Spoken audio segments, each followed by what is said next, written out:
When most Nigerians hear about anti-graft agencies, fear is the first response, anxiety over investigations, raids, or sanctions. But the Independent Corrupt Practices and Other Related Offences Commission, ICPC, is showing a more collaborative face, one that seeks engagement and partnership to foster integrity across public institutions. The message came to the fore during a courtesy visit to the National Orthopedic Hospital, Igbobi, Lagos, where the ICPC Resident Anti-Corruption Commissioner for Lagos State, Alexander Chukura, led a strategic conversation on collaboration, ethics, transparency, and institutional accountability, received by the hospital's acting medical director, Dr. Wakil Lawal. The visit focused on sensitizing management and staff on the importance of ethical conduct and risks of practices that might attract the Commission's attention. ICPC is the police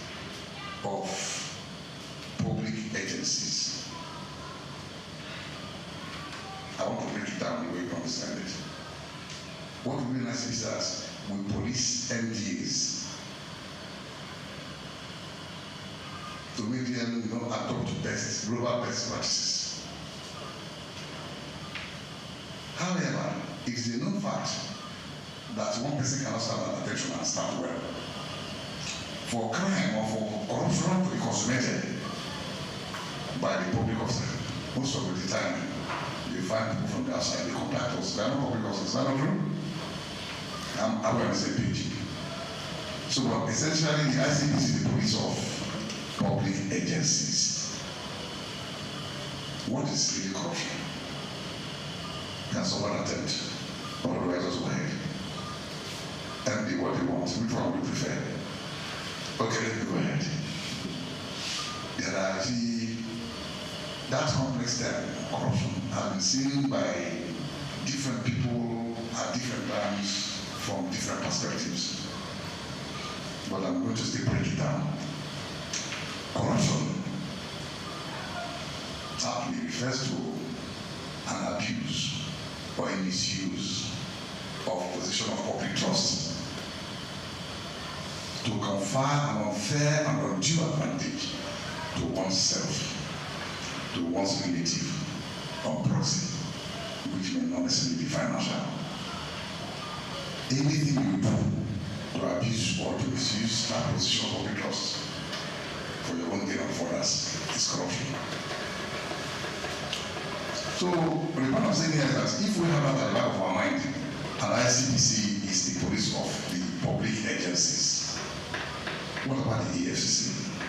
The EFCC came after ICPC for purposes of specialization, economic and financial crime. A key moment of the engagement was an open question and answer session where concerns were raised about perceived bias in enforcement, particularly when some political actors appear untouched, while public servants are often held accountable. The Commissioner clarified that the ICPC investigates based on issues and petitions, not status. While he noted the section of Nigeria's constitution which offers temporary immunity to certain office holders, he stated that this immunity elapses once they leave office, after which credible petitions are duly investigated. The leadership of the hospital present were also encouraged to see the ICPC not as a threat, but as an ally in strengthening systems and protecting public trust. Chukura emphasized that internal mechanism is not enough in fighting corruption.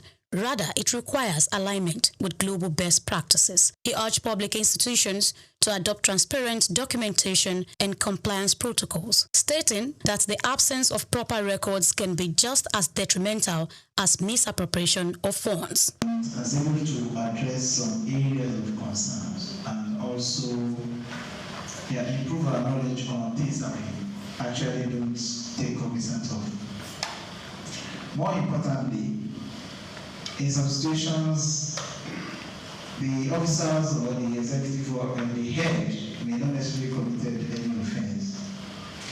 But from your statement today, I would deduct that keeping good record is also as important as not being corrupt. so this is also things I want some of my colleagues and my staff to also learn from. ICPC or EFCC will not be there when we are getting transaction. There's the document we're going to send to them. And so it becomes an important aspect of our work. Hope this will also improve our practice. So thank you. Your statement today has contributed a lot. And we no longer fear ICPC. ICPC is our friend. And I'm sure we'll keep the channel open.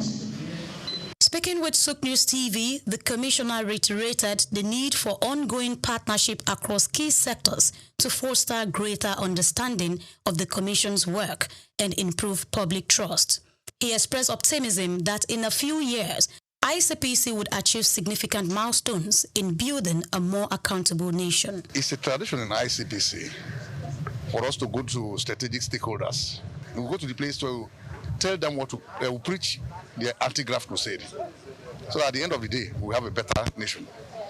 Because on the stand of insight, it's been discovered that Nigerians, the citizens, have suffered. There's a lot of apartheid indifference about the anti-graft crusade.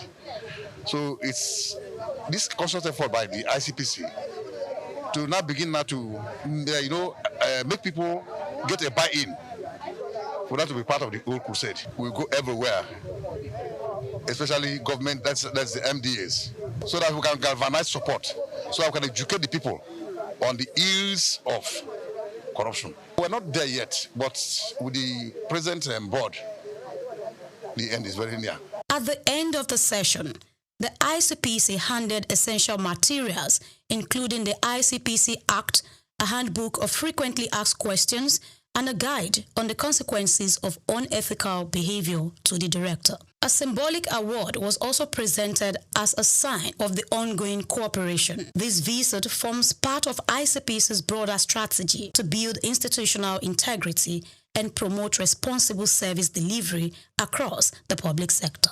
Grace Komolafe, SOUQ News TV.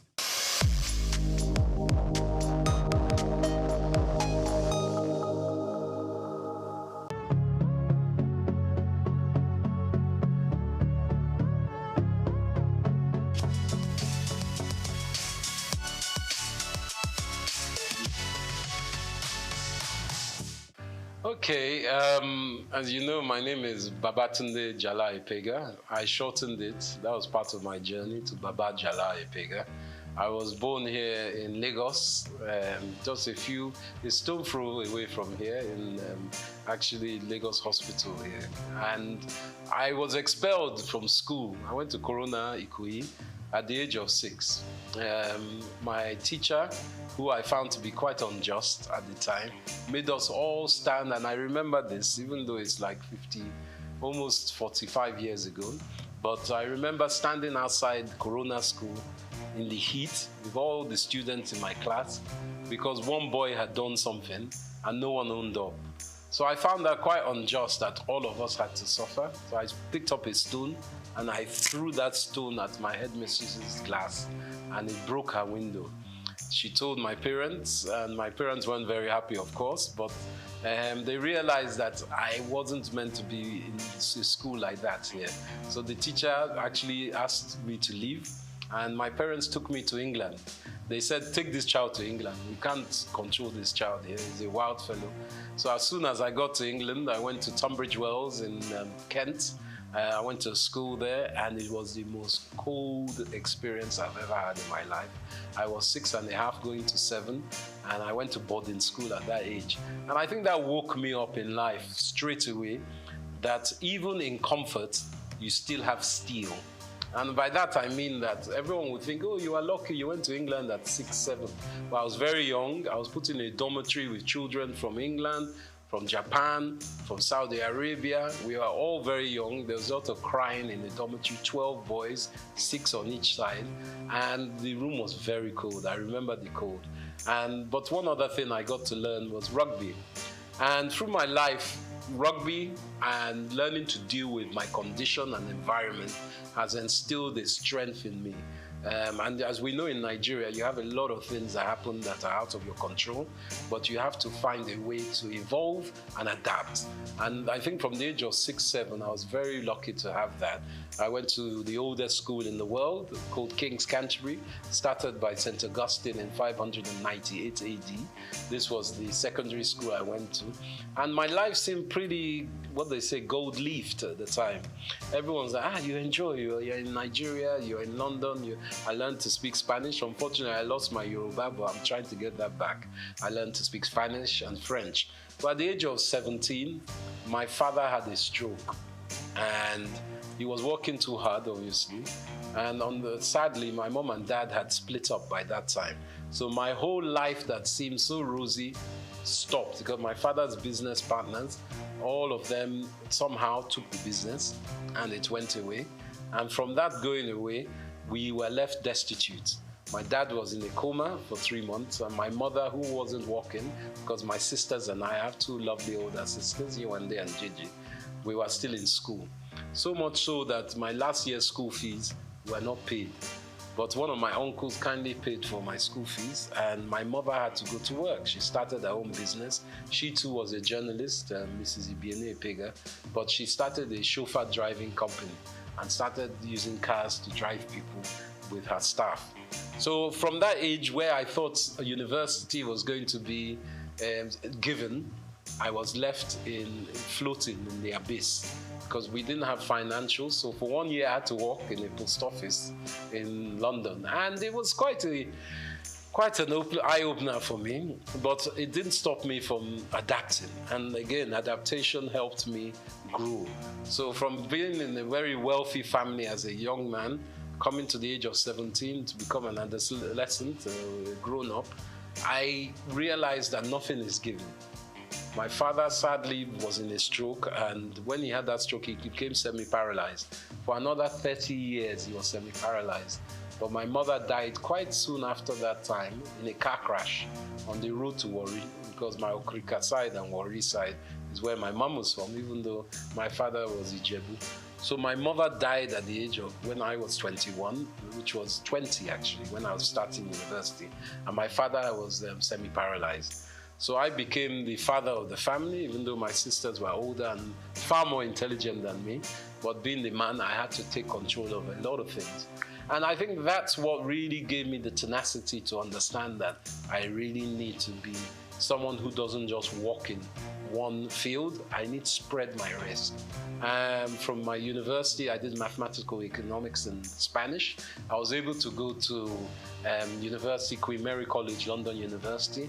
And from there I finished, as I said, I worked again. So I worked before I went to uni, and then I worked afterwards. And for me, life is about collaboration, communication, and tenacity. And I think that those were my first 21 years.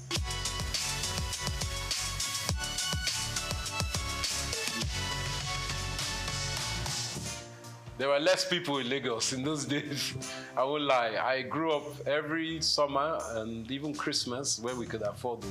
Back in my day, 1978, 79, Naira was 0.8 to £1.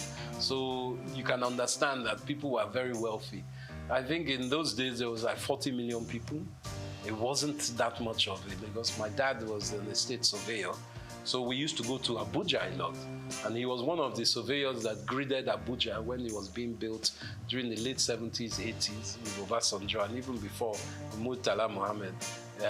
They were gridding it. And Lagos was, shall I say, Abuja was made the capital.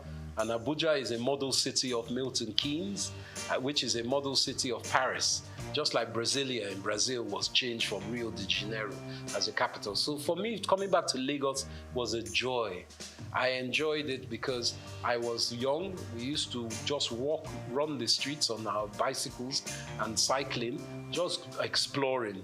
Everything was open. There weren't as many cars. It was no big apartments, and there weren't as many people. So I had a beautiful time. There were a lot of lizards on the ground, and we used to throw stones at them. But that was my own youth. We used to go to the beach a lot. Bar Beach was around. It's not around now. Sadly, my dad used to take me to Bar Beach to see the capital punishment killings of armed robbers, and even Dimka, who was one of the leaders of the coup d'etat against Murtala Mohammed. We saw him shot there. Saturdays was a big day, and NT used to have a channel. I think they still have their studio there. So one of our aunties, Miss Julie Coker, was there. So we saw a different side of Nigeria. We would go to Ibadan, we'll go to Ijebu, we'll go to Benin, we'll go to Port Harcourt by road. In those days, you could travel, and along the way, we go to Akure, you pick up mangoes, you pick up coconuts, my dad will pick up palm wine, all these things on the road that I don't know if you get it now because security is an issue. So for me, it was a romantic time.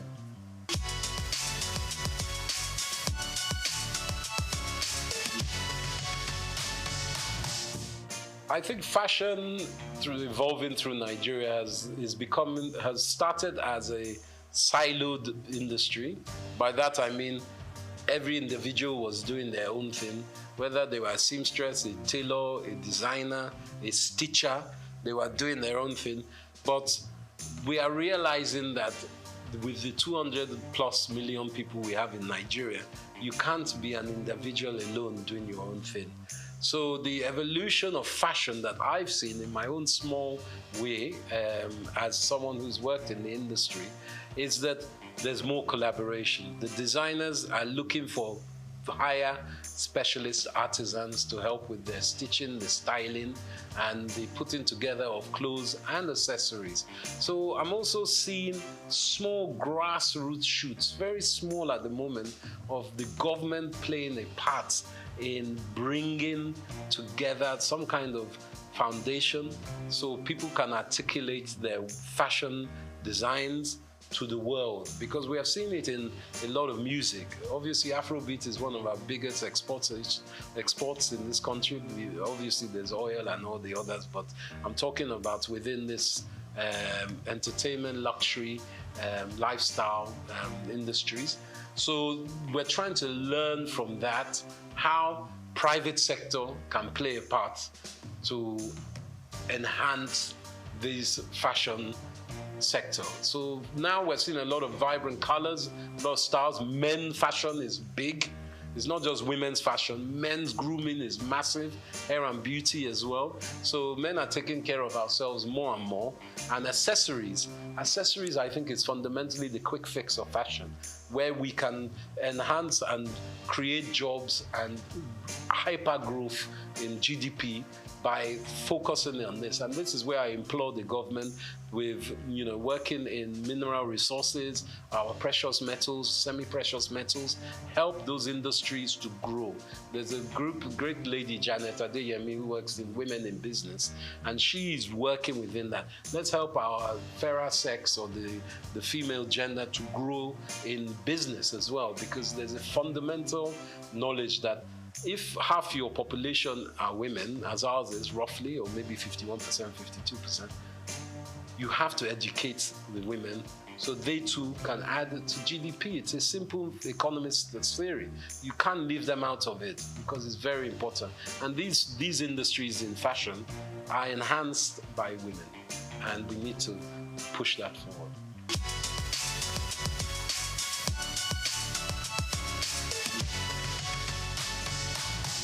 I think the banking system needs to be augmented, and I'm saying this from the government's perspective.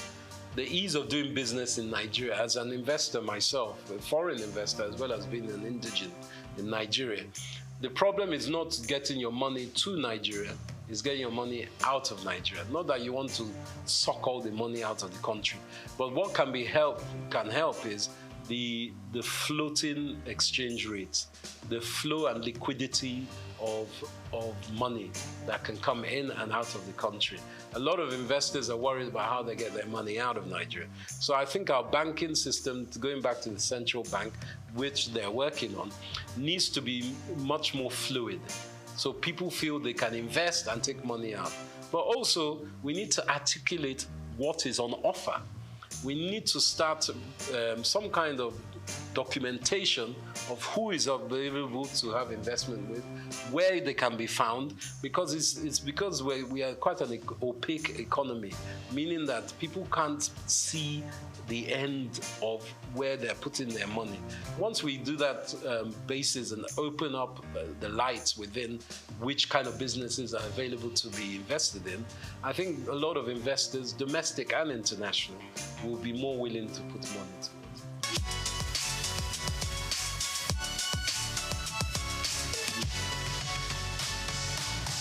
I think content creation for me has been an evolution. I started as an ex-banker, as I said. I used to trade futures and options in Barclays Bank. I was on the Life Exchange, trading bonds, and I found that wasn't my life. I wanted to be more closer to people. Some people can be bankers on the trading desk or trading floor, but not for me. So I started doing events. I was very lucky enough to show that I was quite adept at doing events. So a big company called Richemont, they owned Cartier, Dunhill, Hackett.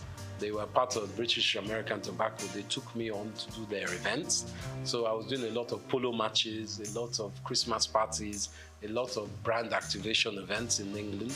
So for me, I got a lot of content knowledge from that. Different styles, people, different countries. But in the last 10 years, I felt that helping companies like LinkedIn, Google, all kinds of big banks in Europe and America was not my remit. My business, EMC3, was going very strongly in America. But as a Niger man, I didn't feel love in America. I know that everyone says it's the land of opportunity, but being someone of my own African descent, I didn't like the mentality there. People are good, but the infrastructure is racist institutionally, as we know. So I felt I wanted to give something back to Nigeria. And with all the 20 years of, at that time, about 17 years of knowledge I'd gained from doing some of the best Grand Prix parties in the world, Formula One, around Monza, Silverstone, Abu Dhabi, I was doing a lot of events. I thought, let me take this back to Nigeria. I didn't have to come back to Nigeria. I wanted to. And I know with all our grievances with Nigeria, if you ask many Africans about Nigeria, they'll say, they look up to us. You guys, you have Chinua Achebe, you have Wole Soyinka, you have Fela Kuti. What's your problem? You have Chimamanda Adichie. What's your problem?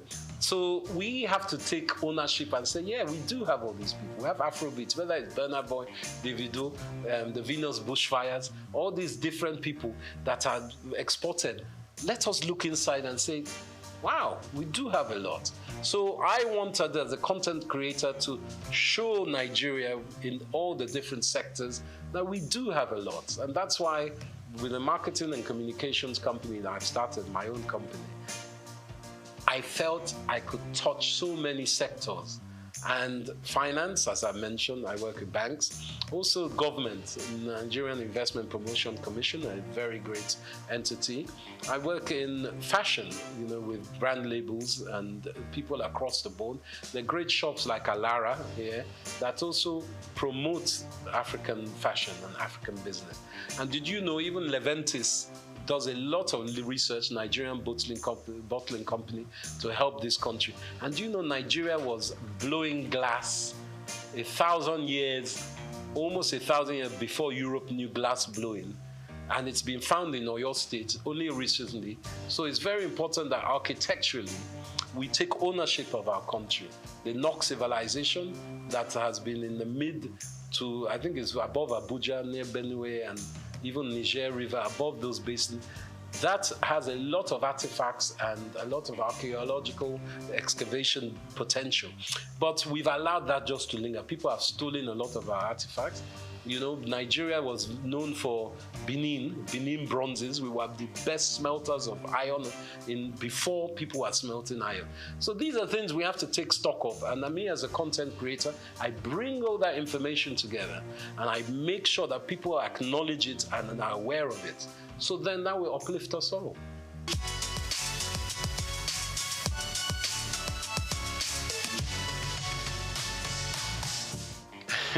Now, this is a political question, but I believe with our background of the last 20, 30 years, we've had, sadly, leaders who have been militarily inclined, let's just call it that. And as we know, military people, they don't like educated people, because educated people will ask questions. So we have had what we call a dismemberment of education in Nigeria for the last 35 years. And that has played an endemic part in retarding the gross domestic productivity of our country, because our youth and even people up to my age and older have not had the infrastructure, middle-class education that is needed for a country to grow. You look at the Industrial Revolution in the 18th, 19th century in Europe, especially in Britain, and you look how they were expanded by merchants and artisans and specific skilled workers. Apprenticeships were big, education was huge. There was what they call a noblesse obligée, a nobility obligation, that people who are rich give back to institutions, not to church, to institutions that will help education. And that is where I think we've had a disconnect. Education was lacking. So for me, the way that we can help, it takes time. This new government is in. They are trying to implement the 8-point agenda, which is a good agenda, but everyone's looking for results now. Nigeria has been in a very bad state. There's global downturn.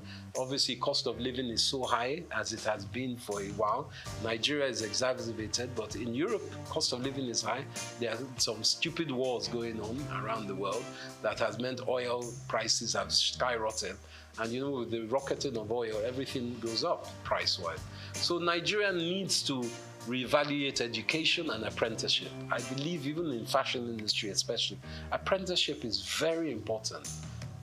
Whether it's weaving, designing, marketing, online, whatever it is, factories, you need apprenticeship. And that's the quick fix of education. But education is fundamental to everything. Education of men and women, or girls and boys, both. Let's be honest, we need both sides of our genders to work together. You know, Yoruba, we've always been what we call a dual binary kind of culture. We've always thought of male and female as one, and it's very important. Even in our names, Taiwo and Kehinde, you won't know if it's male or female. So we have to really educate ourselves that we can work together. And I think our women are our future. And I can't even emphasize that more. And education is key. But it takes time.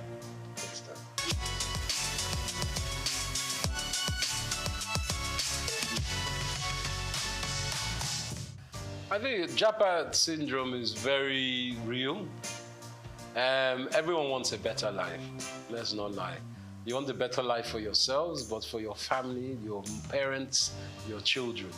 And the opportunities in Nigeria, even when you have been educated and you finish graduate here, to find jobs is not easy. The infrastructure is very bad for job creation. And this is being worked on, you know, and the last 8 years has been fundamentally broken. But we know this new government is changing that. But specifically, Japa in Canada, they need our brains. You go across the world and you ask any nation, especially America, who are the best educated, the best, integrated, and the most proficient people, Nigerians. So it's not that we are stupid, it's that we don't have the infrastructure at home. And America, Canada, Europe, they're giving us the infrastructure. So getting out of Nigeria is not easy. There are opportunities and policies that allow it, but going across the border to Libya is not the way. You spend $5,000, $4,000, which is almost 4 or 5 million naira, to try and get to Europe, and then you are treated like a dog when you get there. That's not the way. But you know, there are certain policies that can take you to these countries.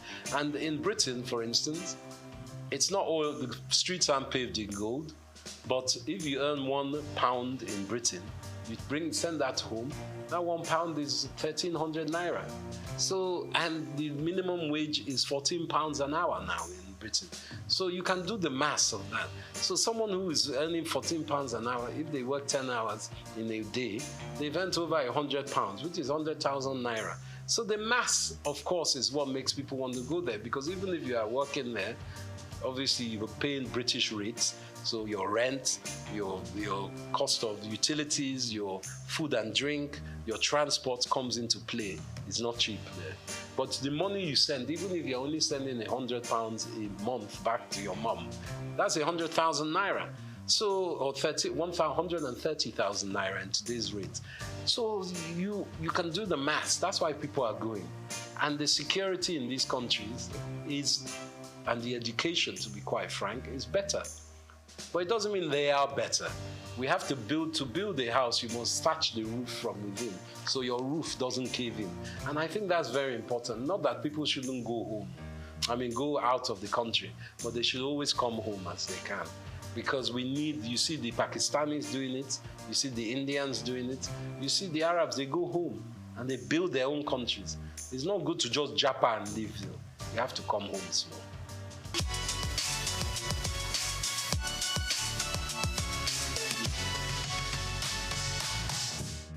I think my success is down to, as much as I can say a success, because it's still a book that is not finished and the stories are still unwritten, is a tenacity of hard work. It's very important that people understand that it takes a lifetime to look like an overnight success. It doesn't just come. What I'm still doing, I'm not the most successful in my business, but I love my business. And if you can find something that you love and you can make money out of, then you're in heaven on earth, to be quite frank. I think my spirituality and my faith is very important, as is my wife's. My wife, Helen Epega, she wrote the world's first pidgin English opera. And we've been staging it here in London. We played in Cape Town, in Nairobi, and in Lagos, And we've staged it in London. We're at the Royal Albert Hall next year. I'm executive producer of that. So I think my success, to add to that, is that I put all my eggs in one basket. And I work very hard to make sure I research and obtain knowledge of the next thing, or what was the last thing. I'm a historian as well. And I put things in perspective. And I try to add value as I can. But as my momsy used to say, you have 2 ears and 1 mouth for a reason. So I like to listen as well. And from children you can learn, from grandpapa you can learn. So humility is very important. I'm not arrogant with it. And I think that's the most important part. Collaboration, humility, and shared drive. But also knowing that for me, Saturday and Sunday, I'm off. That's my time for the family. I take a break. Sunday, even God rested on the 7th day. Me too, I rest. I'm not 24/7, even though this weekend we have a big fashion event, but that's work. But when I take my tools down, it's tools down. No one can call me on Sunday morning. So you can't be BOing to people. Never let anyone own you like that. That's what I say. Someone calling you on Sunday morning, obviously in journalism, in film, there's a different from projects. I'm not saying every time, but just be aware of yourself and your mental health. That's the most important.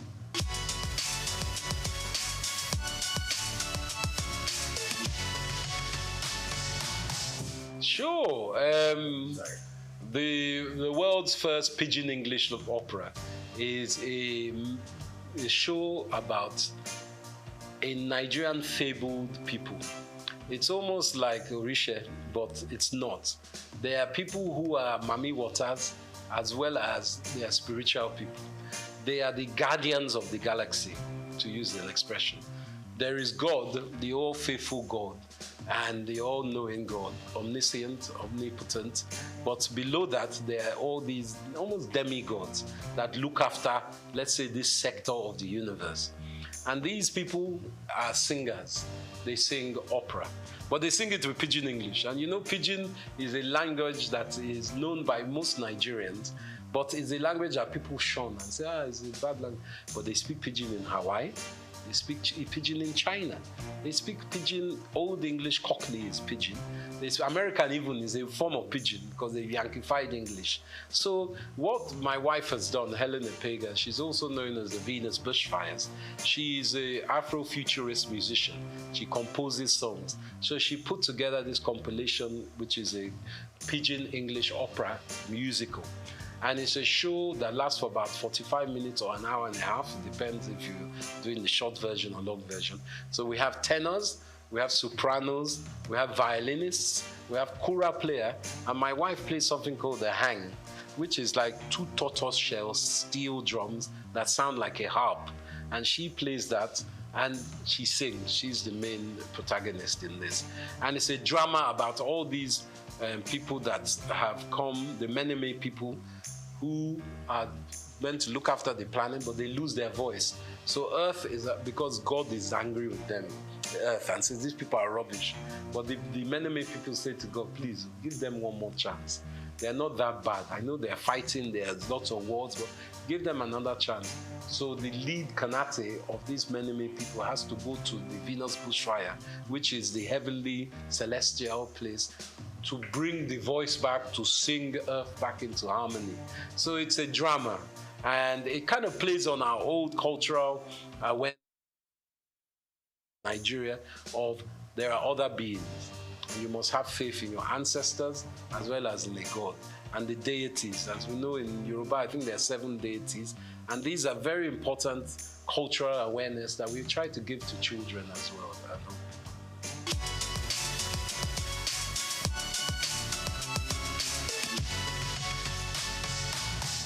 I think the filmmaking in Nigeria is burgeoning. AFRIF, the African Film Festival, International Film Festival, is on now, which is a great show. I helped incept in 2010, many years ago. We had it in Port Harcourt. It was Governor Rotimi Amici that started that campaign, but it's going on very strongly now.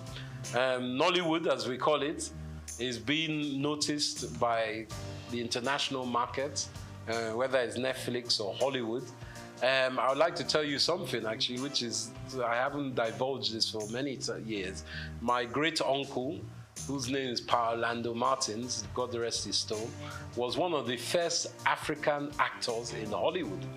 He acted in the 30s with people like Ronald Reagan, Katharine Hepburn, and Bob Hope. And he always played a part as an African prince or chief. He was never like denigrated or made into a lower African slave or anything. And I think that instilled something in my mind with this film industry. I think it's very important that Nigeria, as it is, we have some great actors like Wale Ojo and Ramsey Noah. They are playing part in producing their own shows. And it's very important. Like in America, you obviously have people like Mel Gibson, Robert De Niro, who have produced their own films as well. That Nigerians are not just actors or technicians, they're also producers and directors. It's very important that we have that link within our industry. And we make friends and we forge relationships, not just with Hollywood. There's Bollywood, the Indian industry, and there's also Chinawood, because China's film industry is massive. Technically, I think that's just as big as Hollywood. So we must look to ourselves in Africa as well. There's some great film makers from Zimbabwe, South Africa, Ghana, and I think collaboration I always use collaboration because I would not be here without collaboration. Obviously, my wife, you collaborate with your spouse, but also my businesses. I have a very good English business partner. He's really a business partner. I've started a new business. I collaborate with all kinds of industries and different sectors. So for film industry, I think it's important that we push our heritage forward, because people want to know about Nigeria. In Africa, they love Nollywood stories, and that's a fact. And we can expand by using distribution. Distribution is...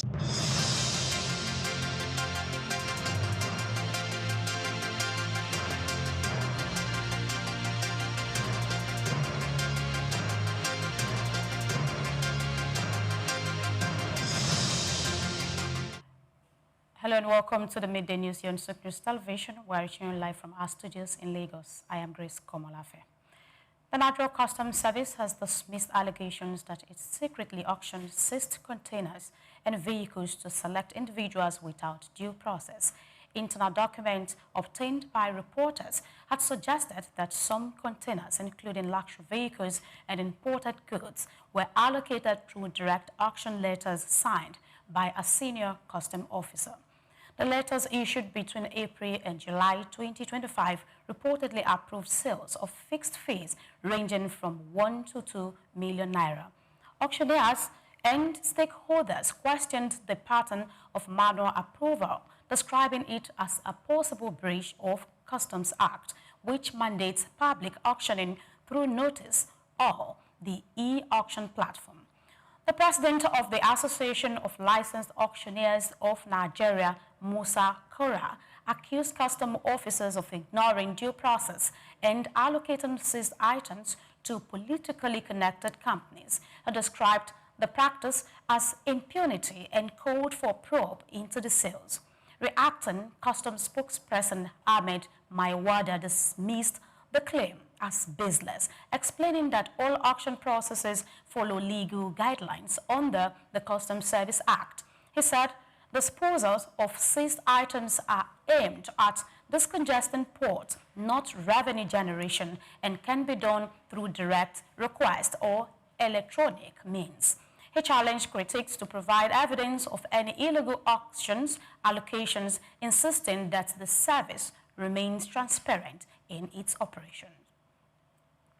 Now, Nigeria's automobile market is facing a sharp decline as passenger car imports fell by almost 10% in the first half of 2025. Data from the National Bureau of Statistics showed imports dropped to 479.26 billion naira from 530.67 billion naira in the same period of 2024.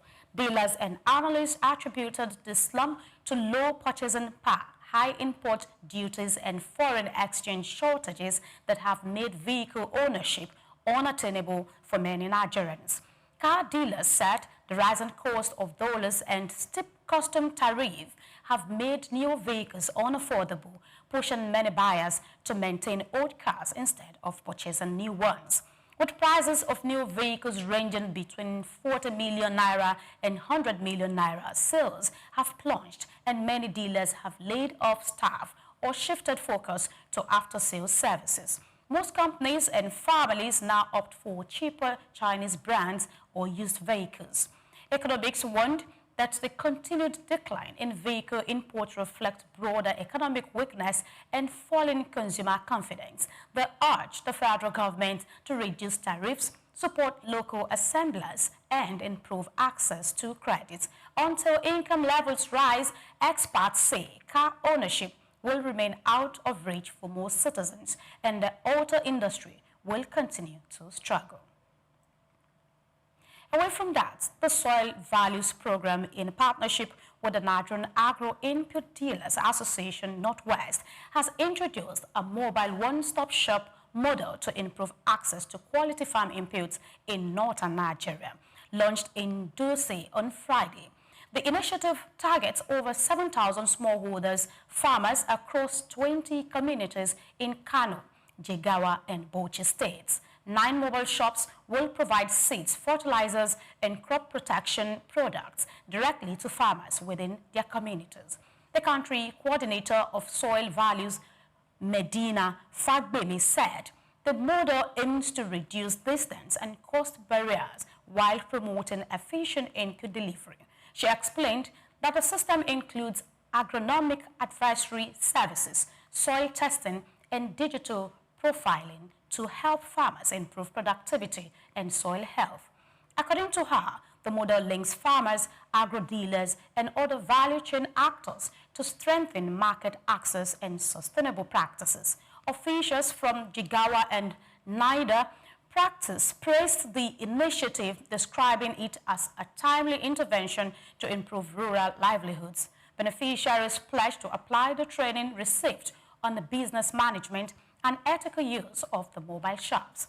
The 100 million 10-year soil values program funded by the Kingdom of the Netherlands aims to restore degraded lands and build climate resilience among smallholder farmers in West Africa.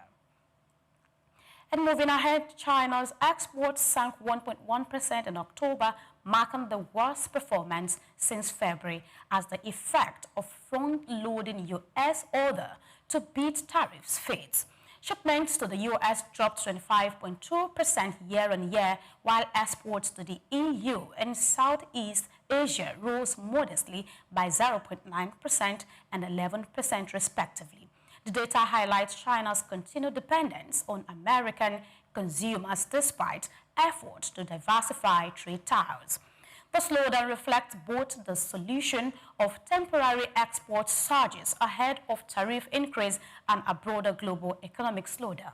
Analysts warn that China may need to rely more heavily on domestic demand to offset export pressure, with imports growing at their slowest pace in 5 months, up just 1.0%.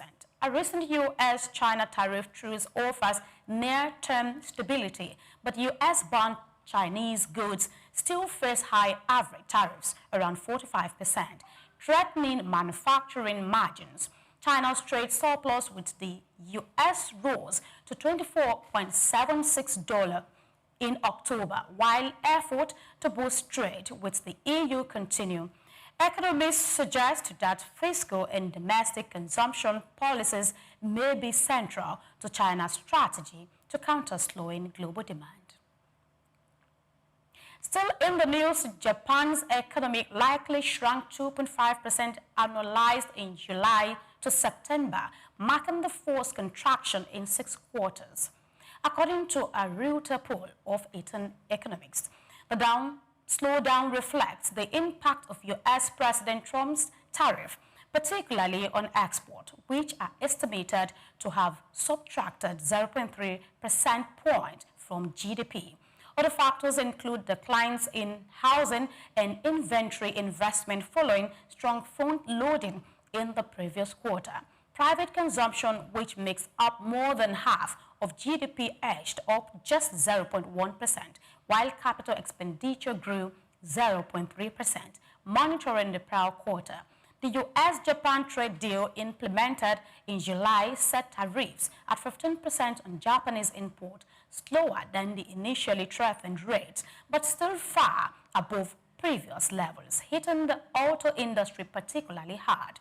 Economists warn that stagnant wages and slow consumption signal Japan is entering a period of economic stagnation.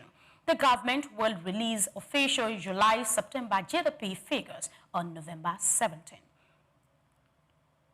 And that's the news this morning. We say many thanks for watching. Do well to follow us via our social media platforms at SOUQ News Television. Coming up shortly is Just Africa. My name is Grace Komalafe. Please stay with us.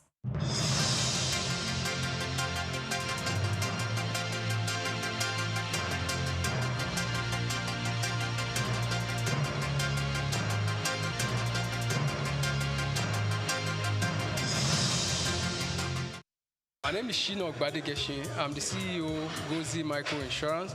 Continue to watch SOUQ News. Adenike Adeyemi, Executive Director of Faith Foundation. Keep watching SOUQ News. My name is Shepherd Michael Adewale Onofuye. I enjoy you all to always watch SOUQ News TV. Hey everyone, Majuli Obaje here representing Gigi. Keep watching SOUQ News, okay? Stay updated with SOUQ News. My name is Aton Keme. I am the head of MSME Banking. Please keep watching SOUQ News and stay glued to SOUQ News. I recommend that more and more people should watch SOUQ News because they deal with business news. Hi, my name is Amaka Wokolo. I am the director of the Faith Institute at Faith Foundation. Keep watching SOUQ News.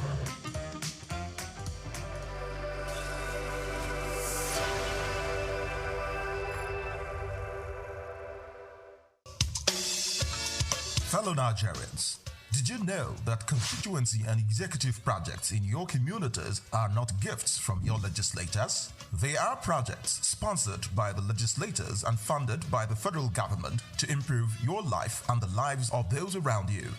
These projects belong to you. Without your vigilance, they might never be completed.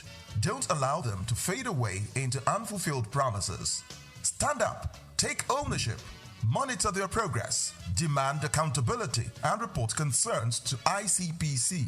Call our toll-free line now on 0800 2255 4272 or WhatsApp only on 0806 656 4726. This message is brought to you by the Independent Corrupt Practices and Other Related Offences Commission, ICPC, with support from MacArthur Foundation and the Center for Democracy and Development in Africa, CDD.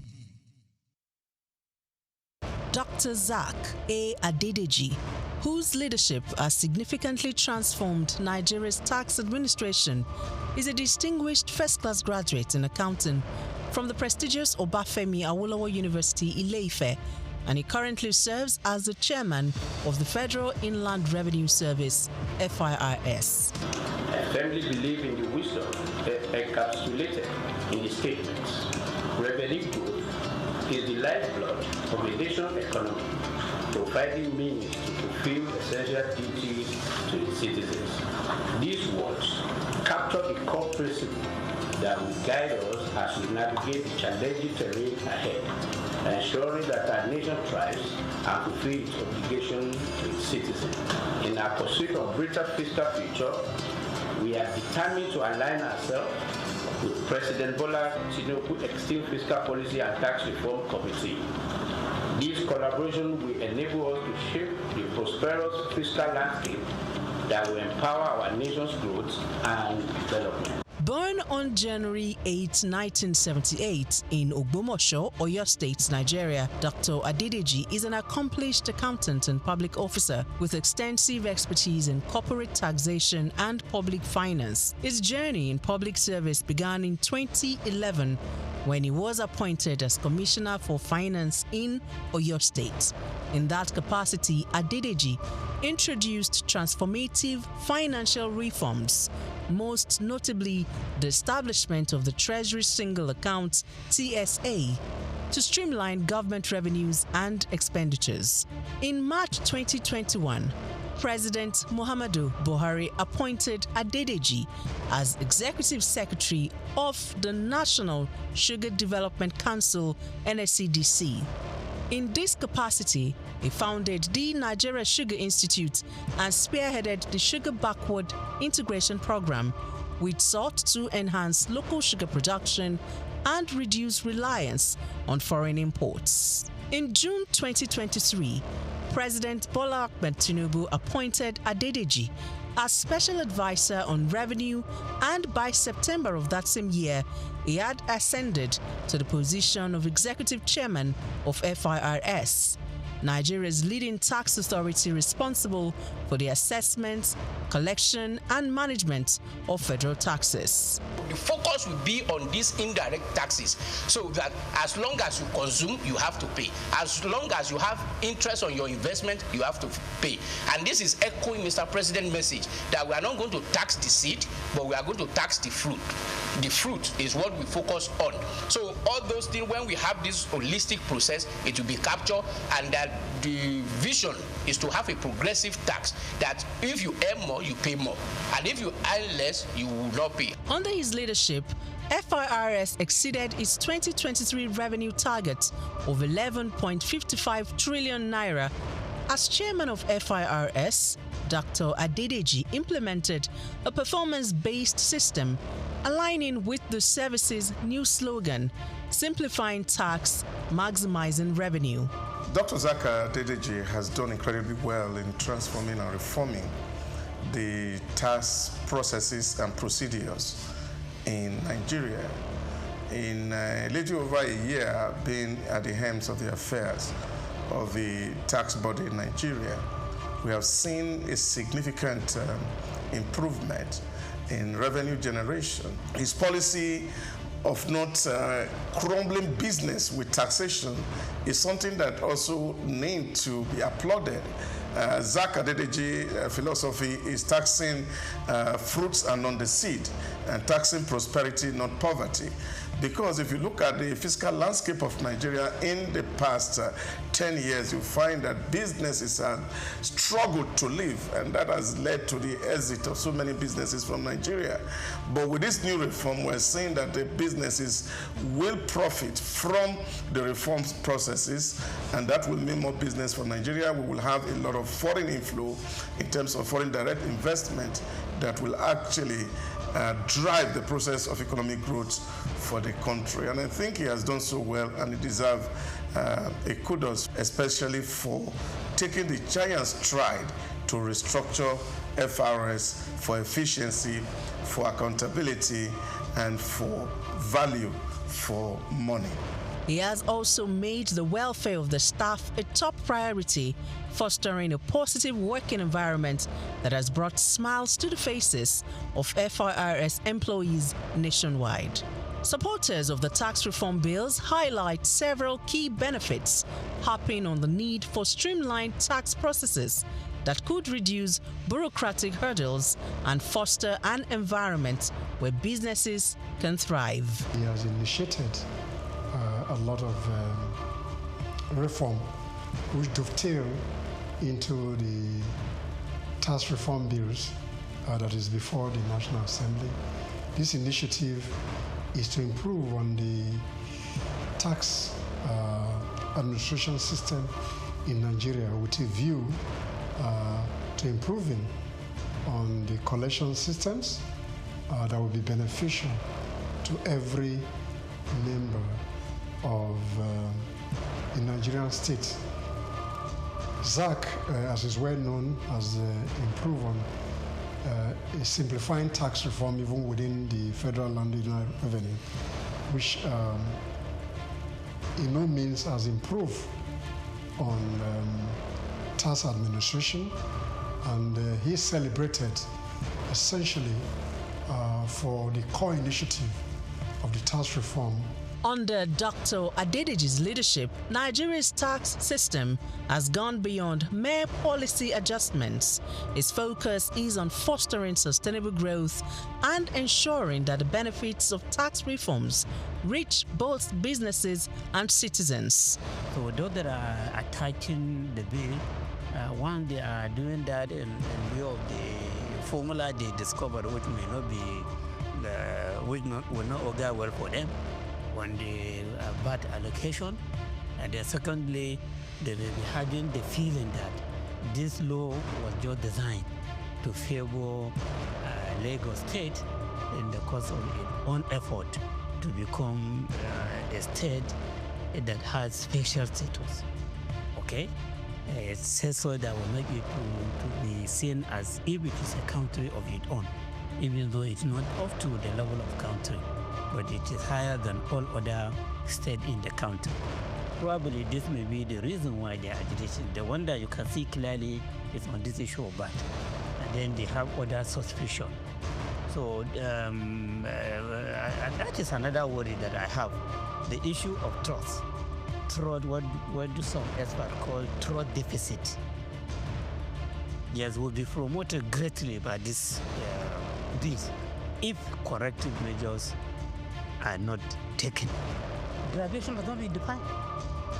But then people have to go by what is happening now. As they go against it.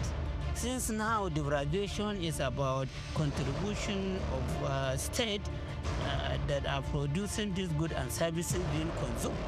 So they have the right to just say that, oh, so now instead of 20%, it will now be 60%. And then you hear the government functionaries, including members of the committee, saying that no, that's not what they mean. They mean area of consumption. This 60% graduation is about consumption area, not location of the headquarters of company that produce the good or services. You should have defined that in the law. Contributing to long-term national development, Dr. SOUQ A. Adedeji's career is a testament of his unwavering commitment to improving Nigeria's financial systems and enhancing revenue generation, showcasing his exceptional expertise in corporate and public finance.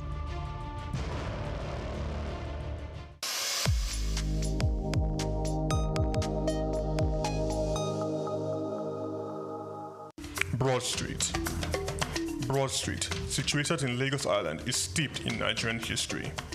Once the biggest financial hub of the country, it housed the headquarters of major banks, linked to CBN, the stock exchange, and the loads of lender companies. Broad Street is a historically significant street. It has played a central role in the development of Lagos and history, an important commercial and administrative center for the British colonial authorities. It was also a home to some of the city's earliest modern buildings. Broad Street was a residential area in the pre-colonial era. With the British came the Methodist Boys High School in 1878 and the Broad Street Prison in 1882, renamed Freedom Park. The General Hospital, which was a British military hospital, was built in 1893, being the first general hospital in Nigeria. The old British Secretariat building, which is now the Federal Ministry of Justice, was built in 1906. Broad Street has seen a full turn into modern commercial office blocks, complexes, skyscrapers, and markets from the outer marina through Akpombo early into the Adeniji Adele Road. Broad Street is one of the busiest streets in Nigeria on weekdays, where commercial activities take place day and night. From modern buildings to ancient structures, this street gives one a raw dose of life in Lagos. Broad Street is often referred to as Lagos Financial District. It boasts a mix of architectural styles, reflecting its long history, colonial-era buildings, Victorian and Edwardian architectural features, alongside more modern skyscrapers and structures. Broad Street remains a vital, vibrant part of the Nigerian economy. Broad Street. SOUQ Enlightenment. Guinea-Bissau, a small coastal nation in West Africa, often escapes the spotlight due to its size and political instability. However, this nation possesses a wealth of cultural, ecological, and social uniqueness that sets it apart from many of its African peers. From matriarchal communities to remarkable biodiversity, Guinea-Bissau offers a compelling study in African distinctiveness. With a population of just over 2 million, Guinea-Bissau is home to more than 20 ethnic groups, each contributing unique languages, customs, and traditional practices to the national identity. The country's linguistic diversity is further enriched by the widespread use of Guinea-Bissau Creole, a Portuguese-based Creole language that serves as a unifying medium of communication across different communities. Formerly part of the Cabo Empire and later a Portuguese colony, Guinea-Bissau was among the first African countries to engage in a protracted armed struggle for independence, led by the African Party for the Independence of Guinea and Cape Verde under the revolutionary Amilcar Cabral. Its bold resistance and eventual liberation in 1973 set a precedent for anti-colonial movements across the continent. The country remains one of the few Lusophone nations in Africa, sharing strong cultural and diplomatic ties with Brazil, Portugal, and other Portuguese-speaking countries, forming a distinct Lusophone African identity. Guinea-Bissau's biodiversity is another defining characteristic, particularly the Bijagos Archipelago, a UNESCO Biosphere Reserve consisting of more than 80 islands. This ecological haven is not only vital for marine conservation, but also embodies a unique matriarchal culture where women play central roles in community leadership and spiritual practices.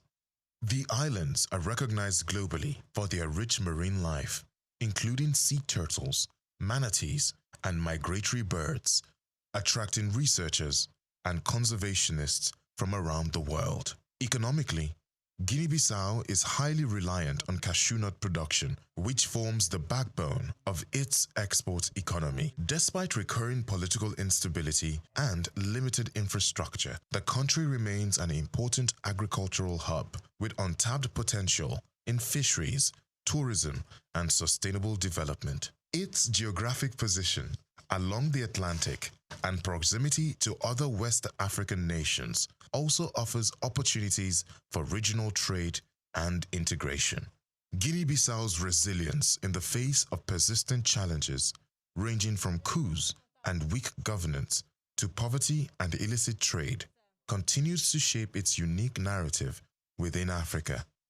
It is a nation marked by endurance, cultural vibrancy, and natural beauty, striving to transform its rich heritage and strategic assets into sustainable growth and global engagement. I'm Moyosore Adebi for SOUQ News TV.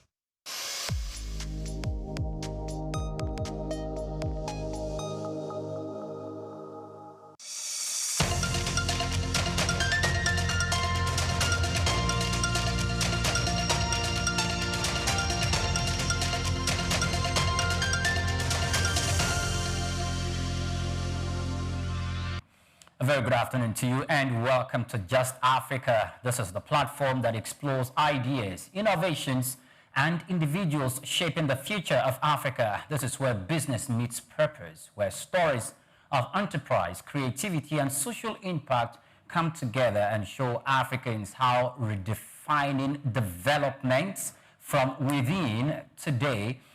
Now, today we focus on a subject that sits at the intersection of marketing, purpose, and human progress. Marketing for impact, building brands that drive health and change. And I will be having that conversation, not by myself, however, not Olumide Emmanuel Amolo or Omivi is here with me. But my guest is sitting right beside me, but this is not the right time for us to unveil her.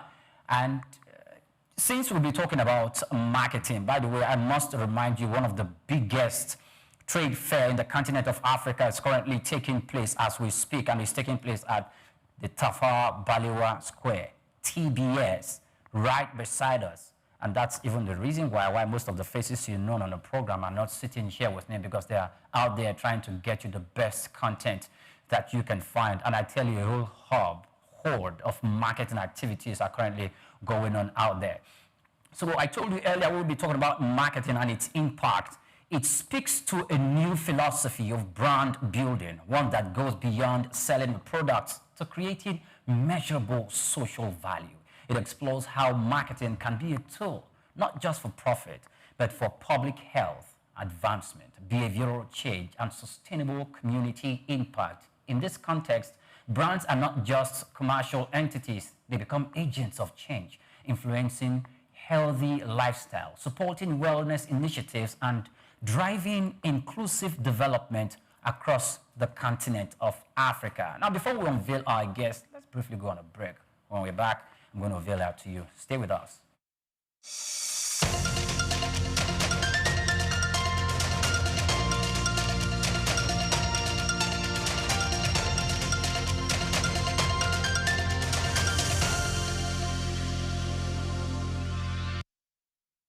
Tafawa Balewa Square, TBS. Tafawa Balewa Square was initially used as a horsing ground called Lagos Race Course. The edifice was constructed by General Yakubu Gowon in 1972 and named after Nigeria's first Prime Minister, Sir Tafawa Balewa. Tafawa Balewa Square is located at 45/57 Marcy Bangboche Street on Lagos Island, Lagos, and referred to as TBS. TBS is a 50,000-seater capacity venue and houses the Remembrance Arcade, the 26-story Independence House, which at a time was the country's tallest building. When Lagos served as the country's seat of government, the National Assembly Complex was within the TBS. Also in the square are the National Broadcasting Commission Office, the Nigerian Hydrological Services Agency.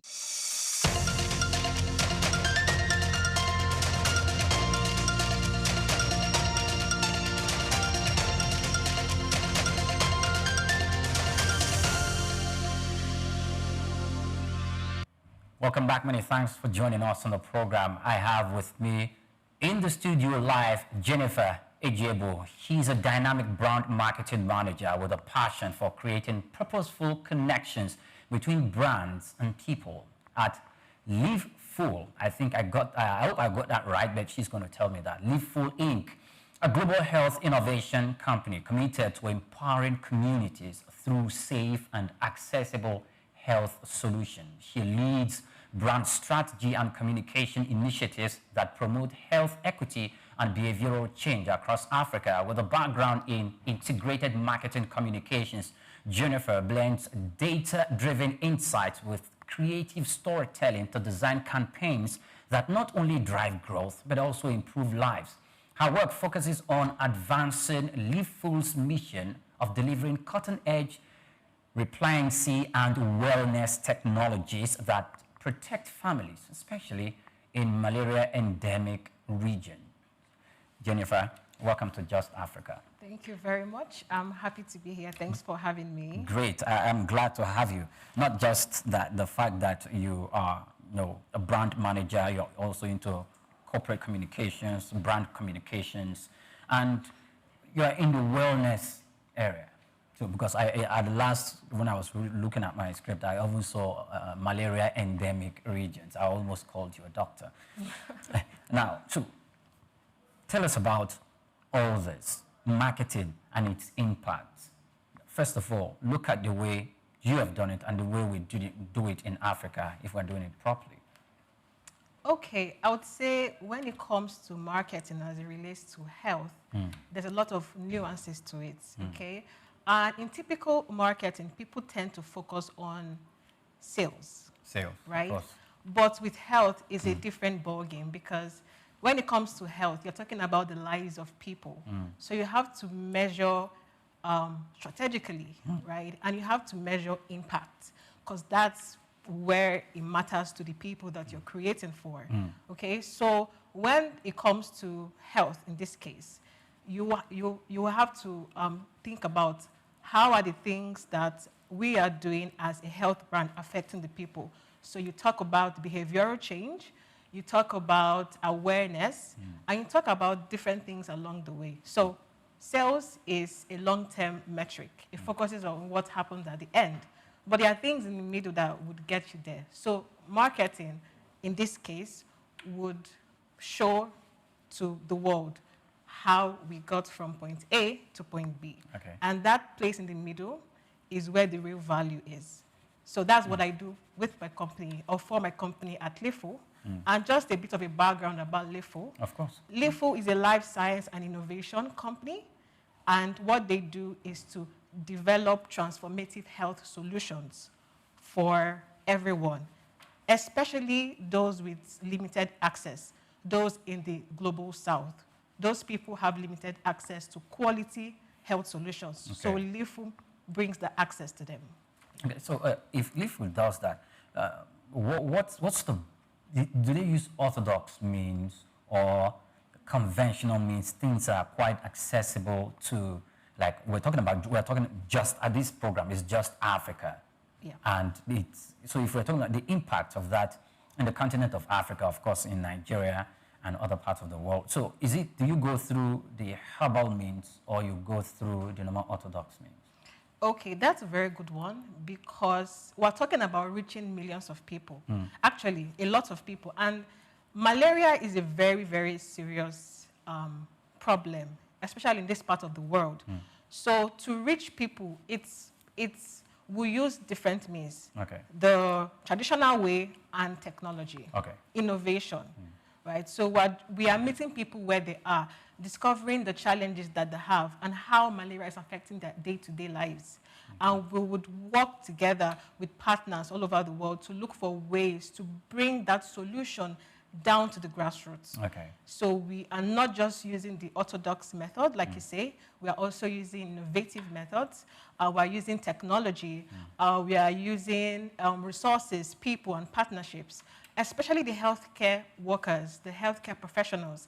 They are key in our strategy to reaching people in the communities. Okay, so, let's see, how do you get to places where they could barely have electricity?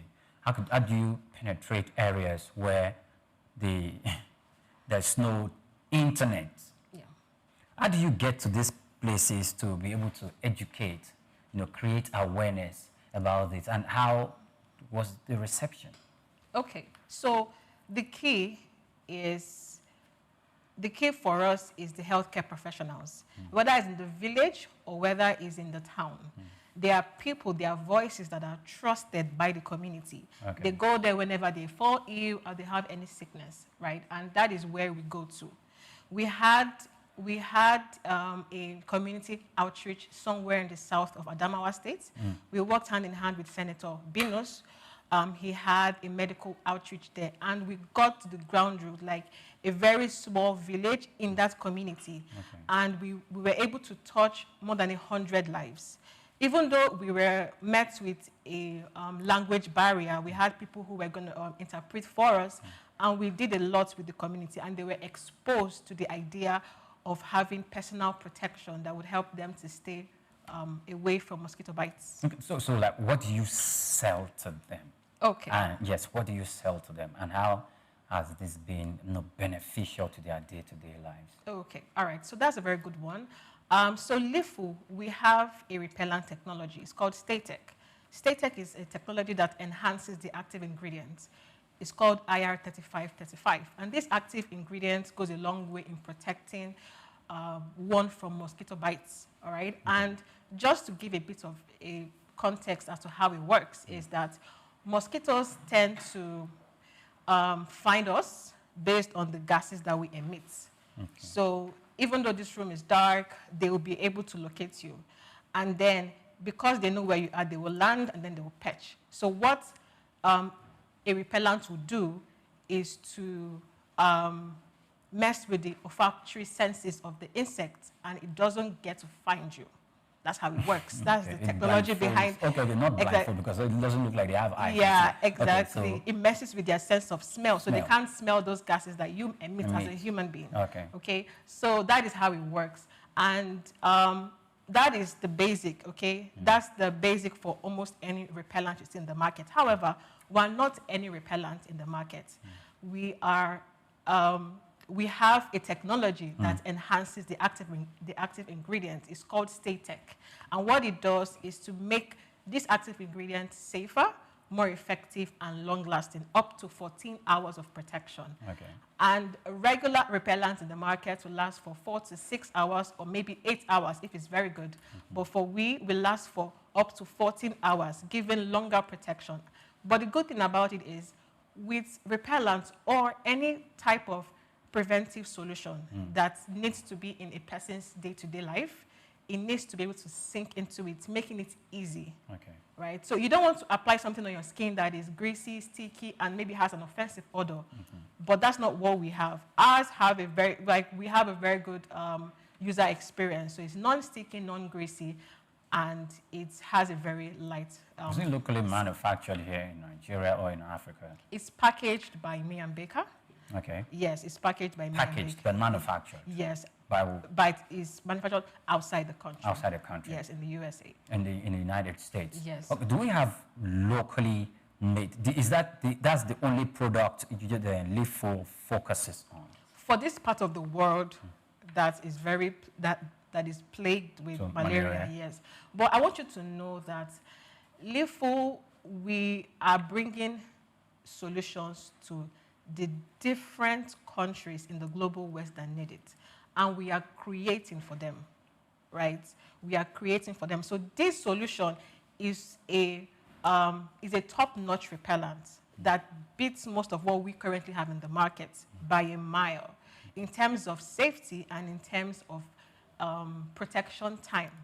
So it is useful, and it is, what will I say now? It is very, it works with the African skin. Okay. Let me put it that way. It works with the African skin, and it is being used in several countries in Africa as we speak this moment. Okay, so what are your experiences in countries? So I'm more interested on how you were able to, explain to locals about the potency, the effectiveness of this, and how, and the feedback that you got from not just only in Nigeria, but other African countries. You can talk to about your experiences in other African countries.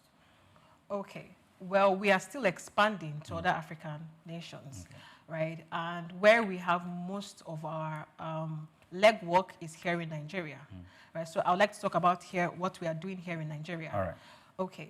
So, like I said, the basic way and the best way that we've been able to reach people in the communities, in the villages, is through their healthcare providers, Okay.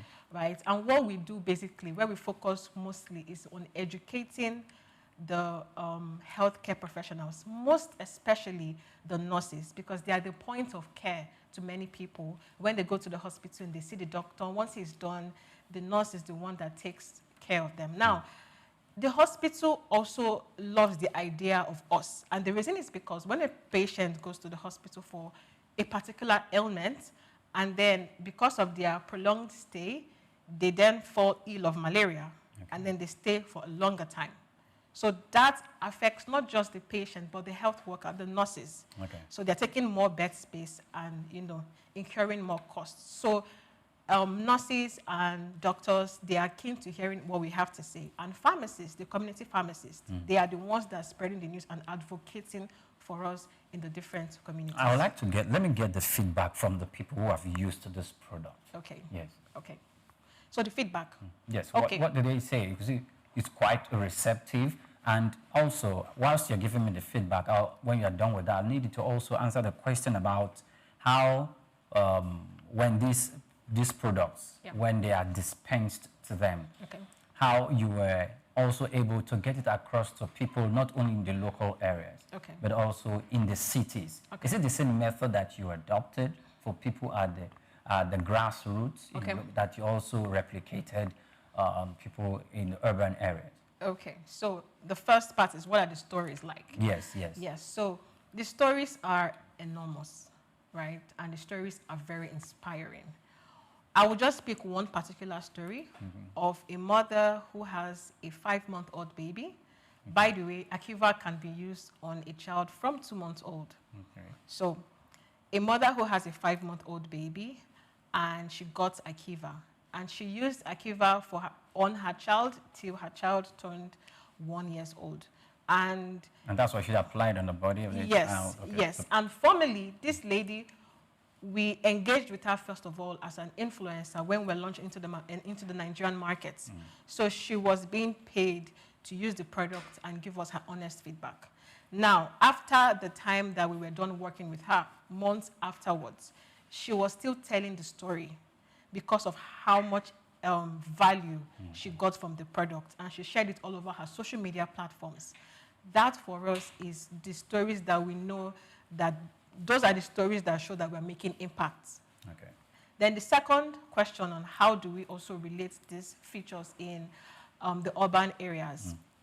Well, it's technically the same thing, just that the messaging is quite different. Okay. We're speaking to people who are learned, we're speaking to people who probably earn more, we're speaking to people who understand. So in that case, we switch our message just a little bit to accommodate that.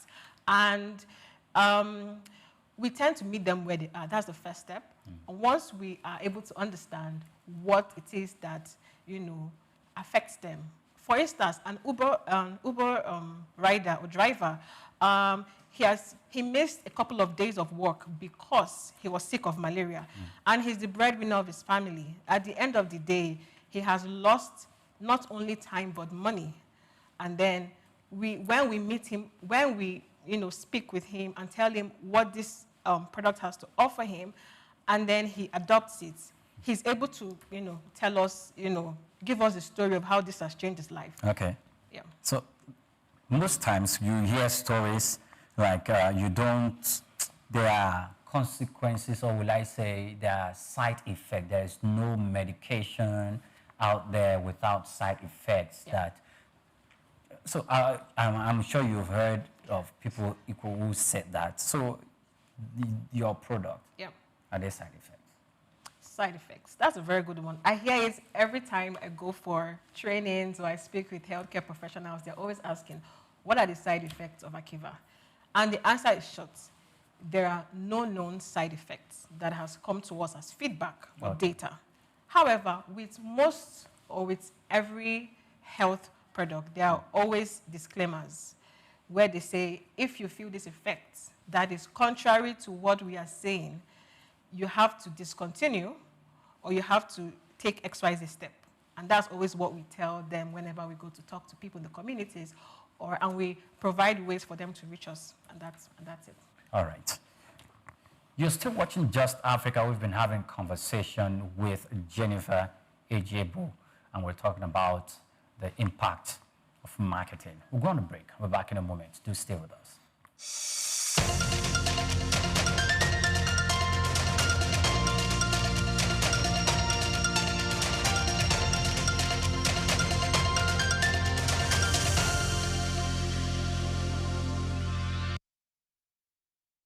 Broad Street.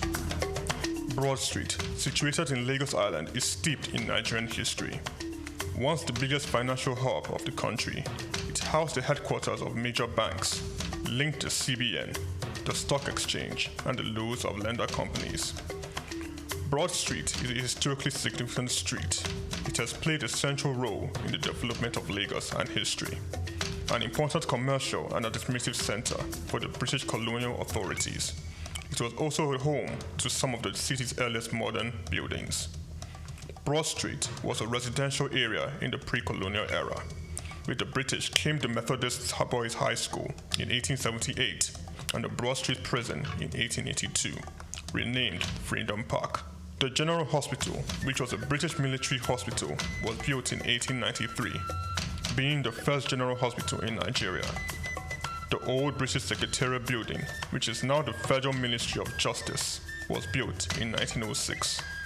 Broad Street has seen a full turn into modern commercial office blocks, complexes, skyscrapers, and markets from the outer marina through Akpombo early into the Adeniji Adele Road.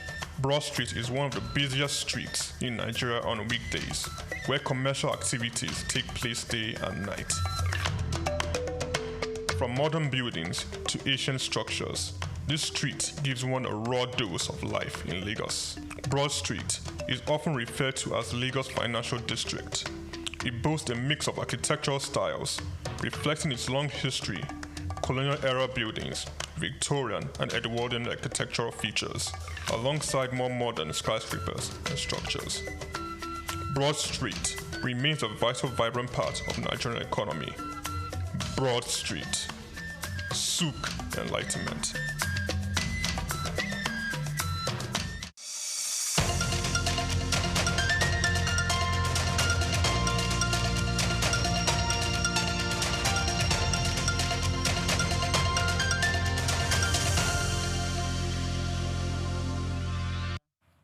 Welcome back, Winnie. Thanks for joining us on the program. I'm still speaking to Jennifer Ejebu, a dynamic brand marketing manager with a passion for wellness and creating purposeful connection between brands and people. Welcome once again to the program. Thank you. Okay, so one thing I would like to ask is, how long has Live Full been in existence?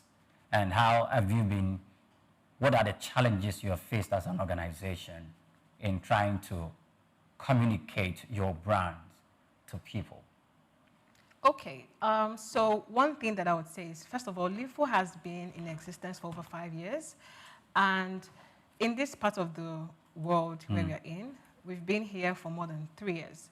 And one of the things that we see as a problem is when you have to deal with regulatory issues and where you have to secure permits for different things, or where you have to meet people of importance and you have to keep pushing for those kind of things. And you meet bottlenecks along the way, and that sometimes can be discouraging. However, we are people on a mission, so we tend to keep pushing forward and always know that we have a goal in mind, which is the people, and which is helping to bring protection to people around the world. Okay, but your company has been on this for 5 years, and I'm sure bringing products like this into Nigeria, because it was not manufactured in Nigeria, but it was packaged here. And the name of the company you mentioned that actually did the packaging is a very known big brand, well respected across not only Nigeria, but in the continent of Africa. And that, I'm sure, before it was allowed entry into the Nigerian market, what are the experiences you had with regulatory agencies such as NAFDAC because they needed to look at it and to test it. What are the challenges you encountered in trying to get that across? Well, we had, I wouldn't say bad experience, but it was just a very long one. All right. The experiences varied, and one of them is it's a new brand, and we had to make sure that the claims we were making about it were true. So it took some time for them to test and make sure that the claims of 14 hours is actually true. So basically, 14 hours. Yes, 14 hours of protection. So basically, that's it. Yeah. Yes, they wanted to ascertain the claims of the product that it prevents XYZ. Yes. 14 hours. Yes. Was true. Yes. And they got that. Yes. They looked at other components that was used to produce the product and for any possible adverse effect. Yeah. They looked at that. What was their feedback? Yes. So they looked at the packaging. They looked at the claims of it being non-sticky, non-greasy. They looked at every single thing, and they kept it with them for some time. They tested it over and over again. They went to where we are storing in the storage conditions at May and Baker, and they looked at everything, and it was great, and they gave us our NAFDAC number. Great. Now, for other products, because there's something we're trying to get across to companies and organizations who may not be importing product into the country for purpose of marketing and all of that, but we're looking at the ones that were produced right here in Nigeria and in Africa, using African products, using African components, things like herbs that you can find in Nigeria, and they've been able to do that, but they've not been able to get past certification from regulatory authorities, and it has become a back and forth. Do you have any advice for them? First of all, keep going at it. Some of these things take time. It took time for us. It took well over a year for us to fully be commercial in the Nigerian market, but you have to keep going at it. Build relationships along the way, and try to be as transparent as you can be with those regulatory bodies so that they don't look for anything to keep you hanging for a bit of time, right? If all that you say that you are giving is what it is, all the claims are right, then you most likely will not have a problem with getting certified by NAFDAC or any of the regulatory bodies. All right.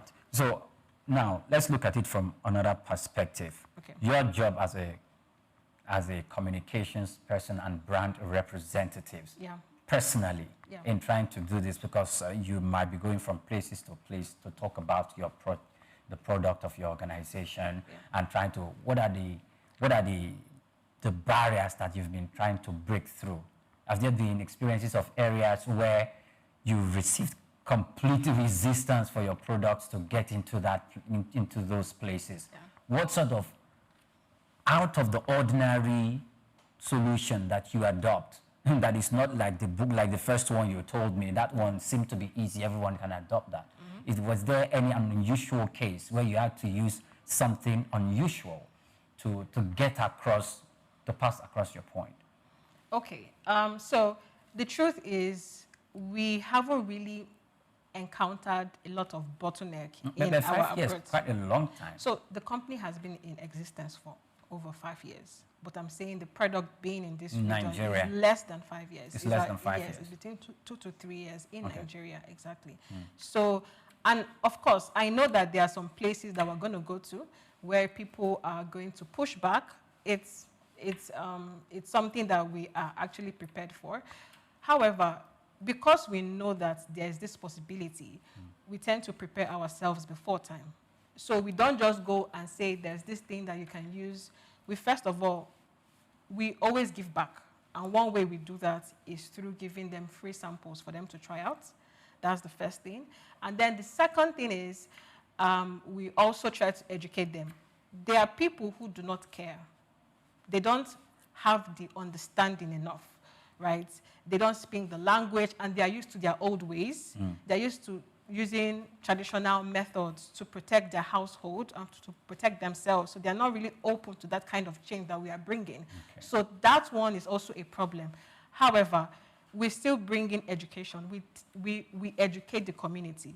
if we go to a place where we don't even understand their local language, we have an interpreter who, helps us to interpret. But mostly, when we get there, we don't really have to stay much because people are already, they know what they're going through, and then they most likely they just embrace it. Okay, so do you, in your own perspective, when you're running a business, we talk about business, economy, and development here. And one thing that we try to sell Nigeria, and we try to sell Africa. And in that sense, we look inward as a people. So it's a foreign organization. So how do you promote local initiative and local African and Nigerian resources and ideas that foreign organizations such as the one you work with can buy into in Africa or in the continent, in Nigeria, in the continent of Africa, so they can maybe develop something of similar nature that belongs to them, exploring such tendency and such possibility in Africa? Do you engage in such as well? So can you... Knowing enough very well that Africa and Nigeria is a rich continent, because this product you talk about, you mentioned the traditional ways of the people. They could have been using some local herbs that work perfectly as well. So have you been able to sell such initiative to the foreign organization who could use that as well, tapping into the resource in Africa or in Nigeria? Okay, you mean to use what our people use here? Not just to use it, to make it better. Ways they can get good, potent herbs here, but they could be misapplying it, not exploring the benefits of that herb that could be used for something like the end goal of what that same product does. Okay, so that's a good one. A lot of small health innovators arising from Africa and in Nigeria and using what we have here as a tool for that. And I think the key word here is visibility, right? Okay. Bringing the news about what these people are doing, taking it globally. And that's sort of, what we're also doing, right? We look out for innovative possibilities and solutions, like people who are scientists who have something unique. Who have something unique, an idea, a solution, right? And if it's good, tested, and is well, we take it to the world. Okay. And that's what we do as LIFO.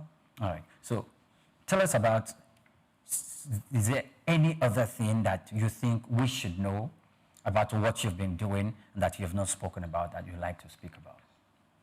Okay, so I'd like to focus a bit on impact. All right. Because at the end of the day, the main goal for anyone using a health product is that it changes their lives. It makes it better. So I want to talk about how health brands can make sure that they are giving impact. And one thing I would like to say is that there's a big difference between preventive health and non-preventive health. Okay. And here in Africa, we tend to want to only go to the hospital when we are sick. And we don't really like the idea of just taking stuff when you're not sick. So as a health brand, especially those that are into preventive health, you want to be able to educate the people enough so that they don't just think of that, okay, I'll go to the hospital when I'm sick, but that I am well now, but how do I stay that way? And that is the hard sell. That's where many health brands are finding it difficult, especially those in preventive health, because that's the part that kills more people than any other type of health issue. Staying healthy. Yes. Okay. So the impact there is making sure that, one, education is key, and two, is that at the end of the day, you are able to take feedback from what the community is saying. What behaviors have they been able to adopt as a reason of, engaging with your health product? So measuring things like behavioral change and awareness and, the different things that come with it, education, showing up for outreaches, all of those things need to be measured to be able to say that you are a brand that brings impact at the end of the day. Okay. Yeah. Talking about behavioral change, Yeah. how do you make people who are used to a certain way of doing things and now you're bringing and introducing a new aspect or a new product to them and you want to shift them from what they've known all their life to something new? How have you been able to achieve that?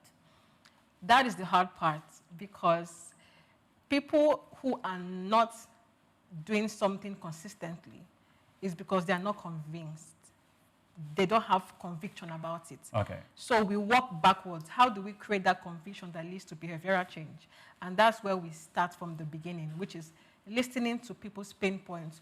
What are their real problems? Why don't they want to take on this solution, right? And how does it affect their lives?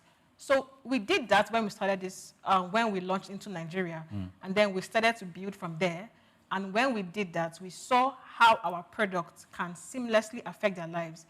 We don't call ourselves we don't say that we are a repellent. We say we are an anti-mosquito lotion for a reason.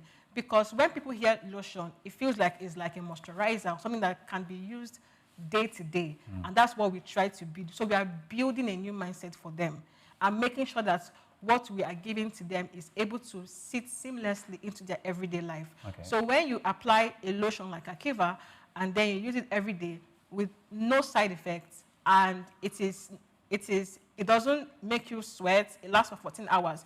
Before you know it, it becomes part of your routine. And if you don't get bitten by mosquitoes, it's even a much bigger story.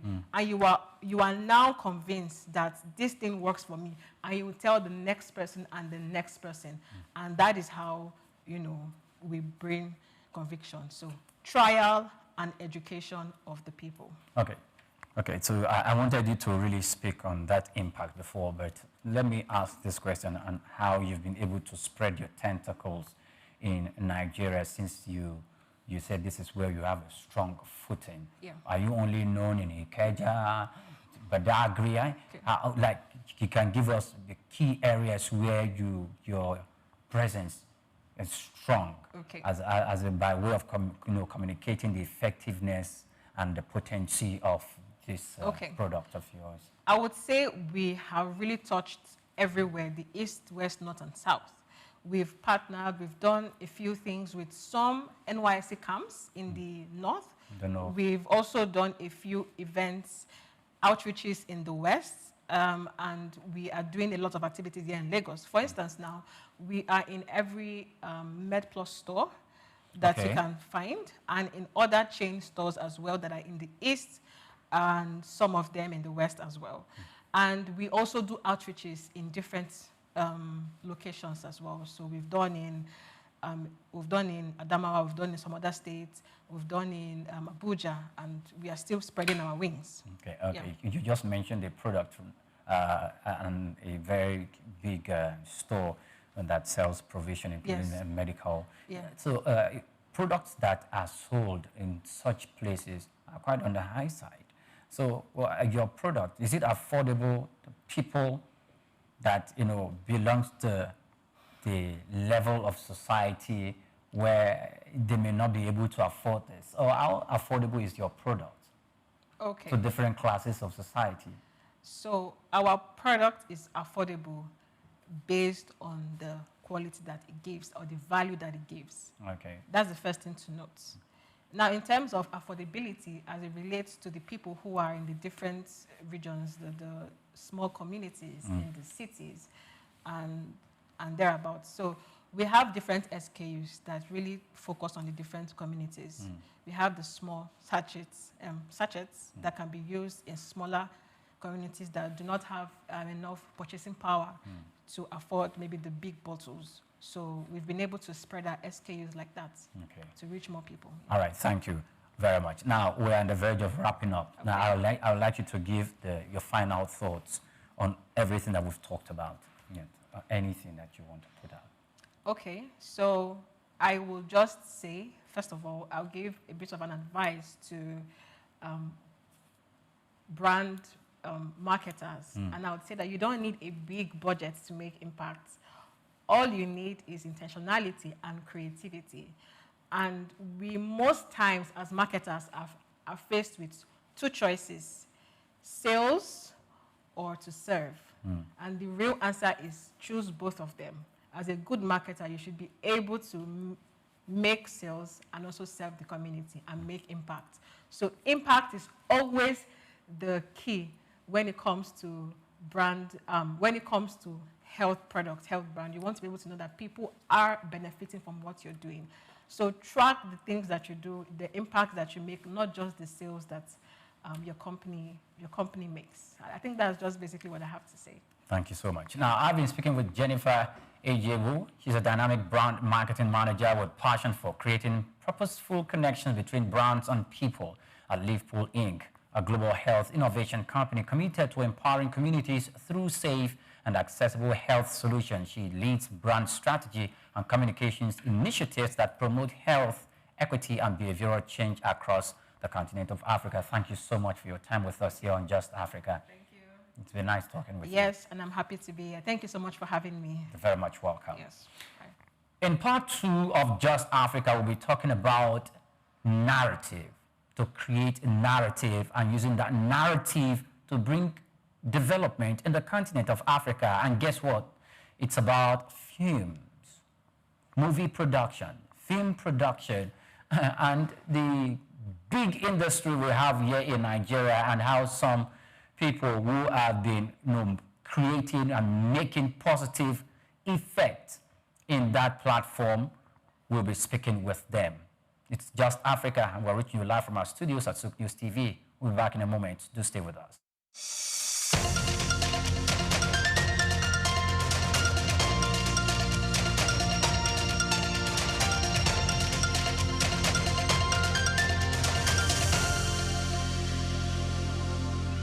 Welcome to Cash Crafts. My name is Grace Komolafe. In Nigeria's agro space, palm kernel oil, PKO, is an underrated cash cow. Quiet, consistent, and massively profitable. Known for its wide use in the cosmetics, pharmaceutical, and food industries, PKO is extracted from palm kernels and is in the high demand, both locally and internationally. What makes this venture truly attractive is its accessibility. With Nigeria being one of the largest producers of oil palm in the world, palm kernels are readily available, especially in states like Ondo, Edo, Imo, Delta, Cross River, and Akwa Ibom. And here is the kicker: nothing goes to waste. After extracting the oil, the cake left behind is sold as livestock feed. The shell, it fuels boilers or is sold to ceramic and brick industries. Every part of the process holds value. So, what makes PKO processing a powerful cash craft? High return on investment. You can process 1 ton of palm kernel to yield up to 400 liters of oil. Multiply that by market price, and you are looking at solid margins. Market demand. Soap manufacturers, beauty brands, bakeries, and exporters are always on the lookout for quality PKO. Side streams. Yes, palm kernel cake, PKC, is in demand in animal feed markets, and palm shell has commercial fuel value. Scalable startup. Begin with a mini expeller, 800 to 1.5 million naira, and scale as profits grow. If you're ready to dive in, here is what to consider. 1. The final role in the value chain. Processor. Now buy kernels, extract oil, and sell to local or industrial buyers. Again, broker, marketers. Link processors with big buyers. Earn by volume. Aggregator. Buy in bulk from rural producers. Clean and resell to processors. Moving to number 2. Set up your production. Machinery needed, that includes cracker, separator, kernel oil expeller, filter press. Yes, you need power source, diesel or electric motors. Just know your local power availability. Now, factory location, that's very important. Set up near kernel supply regions to reduce logistic costs. Now we go to 3, get quality supply, and handle storage. By dry, I mean well-preserved kernels. Avoid muddy or sour-smelling ones. Store in clean. Keep sacks away from moisture. And we'll move to 4. Connect with buyers. Yes, you will need to connect with beauty and skincare industries. Shell butter plus PKO is equal to good. Also locate soap factories and bakeries. Now, sell via online platforms. You can connect to exporters.ng and B2B portals. We go to 5. Understand regulations and packaging. Ensure hygienic NAFDAC compliance packaging if selling to food and beauty firms. Learn the rules for local transportation or export standards. And finally, palm kernel oil processing is a low-noise, high-profit business with deep roots in Nigeria's agricultural economy. With the right tools, connections, and product quality, you could turn this natural resource into a thriving year-round business. I am Grace Komolafe. This isn't expert advice, but it's a wake-up call. Don't just think, do it. In this business, your vision, precision, and consistency will bring you the cash craft you seek. I'll see you again.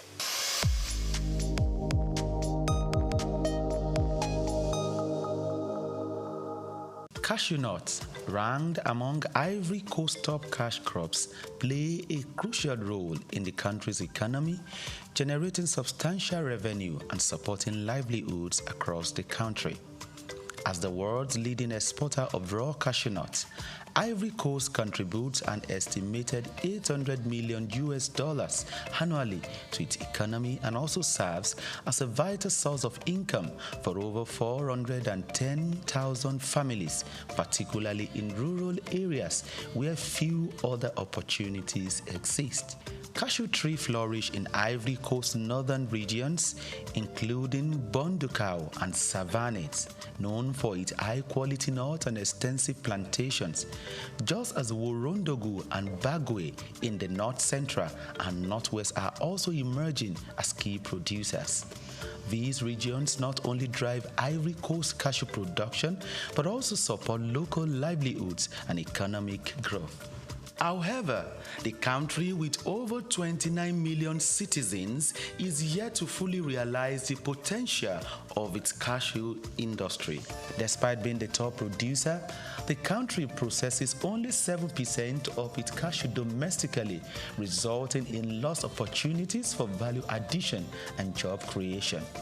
Specifically, a recent data reveals that only 22% of the country's cashew nut output was processed domestically in 2023, even as the volatility of global cashew prices poses risks to farmers' income and overall economic stability. Concerns also arise regarding labor practices in some cashew farms and the environmental impact of deforestation for new plantations. To address these challenges and maximize the benefit of its cashew industry, Ivory Coast must focus on key strategies moving forward. These include investing in local processing facilities to boost job creation, export value, and farmers' incomes. Furthermore, the Ivorian government body overseeing the cashew sector, ARECA, must promote fair trade practices and ethical sourcing to ensure better prices for farmers and improve working conditions.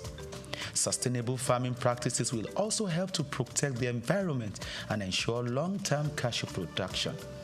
According to a recommendation made at a workshop organized by the World Bank, tax exemptions and access to credit facilities will help to tackle some of these challenges. Furthermore, the private sector can also invest in research to develop high-yielding cashew varieties, improve processing techniques, explore new cashew products, as well as develop and implement digital platforms that connect farmers to market in order to facilitate financial transactions. Organizations like the Africa Cashew Initiative, ACI, must also assist in data compilation in the value chain at macro, meso, and micro level. By addressing this and harnessing its cashew potential, the country can further enhance its economy and build a more sustainable future for its citizens. Israel Adeyemi reporting for SOUQ News.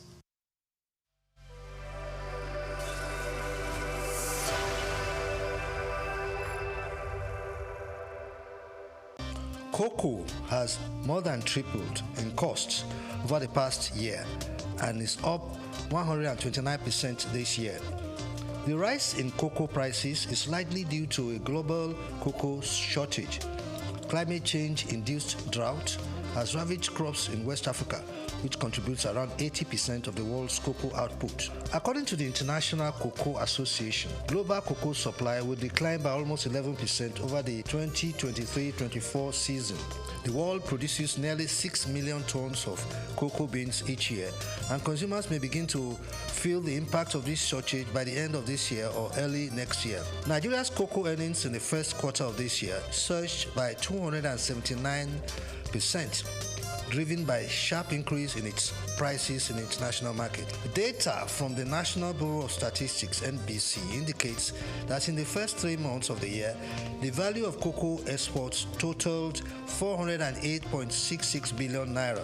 This represents an increase of 279% from the 179.5 billion naira recorded in the first 3 months of 2023. When compared to the preceding quarter, total cocoa exports increased by 138% from 117.29 billion naira recorded in the preceding quarter. Despite the significant depreciation of the naira in the first quarter of the year, the dollar value of cocoa exports saw a significant increase both year on year and quarter on quarter.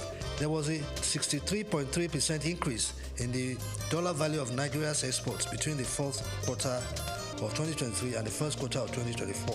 Using the closing rate of the dollar to the naira at the end of December 2023, cocoa exports for the period stood at $188.83 million.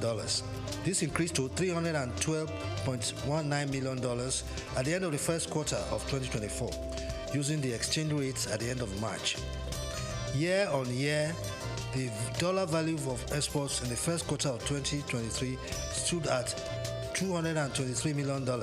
Bayo Olaoye, SOUQ News.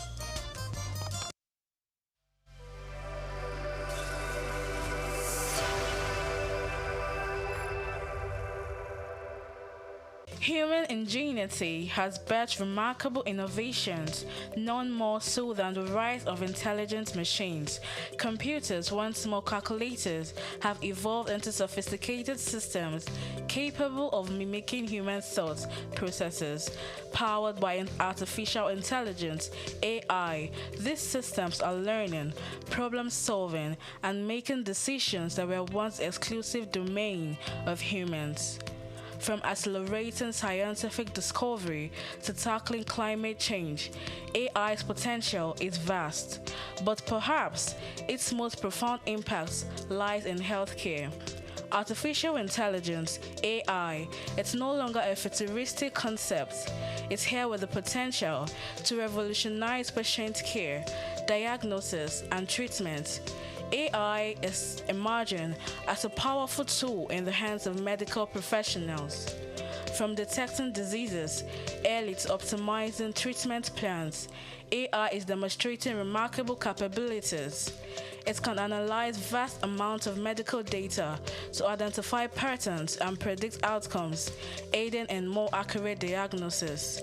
Also, AI-powered robots are assisting in surgeries, improving precision, and reducing recovery times. However, despite its promises, challenges persist. Concerns about data privacy, ethical implications, and the need for robust regulatory frameworks are hindering widespread AI adoption. To fully unlock AI's potential in healthcare, collaborative efforts are essential.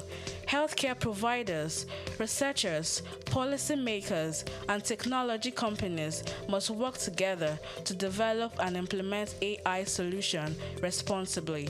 By addressing ethical concerns, investing in AI research, and creating supportive regulatory environments, we can accelerate the integration of AI into healthcare and improve patient outcomes.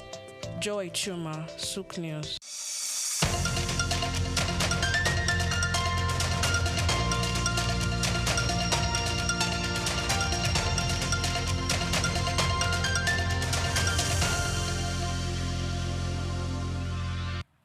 Welcome back to part 2 of Just Africa. Many thanks for joining us on the program. I have 2 fantastic individuals, people joining me live in the studio. And I'm sure probably you must have watched some of their movies, or one they participated in, or the one they produced, or probably one of the stories they wrote on your screens. It's Just Africa, and we'll be talking about how African filmmakers are redefining narratives. It refers to the ongoing creative and cultural revolution which African storytellers are using cinema to reshape perception, challenge stereotypes, and assert authentic African voices on global platforms. For decades, Africa's image was largely defined by outsiders, often filtered through poverty, conflict, and dependency. But today, through films, documentaries, and digital content, African filmmakers are crafting new stories, stories of resilience, brilliance, innovation, and humanity. They are not just making films. They are reclaiming identity, driving creative economies, and influencing how the world engages with Africa. Ladies and gentlemen, before I start talking about them individually, I just want you to see their face, beautiful and handsome face. You're welcome to Just Africa. Thank you so much. You are welcome to Just Africa. Thank you very much. Now, let me start with the lady first. Her name is Angela Honora. She's a passionate filmmaker, storyteller, and creative visionary dedicated to amplifying authentic African voices through film and digital media, with a deep understanding of narrative as a force for empowerment. She crafts stories that challenge stereotypes, explore identity, and inspire social transformation.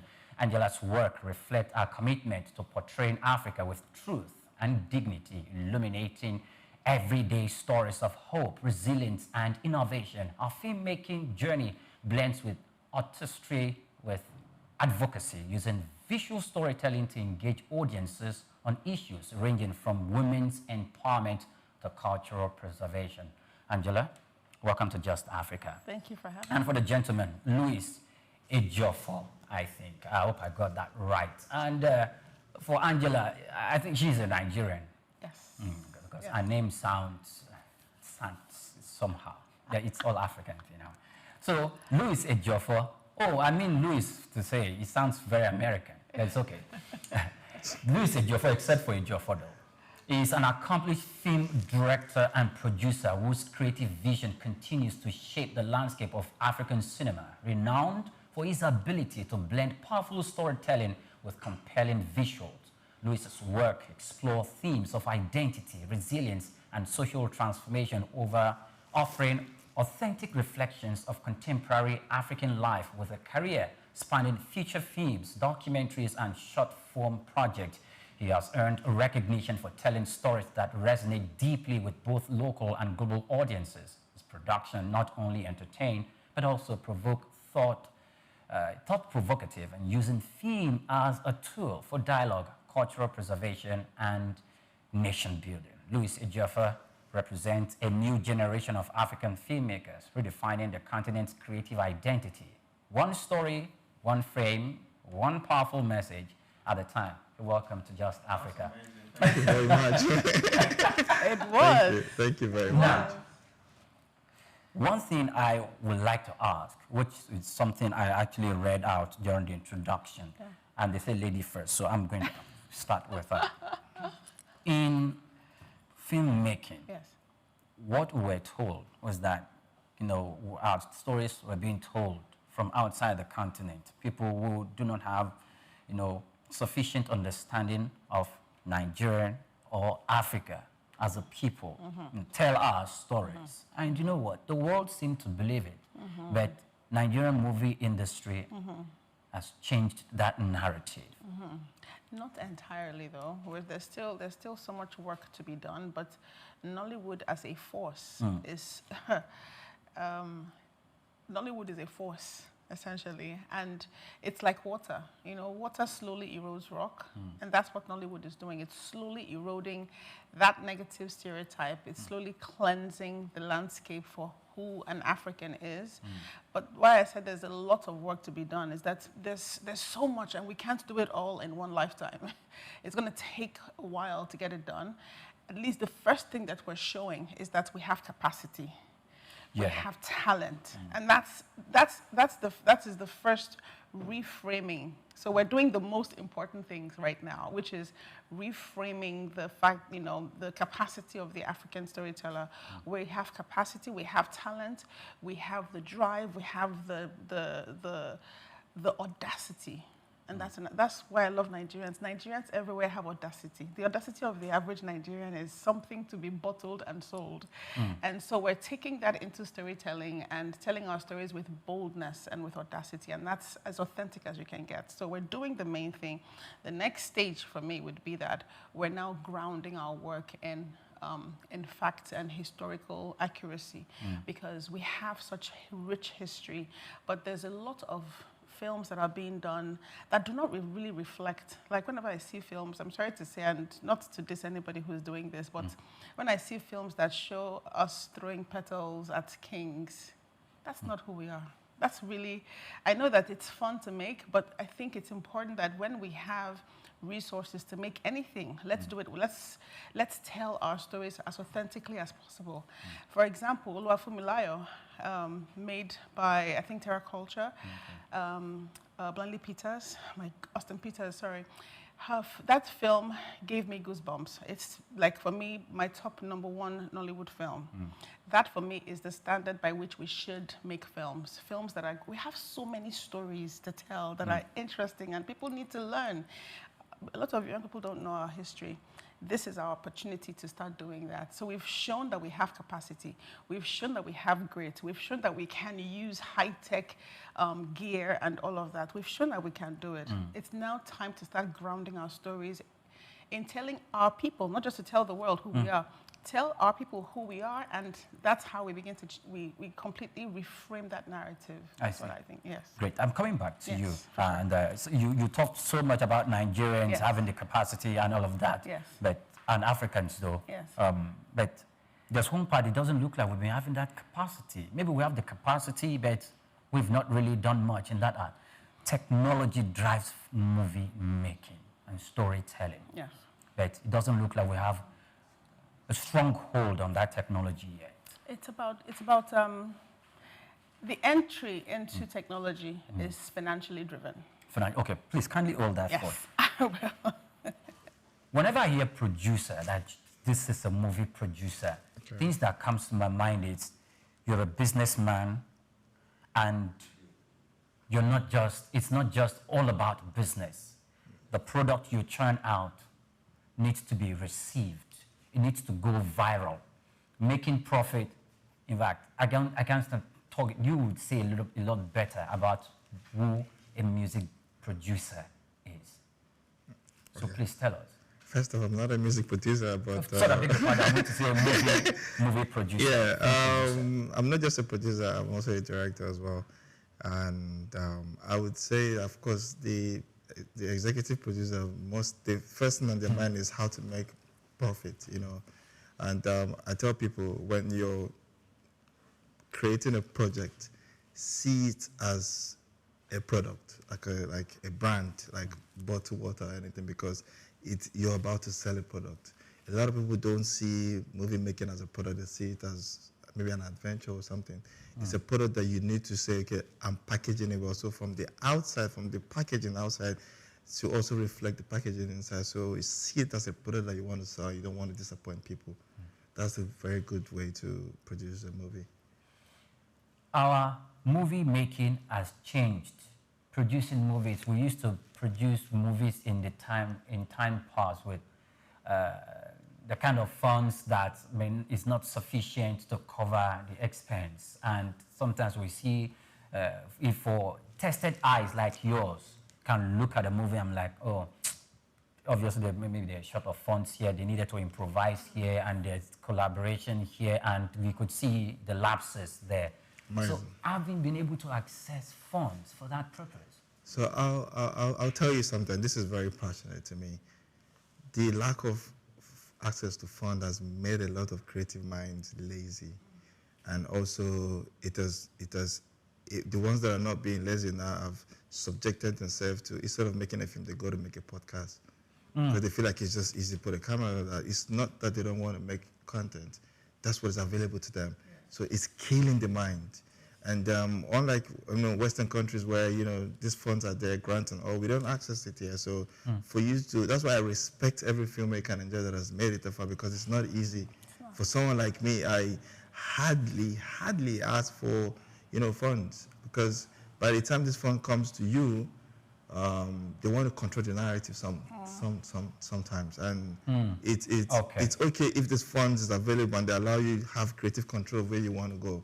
So some of the projects that I've done is mostly self-funded, and I just want to say, if there are ways the government can help young filmmakers like ourselves coming up, will be amazing, because it's killing the mind. It's killing every young person that's into filmmaking just want to do a podcast. Do you know how that's in the nearest future that you'll be having watery content? It's not going to be solid.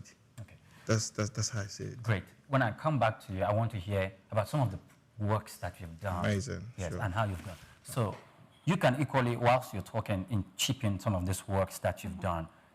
When we tell our stories, I know we talked about me coming back to the technology and that space. Our industry has grown from money. It is not a political space where where the politicians are pouring in money in and all of that. So a politician, a movie maker in a part of the world said something very, very profound. He said, you write the laws of your country. You write the laws in parliament and make decisions. Let me write your movie. Let me write the movies and shoot the movies in your country. I bet you I'm going to have more influence than the people writing the laws, and I'm going to dictate the narrative, the social narrative of your government and of your people in your country. Is that assertion tenable? Is it something you agree with? I don't know in what context that assertion was made or who made it, but you were talking about influence. I do believe that there's a lot of influence that the media has, or filmmaking, or storytelling has. It's always influenced people around the world. Storytelling is a very powerful tool in informing and changing minds and reframing narratives. But in terms of controlling, so I would say this. I feel like in every industry, there will be weeds. Okay. And there will be wheat. And sometimes, like he said, the wheat get whittled out. They get dried out because they're not the ones who get access to funding. It's the weed. The weeds get like if you have a garden, you will notice that the weeds are growing faster than the things that you wanted to grow. And so you have to continually weed your garden. It's a very tenuous process. To have a garden, you do it as often, in fact, every day you go in and you just pull out stuff, And that's how the industry should be, where it is. But it's not like there's a process. The only process to weed out is to have a structure. And that's why I said the job isn't done yet, because there needs to be a structure in Nollywood. Nollywood is a very fluid market. Could you please be specific when you talk about structure? Yes. Okay. In terms of what is the structure for distribution? What is the pathway? There should be a clear pathway for films to be distributed and protected. There should be a clear pathway for fundraising. How do you raise funds? There should be clear agencies, clarity on how to raise funds to make it easier for people to do it. So I live in Canada and I make films. My films are made in Canada essentially. So I identify as Nigerian Canadian. Okay.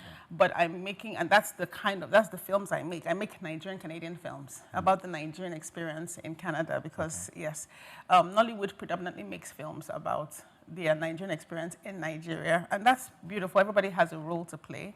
But mine is to also document and share the experience of the Nigerian Canadian or the Nigerian diaspora. And so in Canada, it's very clear. Fundraising is clear. It might be difficult, but it's clear. There are government organizations, agencies that fund film. There's provincial, there's municipal, there's provincial which would be state. Then there's federal. So I live in Ontario, so we have Ontario Arts Council. I live in Waterloo. We have Waterloo Arts Council. Then there's Canada Council for the Arts. You can apply to these organizations for funding. You may not, and therefore emerging filmmakers. Now, when you get to a certain level and you now want to make films that have bigger budgets, then you go to Telefilm Canada, which gives you an investment, and it's a non-repayable investment, which means if your film doesn't make money... Non-repayable investment. Yes. So which means if your film doesn't make money, that's it. They don't recoup their funding. But if your film makes money, then they recoup. But it's not you don't owe them money. There's no interest. So they recoup the money at no interest. It's government money. So if you don't make money, your investment turns to a grant, essentially. Wow. So that's a very powerful structure. that the government has laid down. Now, what they then do is that for you to apply, and there's still so many other, there's Ontario Creates, there are other than the media industry, the telcos, the big companies there also have art funds. Art funding there's a huge support for art funding. In fact, I think it's part of policy for organizations that benefit from the arts market to have art as a way to give back. Sorry to butt in. Yes. Have you been able to, you've done some work. Yes. And AFRIF is ongoing, like you said before the program came on, that you are you're nominated for a category there. Yes. So have you been able to relate this effective and efficient structure in Canada with the regulators or with the stakeholders in Nigeria as a suggestion, as a way of policy for them to adopt? I'm not very familiar with the Nigerian film industry, but the little that I know, I think there has a bottleneck has been created. And so there's a bureaucracy in terms of hierarchy, who gets funding. There seems to be, if you're not familiar with those who are in charge of it, then you don't really have access. But in Canada, it's not so. You don't have to know anybody. You just put in your application, and then there's a separate jury that does that. The jury are made up of filmmakers, but then again, they're reshuffled. I have been asked to be a jury, like to adjudicate on, once I'm not in competition, I've been asked to do that. So it's made up of people who are practicing. But I find that in Nigeria, it's pretty much the same people who are, deciding what's what, and it's a handful of people. I see. And so that doesn't create equity and fairness in terms of distribution of funds, because it's pretty much the same people that get access to the funding, while those who also want to, and this is where weed is fed versus the artists. And he was talking about everybody going in to do podcasts, because really, think about it, it's easier to do a podcast than to make a film. Film is almost a thankless job where you struggle to raise the funding, you struggle to make the film, you struggle to finish the film, then you struggle to sell the film, and then you sell the film and you haven't made as much money as you've put in, because you don't pay yourself. You have to throw everything that you have into it, and then somebody else makes all the money from your film. And so when you've done it a couple of times, like someone said yesterday, filmmakers always say never again when they're in the middle of production. But once their film is finished, they're like, hey, my brother, there's a new film I have another one. Yes, it's non-stop, and that's who you are. Once you're a filmmaker, that's who you are. You don't say never. You say never again every time you're making a film. But once you're done, there's always an idea, because your universe is feeding you with stuff. But we need that enabling environment for filmmaker that makes it harder, because when you go for some certain grants in Canada, there's certain things that they ask you for. You have to write plenty grammar. You have to explain, and they'll ask you in different ways. What they're trying to do is weed out people. That's what they're trying to do. They make the grant application is so intense. it takes me about 3 months to prepare my grant application. 3 months. It takes, yes. For telefilm, it's taking me about a year to get ready for that. Just so a moment. Yes. Just a moment. So when I come back to you, Yes. you tell me about the work that you've done and what made them nominate you for this, if you're going to win anyway. So the works that you've done, tell us about them. Yeah, before I get into that, I just want to chip into what you said. Yes. I was in, I was in Austria. I met a few people that work with Netflix. Did you say Houston? I live in Switzerland. Okay. I was in Austria last year. I met a few people that worked with Netflix, and when I was trying to do this project, and they told me that it's better off that I tell Netflix that I'm from Mali than saying I'm from Nigeria, that they're not going to fund me. So you see, some people have gone out to spoil the party for upcoming filmmakers like us. In Nigeria. Exactly. So Netflix will not fund you money right now. You know, that's the information that I'm getting. Because some people that have been there have mismanaged. And that's pretty much what she's also trying to say. It's a problem. It's a problem because the people who are supposed to, you know, advocate and distribute this, you know, this access is tight. But just to answer your question, yes, my film is also in competition for the Afro this edition as well. What's the name of the film? It's called The Good, The Bad, and The Ugly of Afrobeat. Yes. The Good, The Bad, The Ugly of Afrobeat. Yeah, I did a documentary on Afrobeat, speaking up for those artists who have probably gone into bad contracts, record label wahala. You know, it's female counterpart not getting as much as the male counterpart in the music industry. So I mean, you are fighting the system. Yeah. No, I don't mean that in a negative sense. No, we need. Demanding for justice. Yes. So I mean, I was very journalistic with the approach.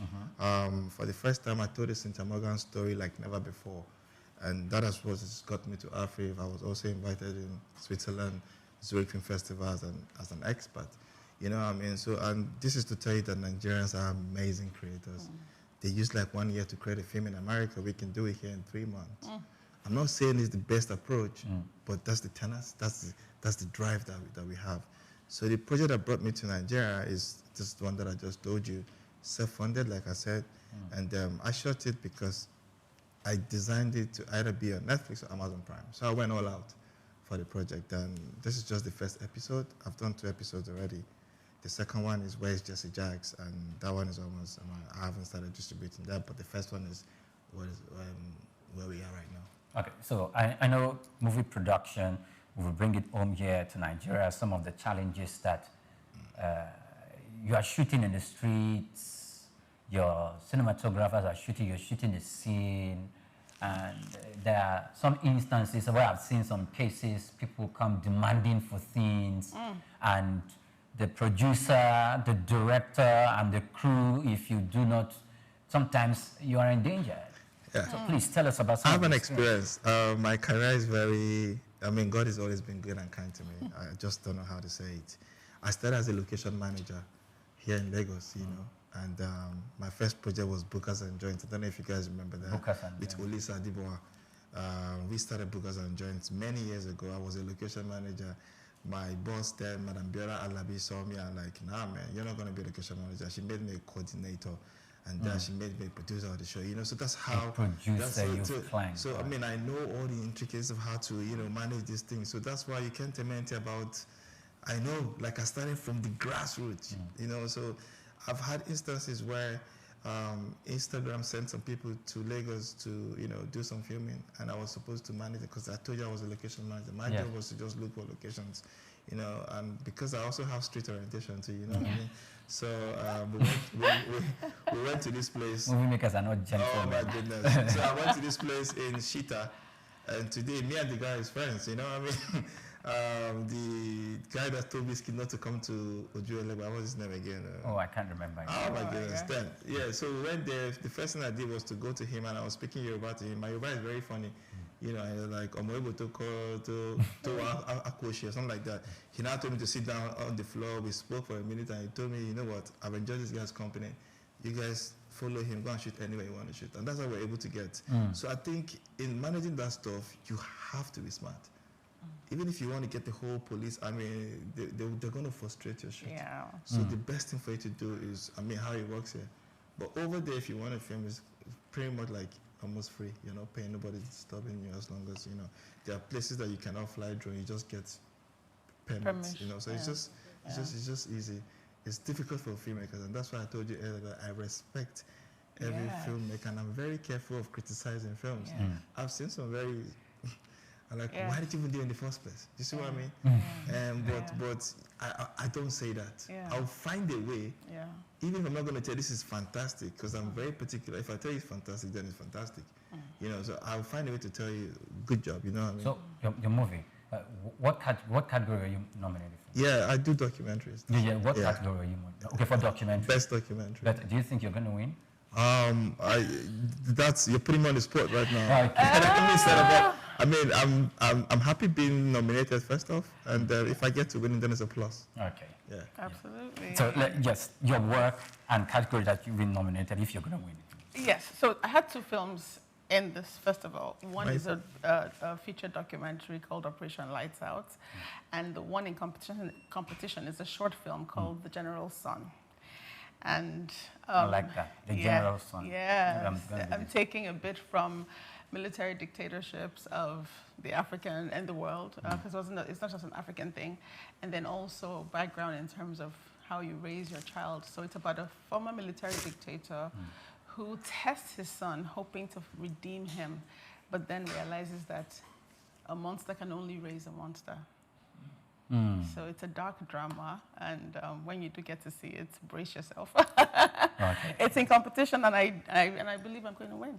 Okay. Yes. So the category is what was the category? For best short film. Best short international film. Best short international film. Yes. That's great. Now, please tell us some of the challenges you faced while putting this out. Oh, well, the film was produced as part of my, I did an MFA in film in Canada, York University. I always say this, shout out to York U.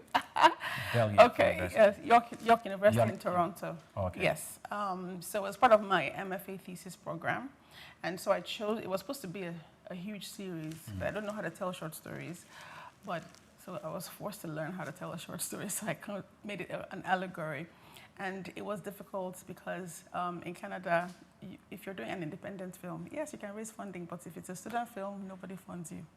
You have to apply to, there's a funding that you can get through the government for only student films, and it's for research. So you may not get it. I did, but it wasn't enough. So I reached out to family and friends. Family and friends, I think for independent filmmakers, is the most reliable. If you have it's the most reliable go-to, because when your family and friends know that you make films, they know that you're going to come, and you'll be like, I've come again. No, you guys, I know I'm Nigerian. I'm the only black person in my class. We cannot do what? We cannot carry last. So everybody, and my family and friends did pull through. So I was able to put together a good budget for the short film. It's 20 minutes long. And it was challenging because I had a big vision, as every Nigerian should, and I really wanted to make this a statement about my own capacity as a filmmaker. And to kind of, take off what he said about films that are not very good in Nollywood. I believe in growth, and I agree with you. I don't give people bad feedback to say, oh, this is terrible, this is crappy, because my first film was crappy too. But this is growth. You don't get great by not making films. You don't make the first best film. You start off making crappy films, but it's not necessarily crappy. That's your starting point. It's like when you start learning how to play guitar. You don't start and you start sounding like the greats. You start horribly. And I take that and I want to encourage filmmakers, anybody who is thinking about them and afraid of making bad movies. You will make bad movies. It's okay. But that's where you learn. You look at the bad movie, you think about all the things you should have done, you could have done, and you should do for the next one. You take all the lessons, forgive yourself for the mistakes, and then you move forward, with all those lessons. And that's what makes you a good filmmaker. I think pursuing knowledge is very important. I also had a lot of pushback from fellow Nigerian filmmakers who are saying, why are you going to go and do film school? Don't you know how to make films? And I was like, you don't know what you don't know. You can make films for 10 years and make 100 films, but if you don't learn anything new beyond just the same style of making films, you will make the same kind of films for 10 years, 100 ways. So if you want to improve your storytelling, if you want to improve, if you want to grow, because you might think you know it all, you don't. No human being can know anything, everything. Always seek for knowledge, always be on the knowledge hunt, and that's how you grow. Every part of you will grow. Okay, so because we're going to be wrapping up in the next 5-7 minutes, I want to ask you this question before I come to schedule 4. Now, why we don't see much collaboration between producers from Hollywood and producers from Nollywood? What do you think could be the problem? I see some useful collaboration. I've seen some useful. Quite a few. They're very few. They're very few, and I think it's because there are way too many weeds. Again, back to the weeds. And I'm sorry, I'm not calling out anybody, but I find that Hollywood, they have a standard. They have a standard that has worked for them. And if you want to play somebody's game, you must learn that game, learn their rules, learn their standards, and then play at it.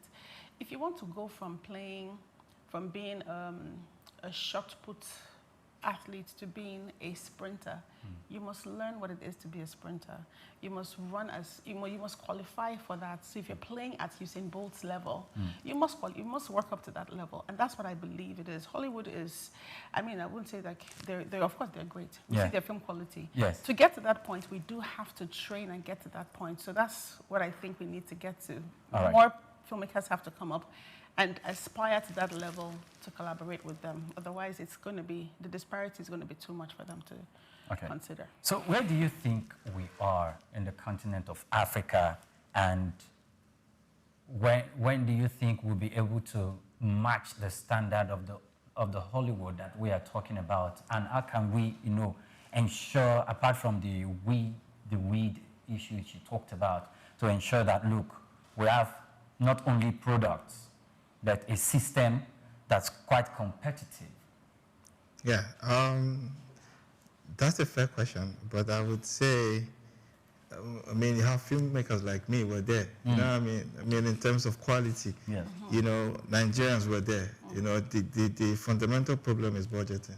Do you see what I mean? So, and also, like she rightly said, distribution. After you struggle to find the money, you struggle to produce, you struggle to manage crew. There's a lot of, there's a lot.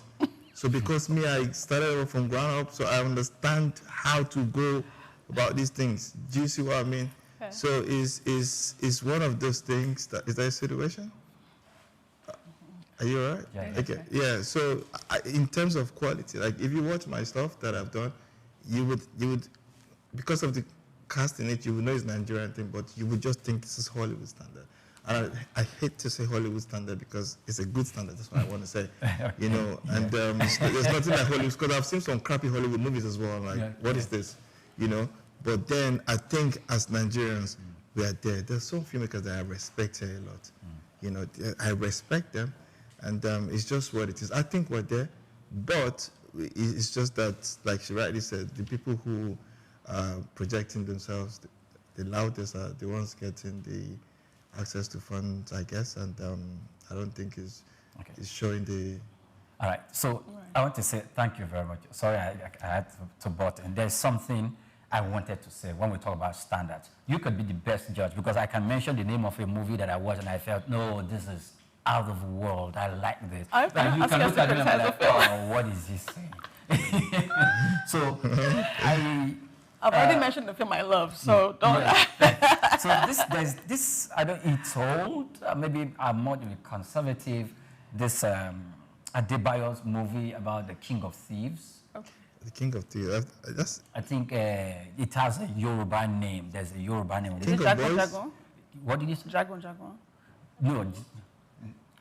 Not even 7 Doors. No. There's this one that he did where Is it on Amazon Prime? Or no. I think probably it's in... I think it's in Netflix.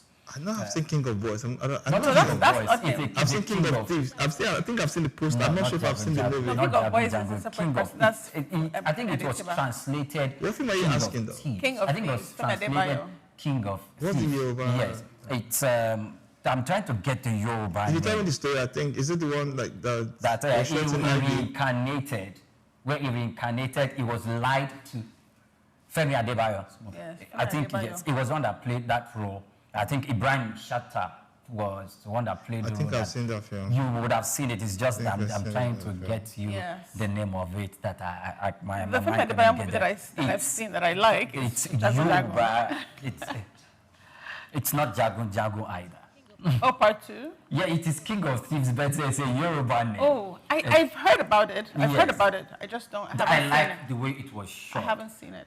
Africa, the Yoruba tradition was well portrayed, and the way and manner it was shot, the quality Yes. was at that level. Yes, I do like that some of the Yoruba epics Yes, they do are that. they're grounding their They're stories. fantastic stories. They have Yes, fantastic they're grounding their storytelling. stories in I've seen that they're working with a lot of Fantastic Yoruba storytellers. historians Yes. as well, and that's for me, that's the standard we should be working with. Yes. Working with the historians, the custodians of our history, to help us Exactly. with accuracy. That's Exactly. what we should be doing. Exactly. Yeah, that's their Well, role. thank you so much, lady and gentlemen. Thank you so and, much.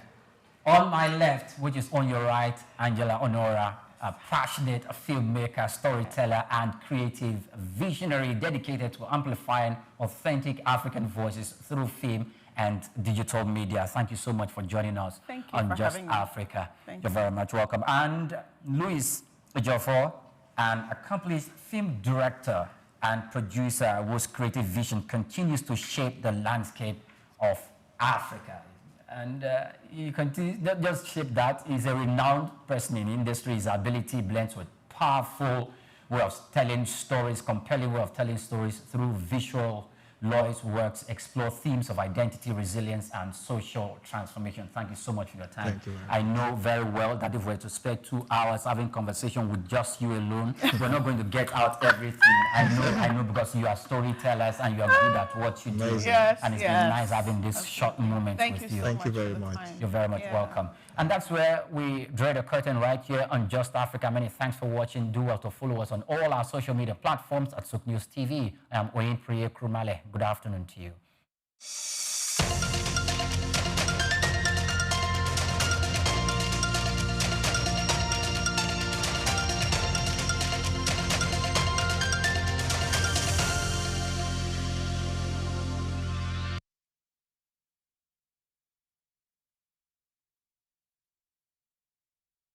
Human ingenuity has birthed remarkable innovations, none more so than the rise of intelligent machines.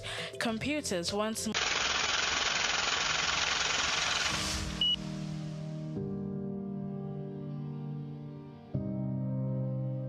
Wale Soyinka, born Akiwande Oluwole Babatunde Soyinka on July 13, 1934, in Abeokuta, Ogun State, southwest Nigeria, stands as one of Africa's most celebrated literary figures and a global icon of resistance against oppression. His life and works reflect an unwavering commitment to justice, culture, and the transformative power of arts. Soyinka was born into a Yoruba family in colonial Nigeria, an environment that exposed him to both traditional African culture and Western education. His father, Samuel Ayodele Soyinka, was a school headmaster, while his mother, Grace Eniola Soyinka, was a devoted Anglican.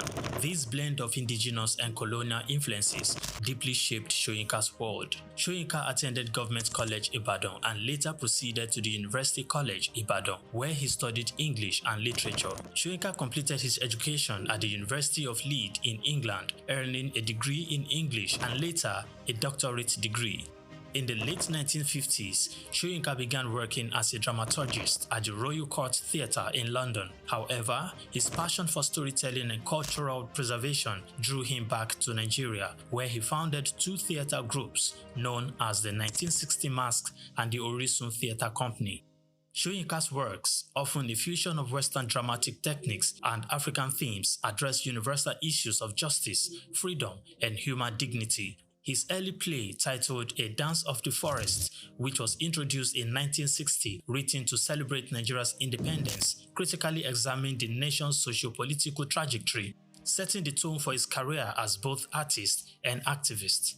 Soyinka's activism became more visible during Nigeria's post-independence years. In 1967, during the Nigerian Civil War, he called for a ceasefire between federal forces and Biafran separatists. This led to his arrest by the military government, and he spent 22 months in prison, where he wrote a short drama titled The Man Died, Prison Notes, a harrowing account of his imprisonment and a profound critique of authoritarianism. Soyinka has authored more than 20 works, including plays, novels, poetry, and essays. In 1986, Soyinka became the first African to win the Nobel Prize of Literature, an achievement that brought global recognition to African literature. Soyinka remained an outspoken critic of oppressive regimes, often at great personal risk. His activism extended beyond Nigeria, addressing global issues of injustice and human rights. During periods of military rule in Nigeria, he went into exile, continuing to write and speak against tyranny. Today, Soyinka is celebrated not only as a literary giant, but also as a symbol of resilience and moral courage.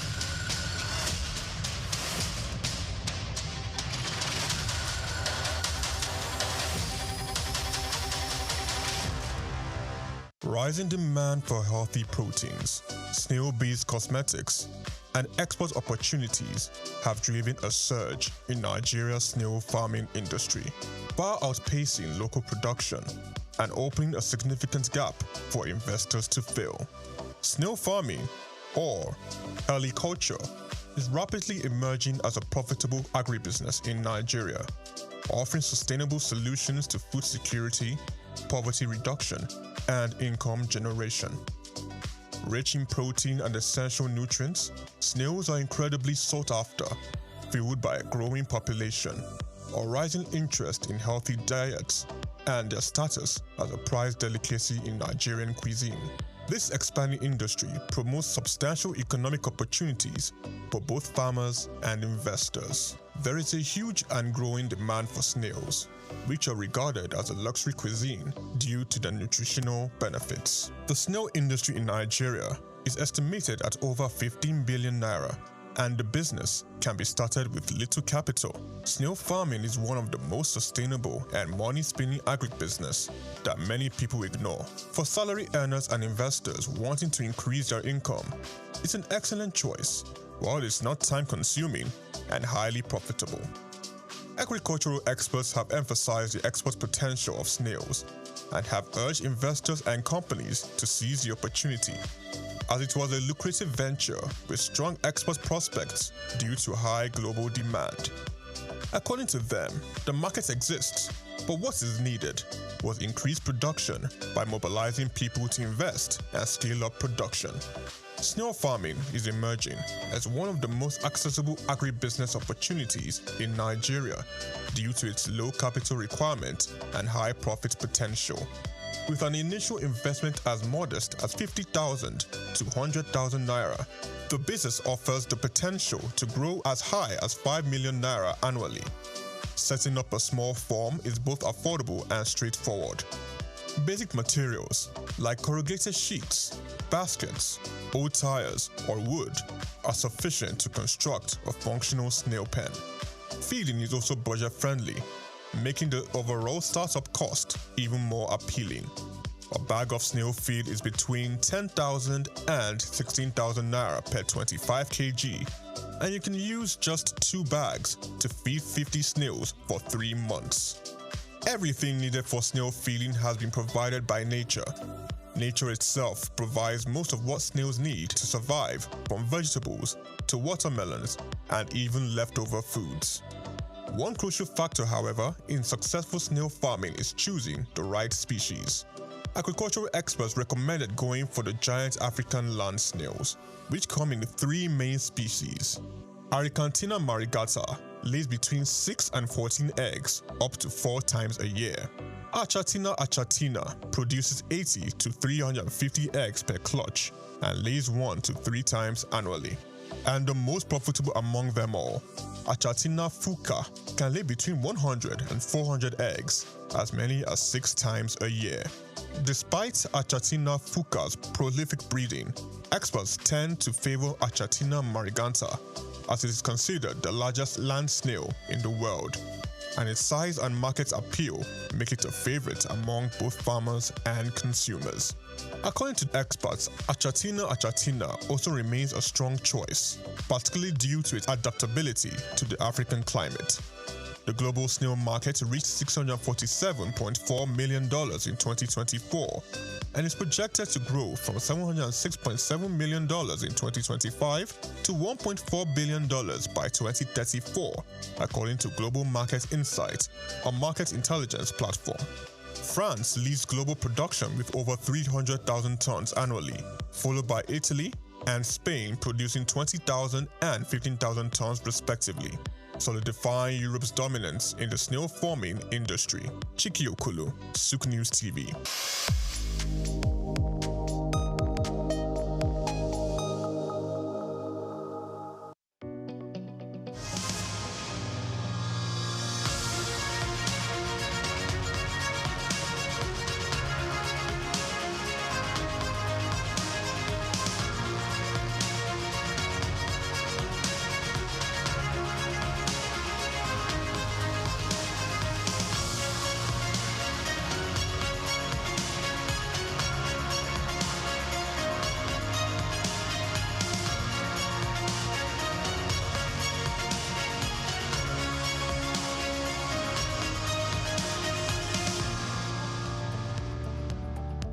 Hello and welcome to the maiden edition of Queen's Court, where we discuss the role of women in leadership and nation building. I'm Juliet Biniti, Reverend Juliet.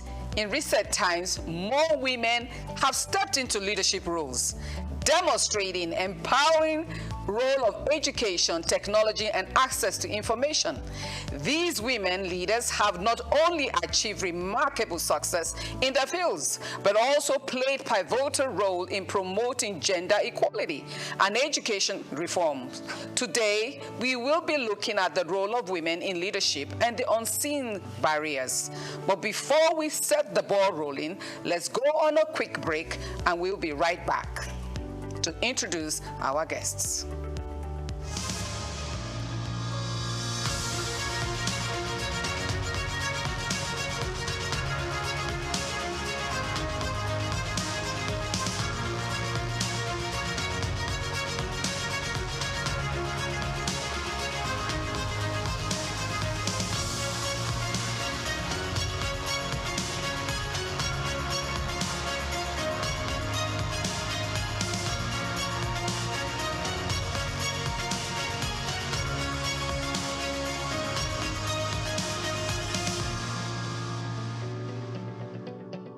Welcome back. Women leaders already battling workplace stereotypes and seeking work-life balance found themselves shouldering more enormous responsibility in recent time. Hence, we will be looking at the role of women in leadership and the rising challenges.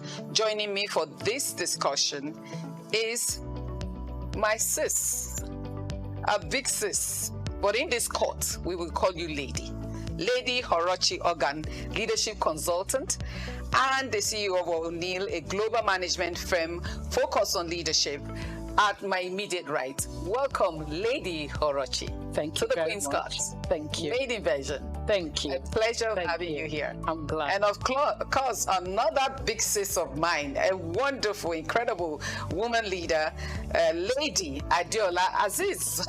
In this court, the Queen's Court. So get ready for that. A politician and a social entrepreneur, and of course, the founder of an NGO, Community Care Foundation, focused on empowering youth and women, and especially in agriculture, solving the hunger problem.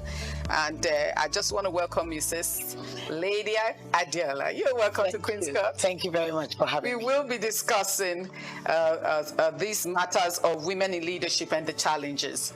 And today's discussion is going to be focused more on the ideological issues of these leadership issues, because women and leadership is almost as if it's not something to go together. When you say women, it doesn't count leadership. So we want to have that discussion, understanding that women have been leading in the past. We have seen great women leaders. We have seen Queen Amina Ozaria.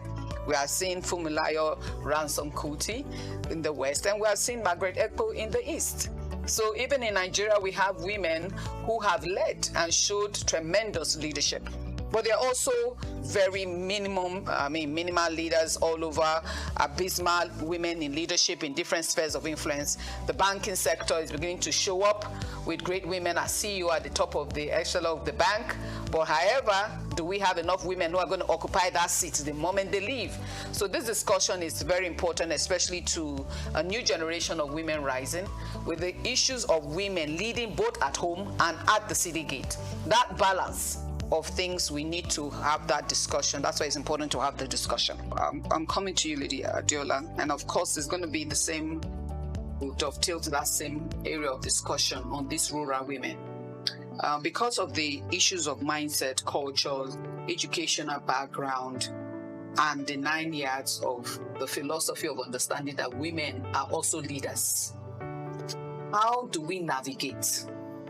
Apart from education, training, let's say training, what is the intricate issues that you think is still limiting these women, even at the rural level? Let me give you an example. I was at a program where I needed to speak to some women. When they called me, I thought they were educated women, but I found out they were not, so I had to go into pidgin English a little bit. But I realized that these women have such capacity and role to play in the society.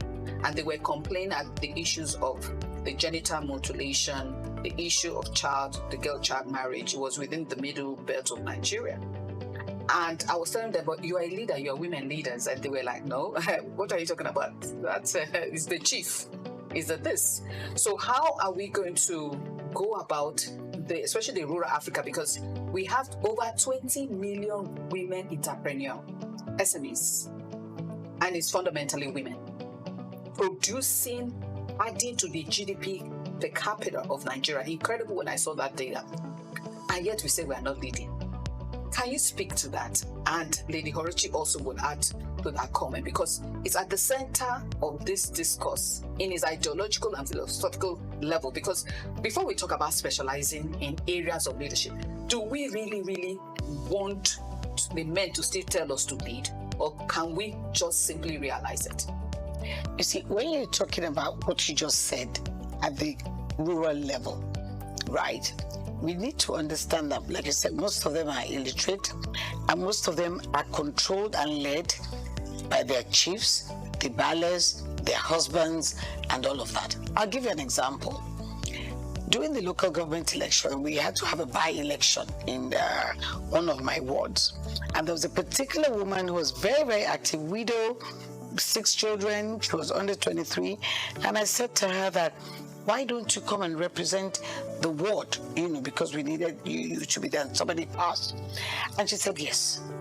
So I said, okay, we will support her, we will fund her, and all of that. Do you know that by the next day or 2 days later, when we reached her, we couldn't get her on the phone? And I actually paid somebody to go and look for her. Did something happen? What had happened was that her uncle, her late husband's brother, the ballers, and said, how dare she put herself forward? Or she said she didn't put herself forward, that it was Honorable Adiola Aziz who asked her, because she saw the potential. She mobilized a lot for us. And she went into hiding. Can you imagine? Can you imagine that? So I now realize that what we need to do, we have to start the education from these male at that level who control these women. Excellent. During campaign, they're for you. They will do this, they'll support it, they say this is who we want. On the day of election, right, their husbands, the ballers, they would have given all of them. All of you, this is the direction you go. So when you have that kind of, I don't know what to call it, whether it's a directive, I don't want to use the word bullying or whatever, a directive from their husband, that's what it is, whatever, to do this. So tell me, how do those women want to express themselves?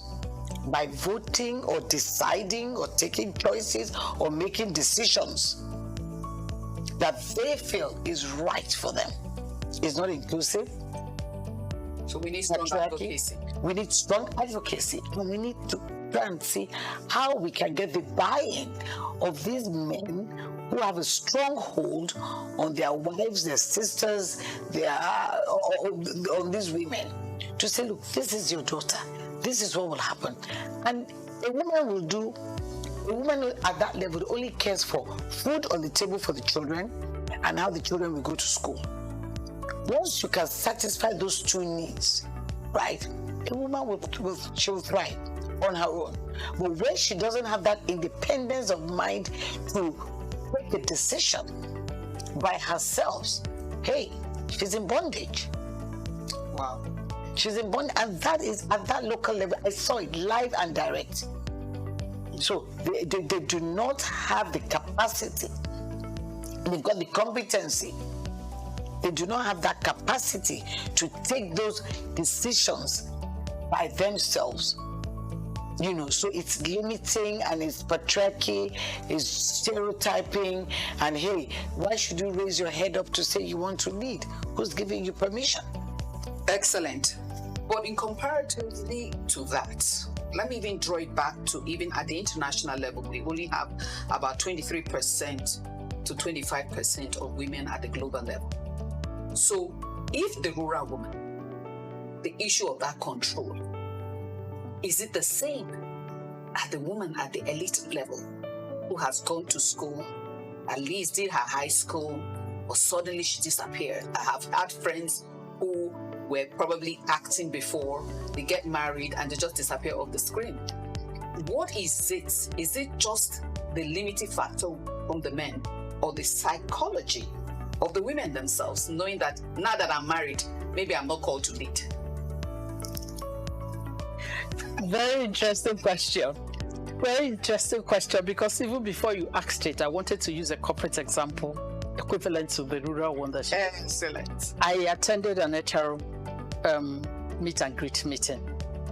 It was a people-centered thing, and the head of HR of a multinational bank came to talk to us about barriers and women in the corporate world.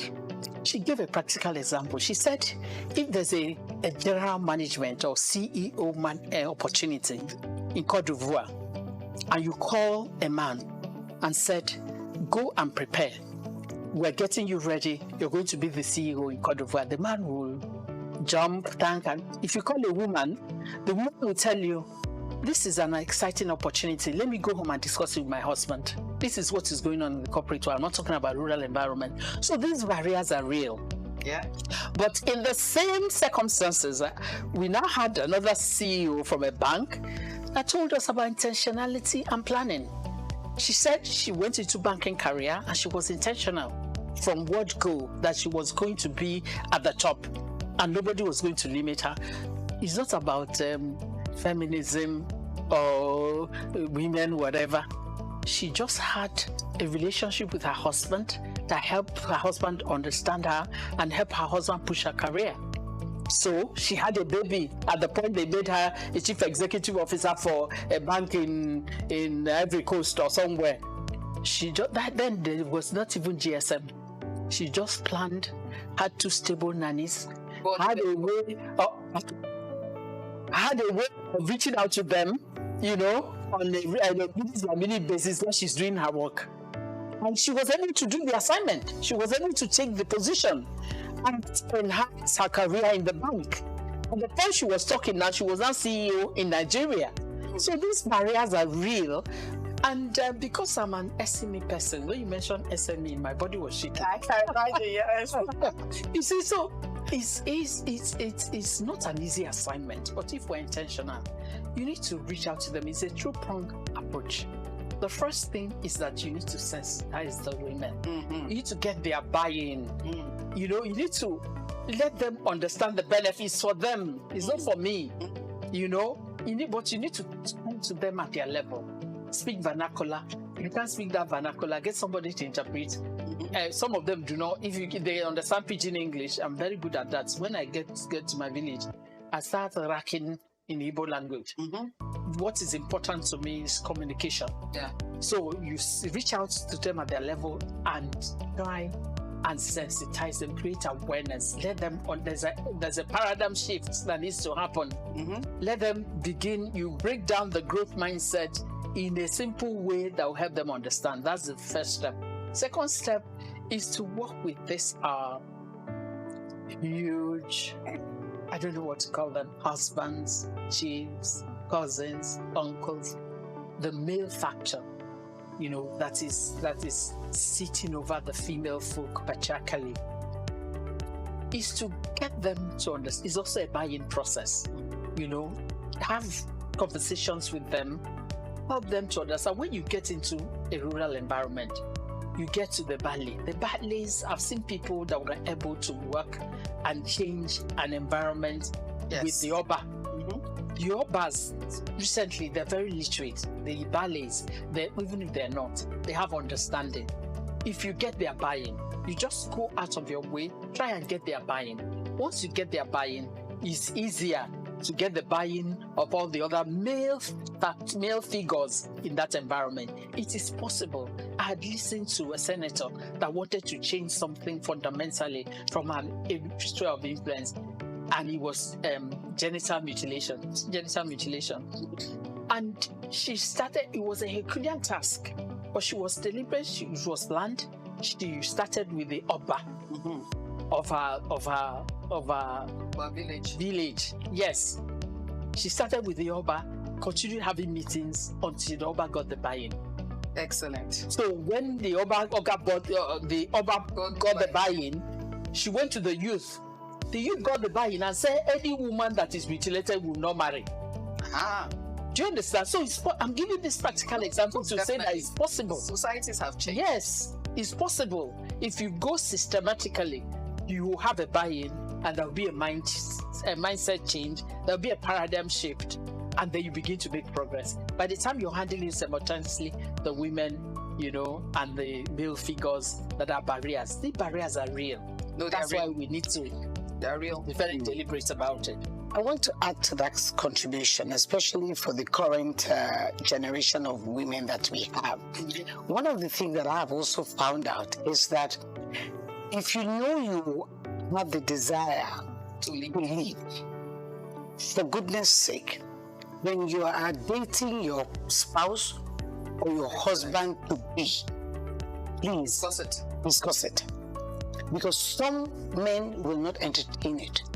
So you will not get in and say, oh, when I marry, I will change his mind. No, it's too late. Because if it doesn't happen at that stage, you don't express your desire to him, and he doesn't support it at the beginning, it's not going to work.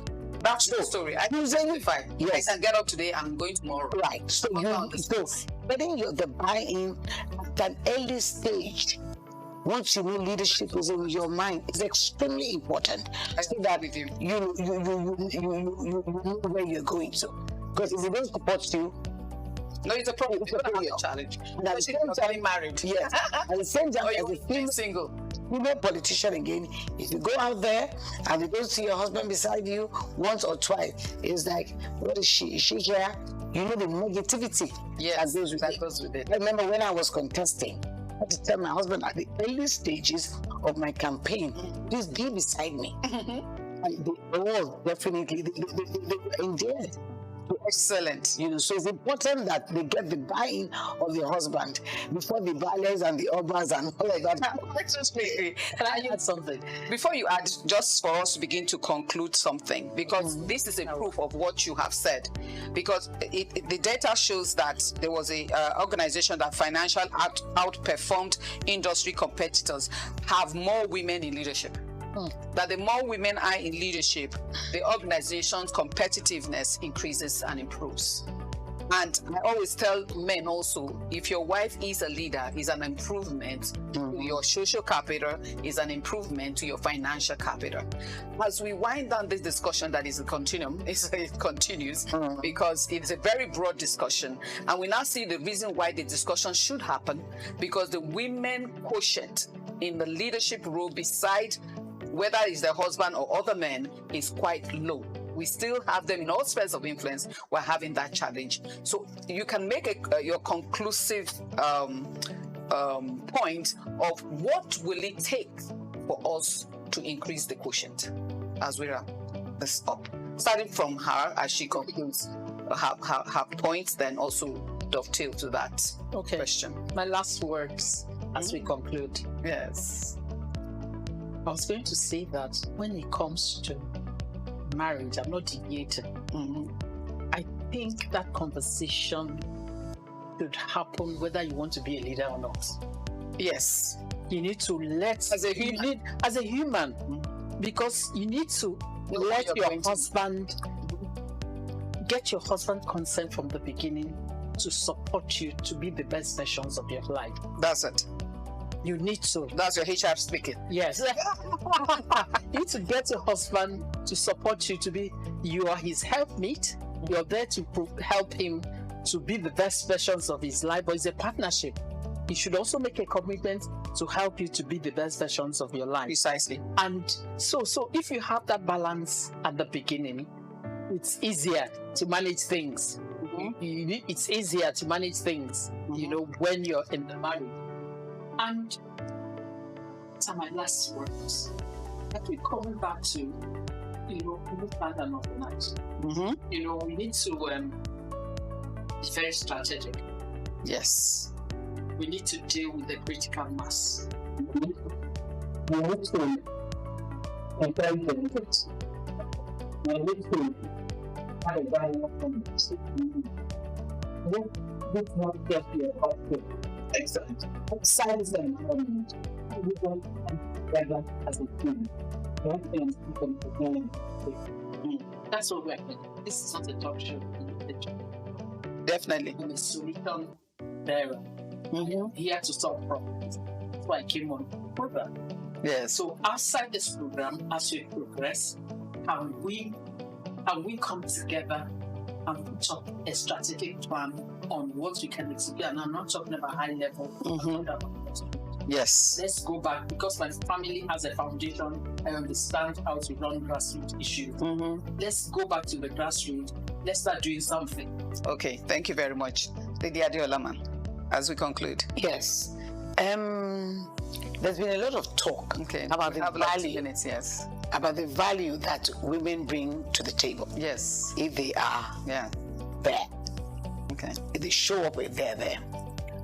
Promoting women leadership is simply social justice. Excellent. It is inclusivity. Excellent. It is diverse critical thinking. It brings prosperity to the table. Yes. To the nation, to the community, to the society. So why do you want to leave 50% of the gender that makes up the workforce, that makes up the SMEs, that makes up who we are in Nigeria? Why do you want to cut them out of the equation? Excellent. It's like having an aeroplane flying with one wing. It will never fly. So it will never fly. So the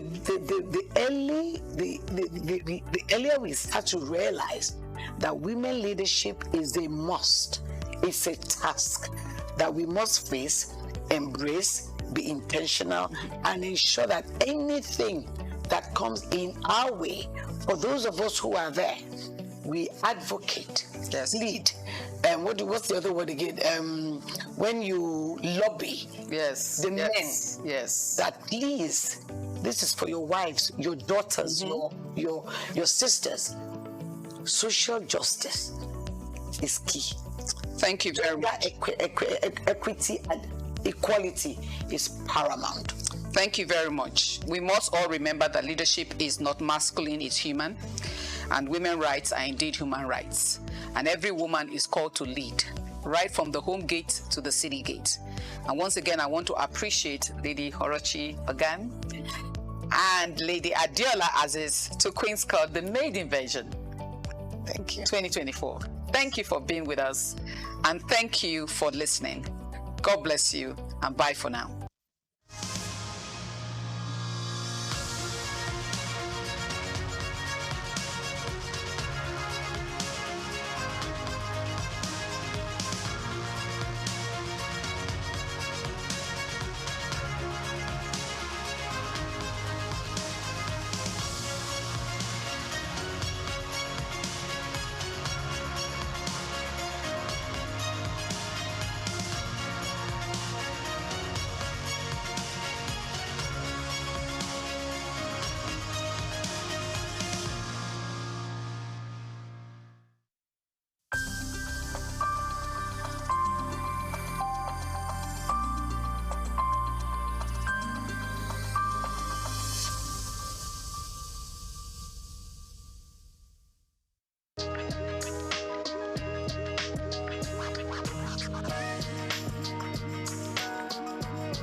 Well, thank you very much indeed.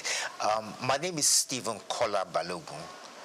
I happen to be a lawyer, and should I call myself a pseudo-politician? Not quite a politician, but I've served in government before, and I'm delighted to be here.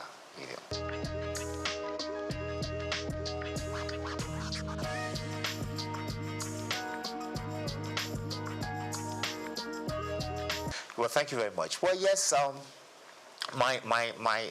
is it my family or the wider family? I mean, like I said, I'm the son of Chief Dr. Kolawole Balogun of blessed memory.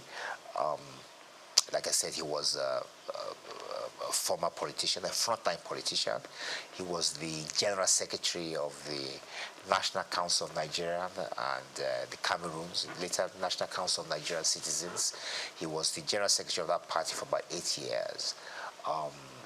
From there, he was appointed by SOUQ to become a federal minister. He was initially a federal minister without portfolio. Consequently, after that, he became acting minister for labor, social services, and then he became Nigeria's first federal minister for information in 1956. He held that portfolio to 1958. Thereafter, he resigned from government. He had disagreement with the party. And Tafawa Balewa felt that he was a useful politician that could be sent to Ghana. And he went to Ghana to find out what was. Ghana was a bit ahead of us in terms of politics at the time. I think it's fair to say they got independence just before us. And Tafawa Balewa wanted someone to understudy to find out what we're doing. So he sent Kola Balogun there. Initially, he was commissioner, and later, when we gained independence in 1960, he became High Commissioner. Shortly after that, when we became independent, he yearned to come home. He wanted to take part in the new political atmosphere at the time. He asked the Prime Minister to relieve him, to let him come back, and he did come back home. And immediately he took up the position of being chairman of the National Shipping Line. That was a position he held on to until the military struck in 1966. But even then, when the military did strike in 1966, he still continued. I think General Debayo of blessed memory invited him to join his cabinet, and he served as a commissioner for about 3 years or more. I think he was commissioner for health and was commissioner for education. Later, he also became chairman of the Sketch group of companies as well.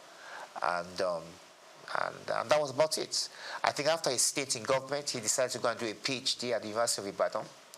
And then he went back into private legal practice. And then he started this agitation for the creation of Osun State. He and a few others set up the movement. He was the chairman of the movement. And then to the glory of God, in 1991, Osun State was created. And that's it. Tell us about mommy. Well, yes, my mother. Well, in those days, the women once were not so much in the forefront, But my mother has been my bedrock. She stood by me, and she has backed me in most of the things I've set out to do, And she's still alive.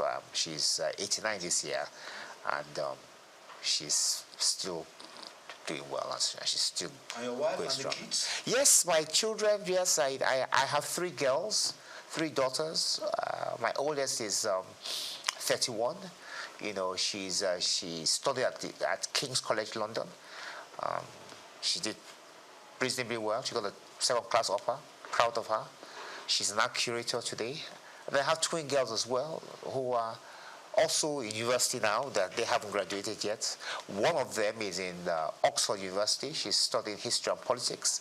And the other is in Cambridge University. She's studying human, social, and political sciences. So, yeah.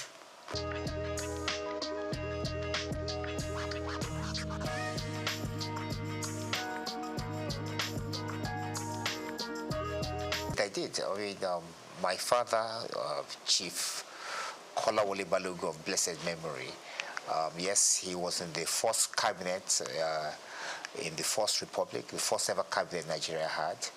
and he served as the Federal Minister of Information and Research.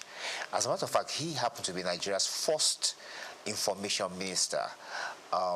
Later, T.O.S. Benson, of course, became the independent Nigeria's first information minister, but independent Nigeria. But Nigeria's first ever information minister happened to be Chief Kolawole Balogun, God bless his memory.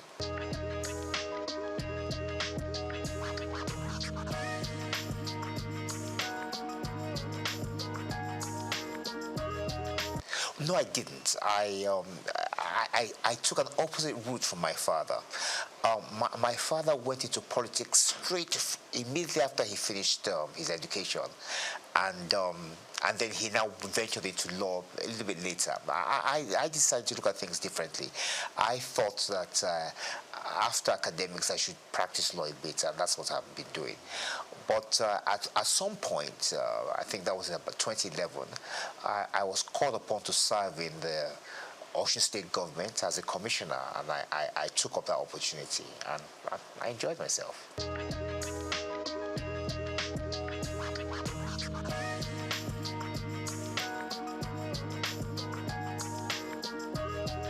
Well, I am in the sense that I'm 65 years old now, and I think it's fair to say that we belong to, well, I won't say the first set, but one of those who benefited from Nigerian education. I schooled here. I went to secondary school in the West. I went to the University of Ife, went to the Nigerian Law School. And I think it's fair to say that all the schools at that time were of high quality, produced top quality students who went on to make names for themselves, not just here in Nigeria, but also abroad. I think we still do that now, even though the standard of education has dropped. The sad thing about it is that Nigeria could have been a lot better in terms of the potential, because Nigeria does have a lot of potential. We do have very brilliant young men and women, you know, and I just think that if we had invested more in education, that we could have, the sky would have been the limit, actually.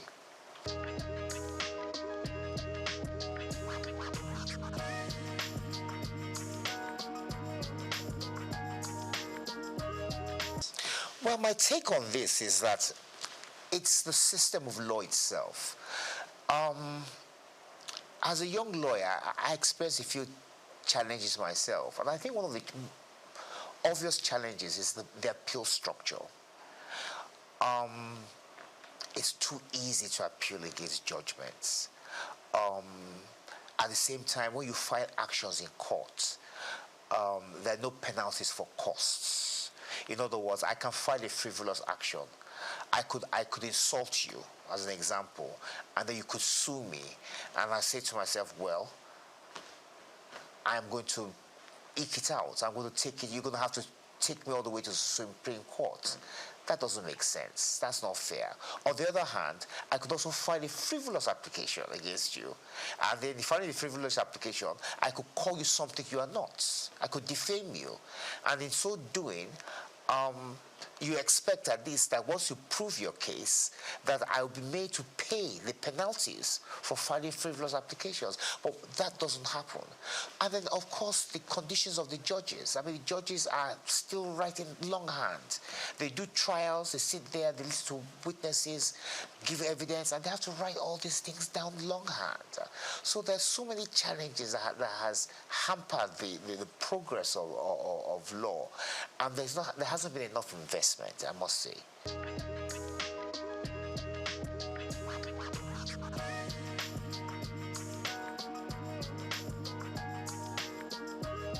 Well, I agree with that, and I'm going to give an example as to how that I think we could possibly do that. Now, the Supreme Court hears everything. It's the final court in Nigeria, so they're going to hear issues related to criminal law, civil matters, constitutional matters, as you know, all these matters that's got to do with elections, so on and so forth. As a matter of fact, when we have an election cycle, the legal system slows down because the judges are hampered. They're too busy listening to the various appeals from the various states and the federal government to do with the elections. So as a consequence, the other matters to deal with shipping, banking, criminal law are put on the back burner. I think we need what you call a constitutional court, whereby which the judges in the Supreme Court are divided. So you have those judges whose responsibility it is entirely to deal with constitutional matters, and then you have another set whose duty will be to deal with shipping, banking, civil matters, criminal matters, and so on and so forth. So I believe it's high time Nigeria has a constitutional court to try and aid the Supreme Court with the workload they have, which is, quite frankly, quite a bit.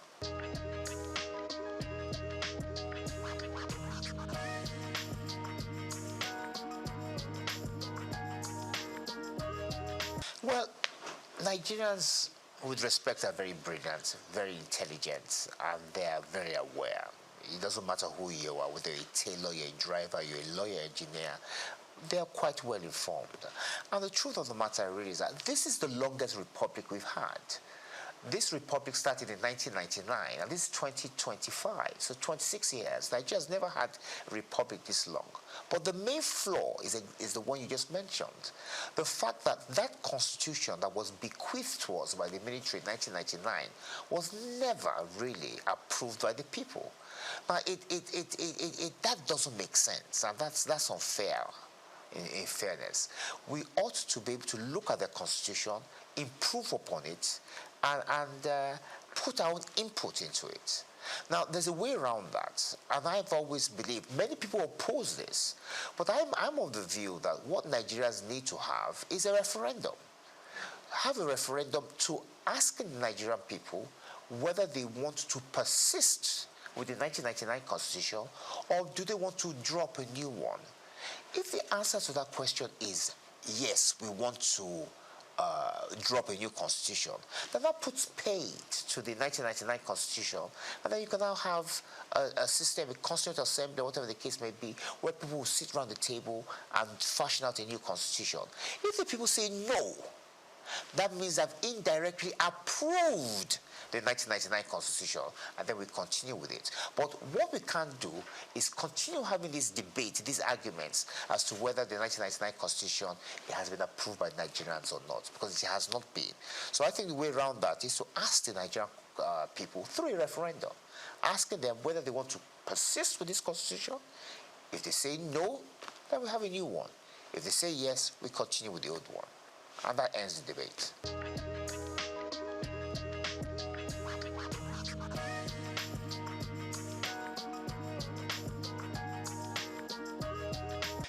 Every system has its merits. Every system has its advantages and disadvantages. To some extent, the presidential system of government has an advantage. It has the advantage in the sense that it has brought government nearer to the people. So the people of Osun, from where I'm from, for instance, now, have their own state. Same thing can be said, it's been replicated across the country. However, the drawbacks, the disadvantage, is the fact that it's extremely expensive. Now, look at Nigeria, for instance, now. We have 36 state governments. So that means we have 36 governments in Nigeria. If you add the government of Abuja, if you add the federal government, that's 38. Now, each one of these governments have some form of legislature, judiciary, an executive as well, local government, civil service. It's too expensive. Look, in America, where we borrowed this system from, the states came together to form a union. This is totally different. We are doing it the opposite way. So we've had a structure that we're now going back. So at the end of the day, many of the state governments are still dependent on the federal government. And as a consequence, the kind of progress we ought to be making, we're not quite making it. So I personally, and this is a personal view because others would disagree, I would prefer that we reduce the size of government by having some kind of regional structure. And I believe that will reduce the burden of governments. And if we can reduce the burdens of government, we can use this money to do many other things. And I also think it will also improve standards as well.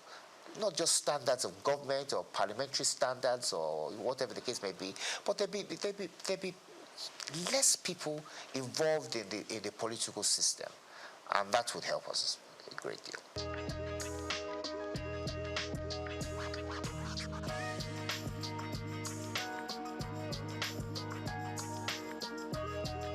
Well, I think it's fair to say that since 1999, we haven't had any new state creation.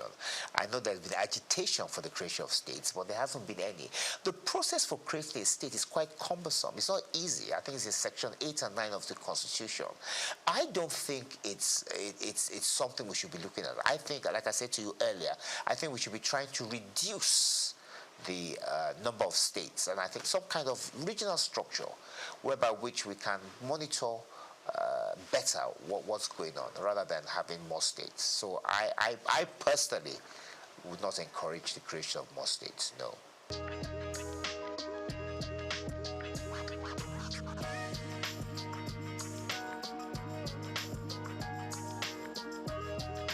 In the 1950s, we had 3 regions, if I'm correct. Those regions were the West, the East, and the North. We had the colony of Lagos, but if I'm right, I think it was the MacPherson Constitution, I think it is, I'm not too sure, that now put Lagos under the Western region. Now, when Lagos was placed under the Western region, lots of people were not happy about that. I remember my father was in the NCNC. The NCNC people were not particularly pleased, neither were the NPC, because they felt that Lagos belonged to everybody. Like you said, lots of people from different walks of life, different tribes, different backgrounds, and all schooled. I mean, Zik schooled in Lagos. He went to MBHS. So it was the issue was sent to London to arbitrate. I think it was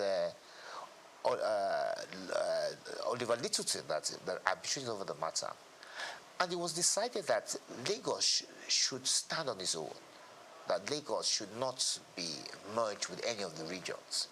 And that was how Lagos was able to free itself from the shackles of the Western region. It's fair to say that the position of the NCNC was actually argued in London by my father. That's why I'm quite familiar with this. But talking about Lagos, when the military, after that, we had what you called a minister for Lagos. I think there was Ribadu, and I think there was one other person, but I think it was Yaradua, not the same Yaradua, but his father. And then later after that, when the military struck, they created the state of Lagos. So the issue of giving Lagos special status has more or less been taken over by events. Lagos is a state, and as a state, it's still home to different people with different backgrounds, from different tribes, and it's thriving. I think it's fair to say that Lagos is probably the most prosperous state in the country. And it's just a question of its continuing with good governance and improving the strides they have made.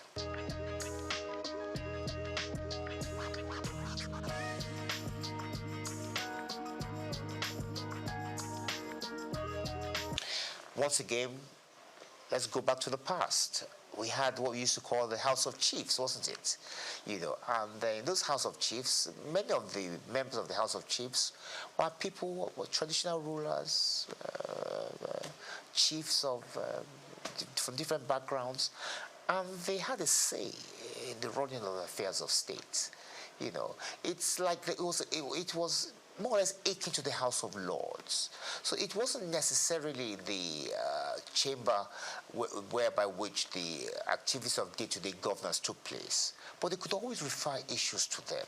And I think that if we change our structure of governance, and if, that's a big if, then yes, we can have something like that. We can have a second chamber, which is more or less advisory in nature, similar to the House of Lords, whereby which we will have obas and chiefs and people of influence who will be able to advise government from day to day from of the experiences and the way forward, but not necessarily binding. I think that's important. That decisions won't necessarily be binding on us, but at least they'll be able to share their views and experiences with the people.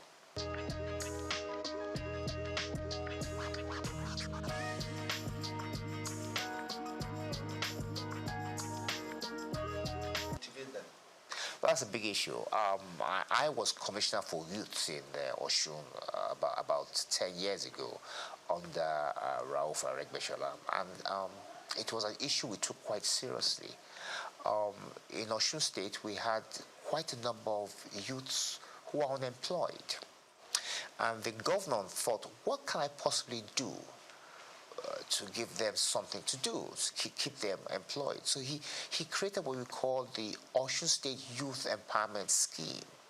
Now, under the State Youth Empowerment Scheme, unemployed youths were given particular tasks in state. Help us sweep the roads. Some were part-time lecturers. Some were doing all sorts of things. They were given a stipend. It wasn't a full-blown salary. Or the salary, although the stipend was enough to keep them to be able to buy things, to be able to buy themselves drinks and food, and kept them occupied until they could find themselves a job. And I think the federal government could follow that kind of scheme, set up a youth empowerment scheme whereby which unemployed youths are given things to do. There's so many things that need to be done in Nigeria. You know, there's so many gaps whereby which the youths can help do that. In the interim, while they find themselves something more gainful or something more permanent. So it's a question, it's for government to do. It's for government to think of a way of helping out the youths. And of course, there should be partnerships, a partnership between the government and private enterprise to try and encourage them to take on more of our youths, and not necessarily those who have schooled abroad, who they think are probably the best in terms of employment. No, we have many here who can do a good job as well.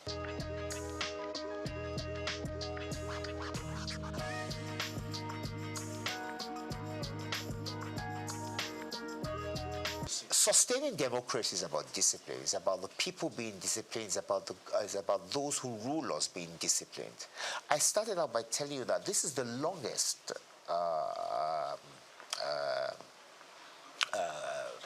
government we've had. It's the longest republic we've had. We've had democracy now since 1999, 26 years. If you go back to the days of independence, there's been no republic that has been this long. So it shows that the people have embraced democracy. They've come to it's part of us now.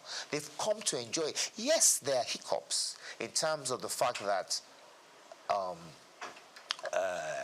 we could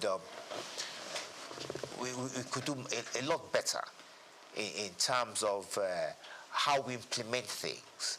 But in terms of the people yearning for democracy and imbibing it, I think we've done very well. And what we just need to do is just to try and perfect it. One of the ways, like I said much earlier, is to perhaps take a second look at the Constitution, see where areas where we can improve, and try and make people happy, and at the same time reduce the cost of governance. But I don't think democracy is going anywhere. I think it's here to stay.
Drop makes a hole in a stone, not by force, but by consistent dripping.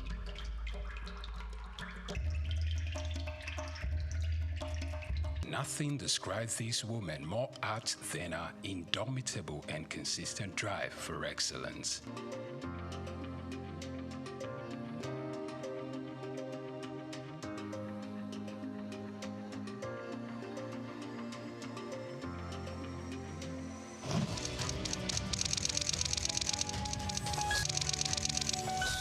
born Bilikisu Abiodun Moturayo Omobalanle Adekola on December 24, 1962, into the family of Alhaji Abdulmoshood Adekola, the first grandson of the first Alhaji in the city of Ibadan, and a Cameroonian mother, Mrs. Hannah Aduke Adekola, in the ancient city of Ibadan, Oyo State. While her mother was still pregnant with her, left for England to further his education.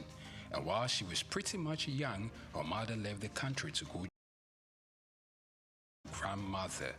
She was registered in a private boarding primary school at the age of 4. My parents had me. My father went off to England to go to school before I was born.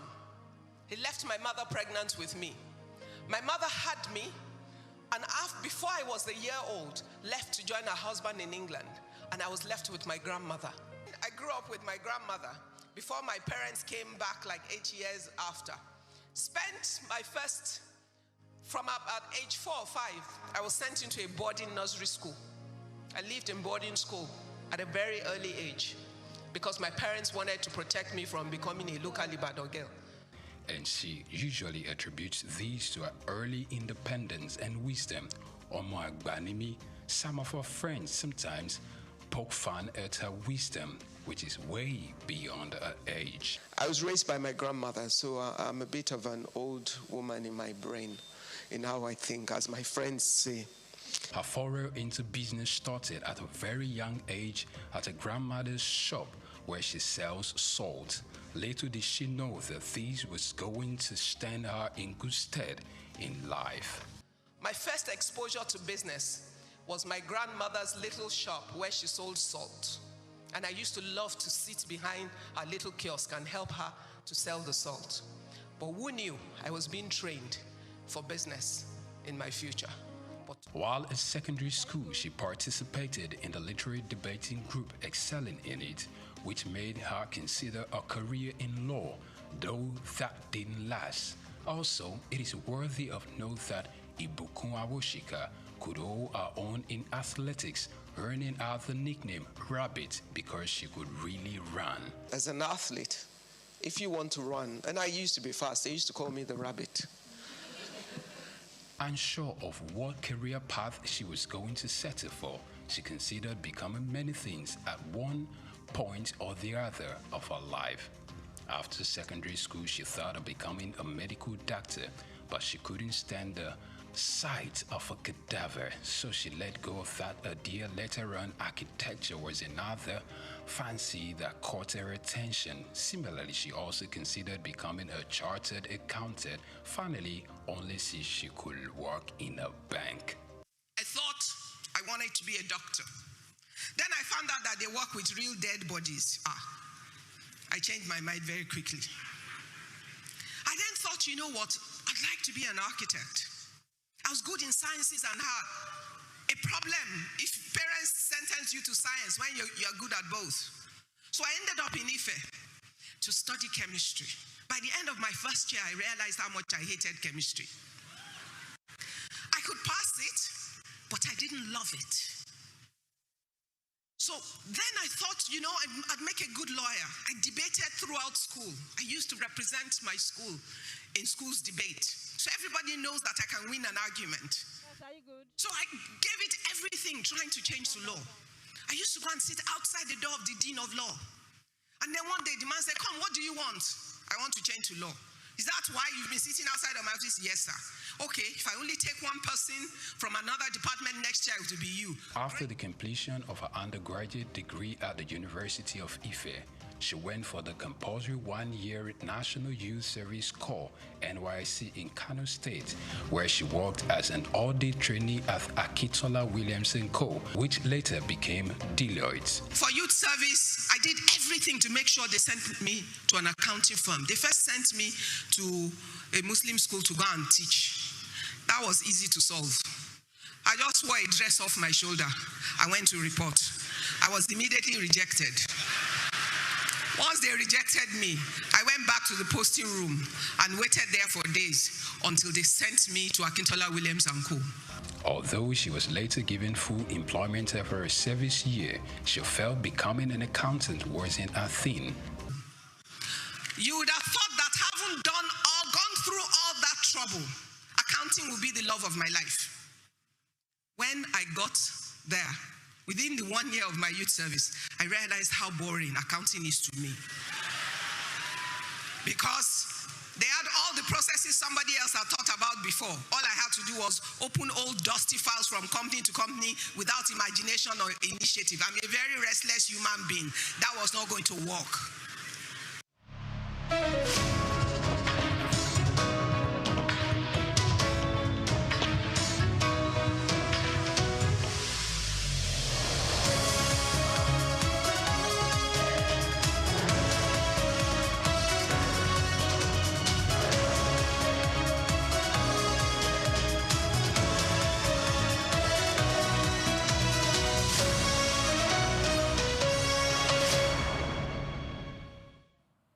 Hello and welcome to the World News on SOUQ News Television. I am Olumide Shukoya. Let's look at today's top stories. President Bola Tinubu reaffirms commitment to defeating terrorism, strengthening the economy amid sustaining national unity in Nigeria. Federal government awards 200 million naira grant to 14 engineers for innovative solutions on the Delta Technology Program. Botswana and Angola to hold talks on joint bid to acquire De Beers as both nations seek greater control of diamond resources. Federal judge orders Trump administration to fully fund SNAP benefit for 42 million Americans, blocking plans to cut food aid during government shutdown. And in the world of sports, Super Falcons goalkeeper Chiamaka Nnadozie nominated for 2025 FIFA Best Women's Goalkeeper Award, highlighting her rising career.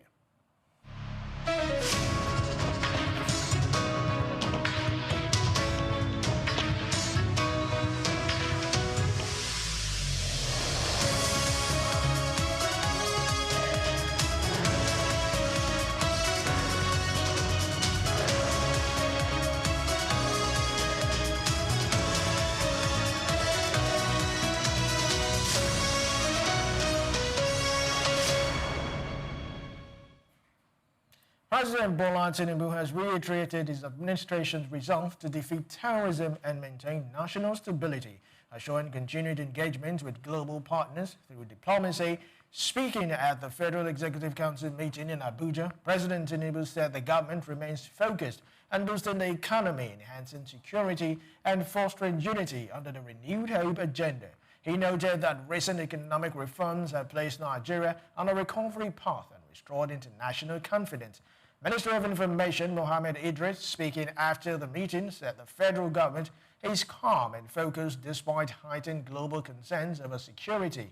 He confirmed that diplomatic channels are active to address these issues while maintaining a strategic posture. Idris also stressed the administration's commitment to protecting all citizens, encouraging religious harmony, and strengthening both domestic and international partnership to combat insecurity across the country.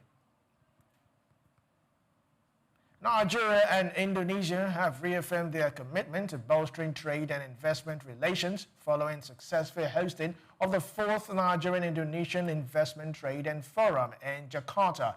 Organized by the Nigerian-Indonesian Chamber of Commerce and Industry, NICCI, the forum convened top government officials, diplomats, and business leaders from both countries to explore strategic partnerships across energy, manufacturing, agriculture, health, technology, themed unlocking potentials and building a sustainable economic future. The event served as a platform for policy dialogue and deal-making. NCCI President Ishmael Balogun highlighted the steady growth in bilateral trade, which rose from $1.73 billion in 2019 to over $6 billion in 2023. He described the increase as a strong sign of renewed confidence between both nations. The forum also reinforced the need for improved market access and collaborative investment strategies to sustain the upward momentum.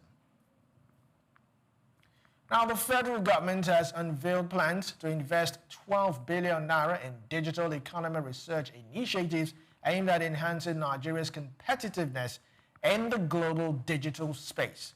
Minister of Communications, Innovation and Digital Economy, Dr. Bosun Tijani, disclosed this at the opening of the 18th International Conference on Theory and Practices of Electronic Governance, ICEGov, held in Abuja. The event was hosted by the National Information Technology Development, NITDA. According to Tijani, the investment will support 3 research clusters focusing on key areas of digital transformation. Each cluster will be anchored by 6 selected universities across Nigeria. He said the initiative is part of the broader efforts to drive innovation, build local capacity, and ensure country fully harness the socio-economic potential of the digital economy. The federal government has disbursed 200 million naira in grants to 14 exceptional women engineers for innovations aimed at solving Nigeria's development challenges. The initiative is part of the second phase of the Developing Engineering Leadership and Technology Delta, the program called, implemented by the Presidential Implementation Committee on Technology Transfer and the National Agency for Science and Engineering Infrastructure. Chairman of the committee, Dr. Dairu Mohammed, said the initiative is a major step towards building female leadership in engineering and technology. It revealed a significant rise in interest, with applications increasing from 120 last year to 9,925 in 2025. Selected innovations address sectors such as agriculture, clean energy, healthcare, and digital security. Project coordinator Olamide Akpejoye added that the program also includes a mentorship component across several states to spark early interest in the STEM among girls. The effort aims to boost women participation in innovation and economic transformation. Nigerian Maritime Administration and Safety Agency, NIMASA, has described the judiciary as a vital partner in unlocking the potential of Nigeria's emerging blue economy, calling it a cornerstone for sustainable maritime development. Speaking at the fourth edition of the Admiralty Law Colloquium in Lagos, NIMASA Director General Dr. Dayo Oberiola said the event theme, charting the course of Nigeria's blue economy, reflects the urgency of aligning the legal interpretation with national maritime aspirations. He stressed that effective and timely judicial interpretation of maritime laws and regulations is essential to drive investor confidence, resolve disputes, and uphold global standards. Oberiola also reaffirmed the NIMASA's commitment to collaboration with the legal community, noting that a strong legal framework will serve as the foundation for harnessing the economic and environmental benefits of Nigeria's vast maritime domain.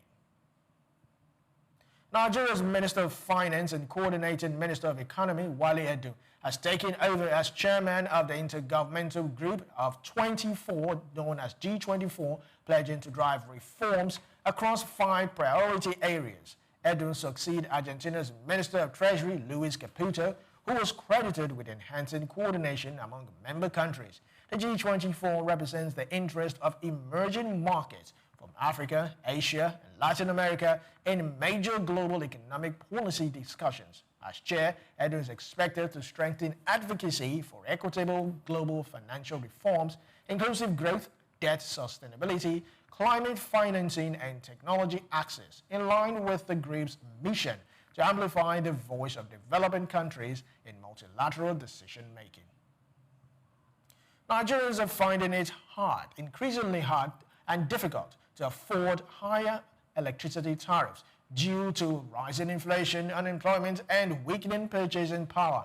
The managing director of the Nigerian Independent System Operator, NISO, Abdul Bello Mohammed, has said, speaking at the 5th annual conference of the Power Correspondents Association of Nigeria in Abuja, Mohammed noted that millions of citizens remained trapped in energy poverty despite being connected to the national grid.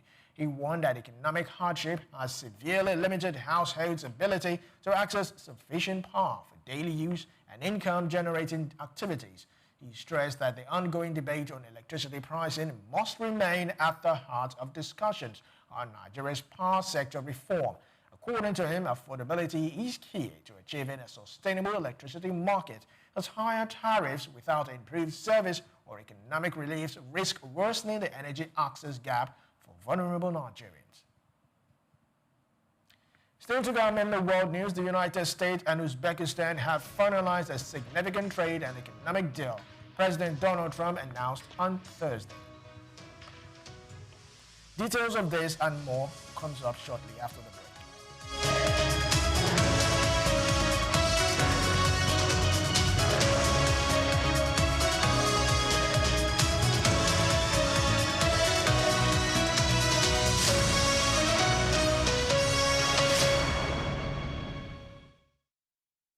Housing infrastructure as a driver of economic growth. In virtually every nation, the discourse on economic growth often revolves around output, foreign investment, technology, and human capital development. Yet, one element that remains underexplored but profoundly fundamental is housing infrastructure. Housing is more than shelter. It is an economic commodity, a social stabilizer, and a catalyst for development. From job creation to stimulating demand in allied industries, and from serving as collateral for wealth creation to enabling urban renewal, housing infrastructure stands at the heart of sustainable economic advancement. At the core of modern economies, housing represents both a consumption good and an investment asset. For households, it is often the most valuable property they own. For governments, housing development is a visible marker of social responsibility, while for economies, it serves as a growth engine with multiplier effects across sectors. According to Bayo Olaoye, veteran journalist with SOUQ News Television, well-planned housing infrastructure is not just about erecting buildings. When integrated with urban planning, it prevents slum expansion, enhances livability, and boosts productivity. World Bank estimates show that the real estate and construction sector contributes between 7% and 14% of global GDP, depending on the region. In advanced economies, such as United States, housing-related activities, construction, real estate, mortgage finance, home improvement, and property services are major drivers of employment and wealth creation. In emerging economies like Nigeria, housing contributes about 3.1% of GDP, though with vast untapped potential. Its influence cuts across financial markets, labor absorption, raw material demand, and energy consumption patterns. One of the clearest pathways through which housing drives growth is job creation. Development requires diverse skilled and unskilled labor, from architects and engineers to masons, electricians, and artisans. The construction phase alone is labor-intensive and generates immediate employment. Beyond that, housing stimulates growth in allied sectors such as cement, steel, timber, and glass. Industries producing furniture, interior decor, and home appliances thrive as household spending increases, while financial institutions expand their mortgage and insurance portfolios. The International Labour Organization, ILO, estimates that each housing unit constructed generates between 5 and 7 jobs, depending on project complexity. In countries grappling with high youth unemployment, this represents a powerful avenue for labor absorption and poverty reduction. Furthermore, housing facilitates wealth accumulation and capital formation. Unlike consumer goods that depreciate, housing retains or increases in value. For many households, home ownership is the foundation of financial security and upward mobility. Housing assets also serve as collateral for credit, driving entrepreneurship and industrial growth. However, in many developing nations, underdeveloped housing finance systems limit credit access, stifling broader economic potential.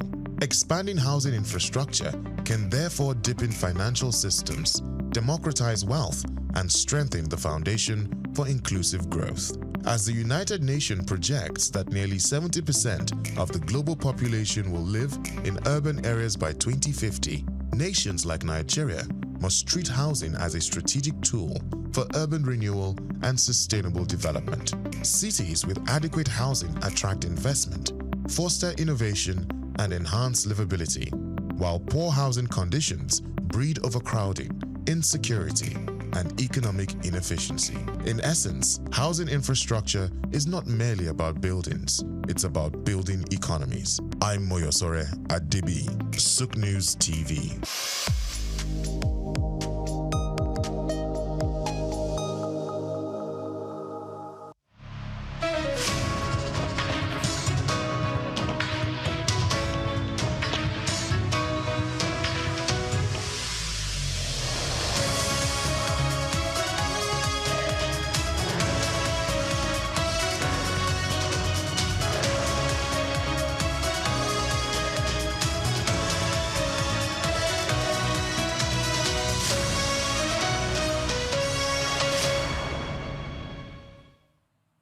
Welcome back to the World News. Botswana and Angola's mining ministers will meet in Gaborone on Friday to discuss a potential joint takeover of the Bears, the diamond giant owned by Anglo-American.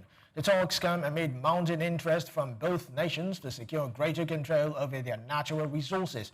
Botswana, which holds a 15% stake in the Bears and supplies 70% of its rough diamond output, says the company has a strategic asset critical to its economy. The government is now considering deeper involvement despite a sharp global downturn in diamond prices. Angola, also rich in diamonds, is looking to diversify and expand its mining portfolio. A coordinated move by both countries could challenge Anglo-Americans' grip on the Bears and shift more control of Africa's diamond wealth to the continent's producers. The outcome of Friday's meeting could significantly reshape the global diamond industry landscape. France and 4 European countries have announced a $2.5 billion initiative to protect the Congo rainforest, the world's second largest, aiming to tackle deforestation and promote sustainable forest management. Germany, Norway, Belgium, and Britain are backing the 5-year plan, which includes funding for technology transfer, training, and regional partnerships with Central African nations. The move coincides with global climate talks hosted by Brazil, the Amazon, where a separate forest fund is being promoted. That fund, backed by Brazil with pledges from Norway and France, offers annual payments to rainforest nations, potentially overlapping with the Congo-focused effort. Diplomats warn the simultaneous announcement could hinder international coordination and dilute attention. Experts emphasize the urgency of protecting the Congo Basin, which plays a vital role in absorbing carbon emissions and preserving biodiversity. Without swift, coordinated action, the rainforest remains vulnerable to destructive activities like illegal logging, agriculture, and mining.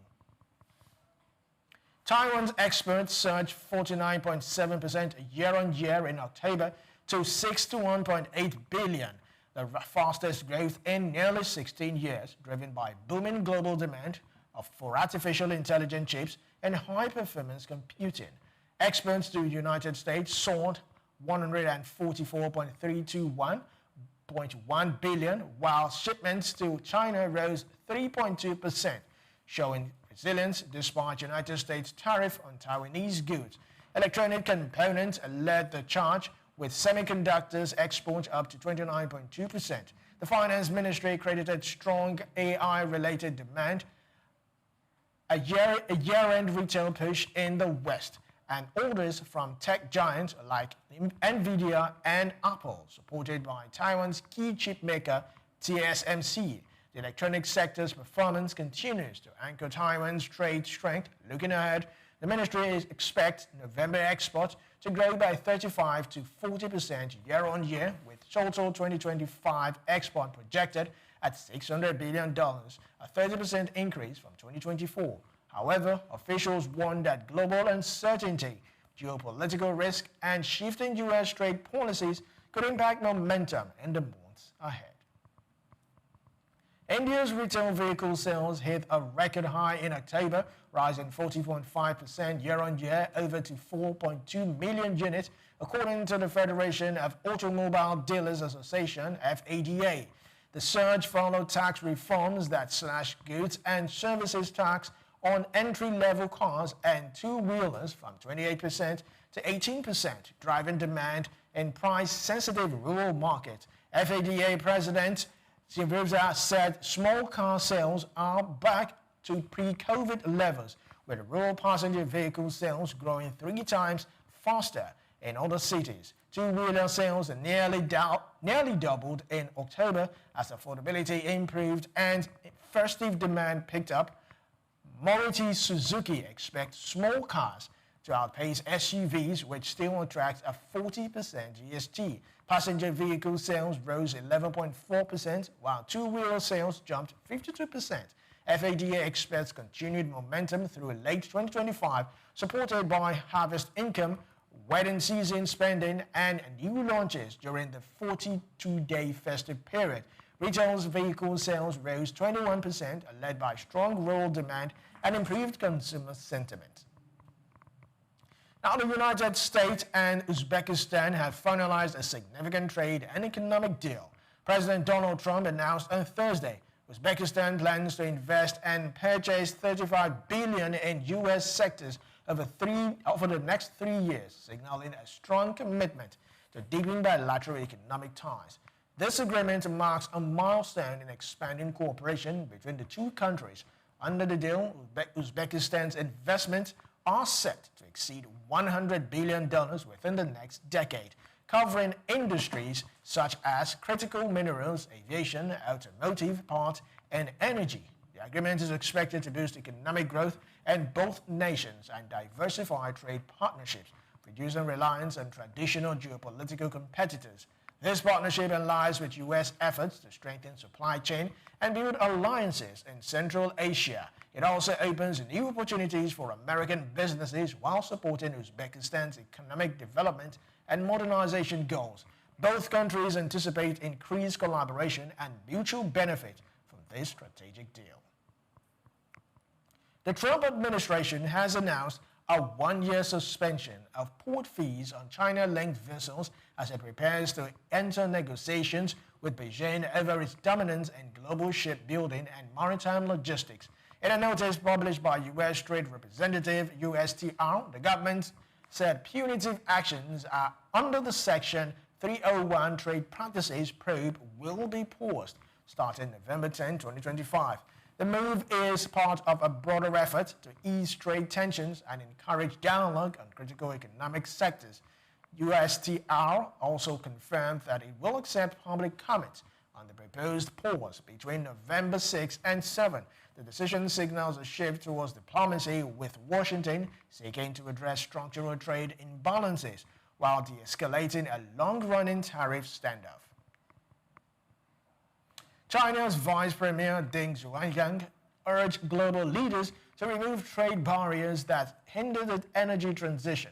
Speaking at a climate summit in Belém, Brazil, he emphasized true multilateralism and international collaborations on green technology, calling for the free flow of quality, sustainable products. Deng also stressed that developing countries should lead in emission reductions and honor funding commitments to support developing nations.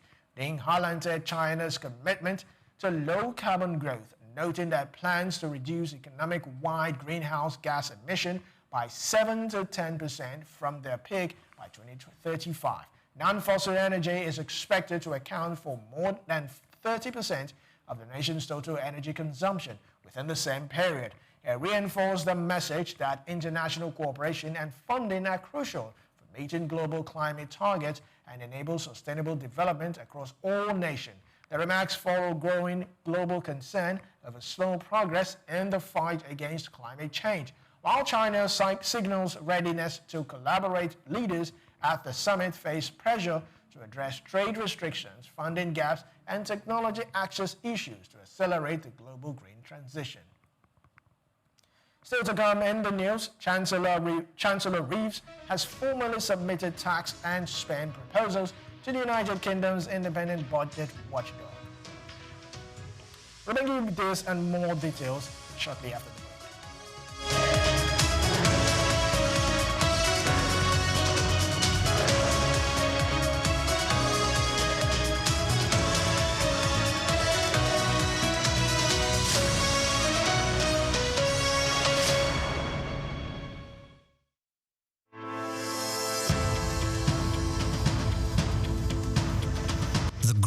interest in Nigeria's lithium reserves comes as countries worldwide scramble to secure supplies of the mineral which is essential for powering the green energy revolution. In this special report by Bayo Olaoye, the need to harness this resource for growth and development is examined, with the evolution of electric vehicles and renewable energy storage systems. Lithium is a key component in the production of batteries for electric vehicles and renewable energy storage systems, and Nigeria is positioning itself to become a major player in the global lithium market. Nigeria's vast lithium reserves, valued over $34 billion, is no doubt attracting world attention, while lithium factories are springing up in different parts of Nigeria already. The attention of the international mining industry is also focused on lithium because it is critical raw material for the production of solar panels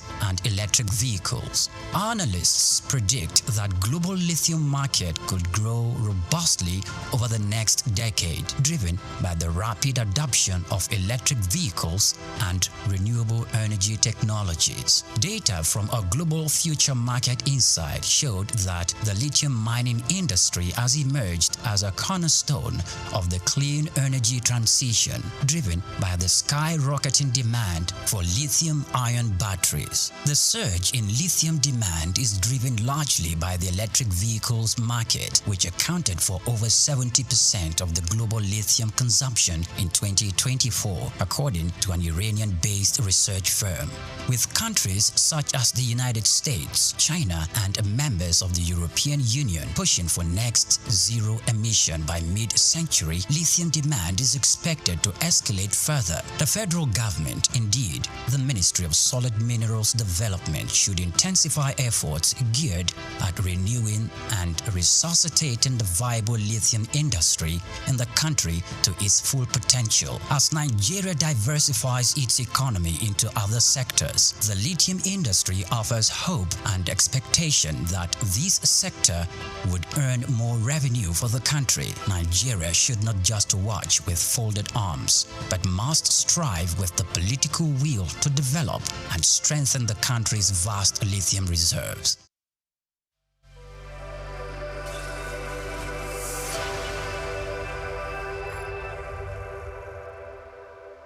Lateef Jakande. Born Lateef Kayode Jakande in the Ekpetedo area of Lagos Island, Lagos State on July 1929. He studied at the Lagos Public School at Enowa, Lagos Island, then at Bonham Memorial Methodist School, Port Harcourt, King's College, enrolled at Ilesha Grammar School, where he edited a literary paper called The Quarterly Mirror. Jakande began a career in journalism in 1949 with the Daily Service and joined the Nigerian Tribune in 1953. The owner, Chief Obafemi Awolowo, appointed Jakande editor-in-chief of the Tribune in 1956. Jakande established John West Publications in 1975 after leaving Tribune and began to publish the Lagos News. He served as the first president of the Newspaper Proprietors Association of Nigeria, NPAN. Jakande ran for election as executive governor of Lagos State in 1979 on the Unity Party of Nigeria platform. His administration was effective and open and implemented the cardinal policies of his party. He introduced housing and educational programs targeting the poor, building new neighborhood primary and secondary schools, and providing free primary and secondary education. He gave poor people's children education, and many of them are now very prominent in the society today. Jakande established the Lagos State University and constructed over 30,000 housing units. After the military takeover in 1983, Jakande was charged, prosecuted, and convicted of treason and later pardoned. He served as Minister of Works under the Sani Abacha military regime. He died in Lagos on February 11, 2021. Lateef Jakande was the first civilian governor of Lagos State. Lateef Kayode Jakande, SOUQ Enlightenment.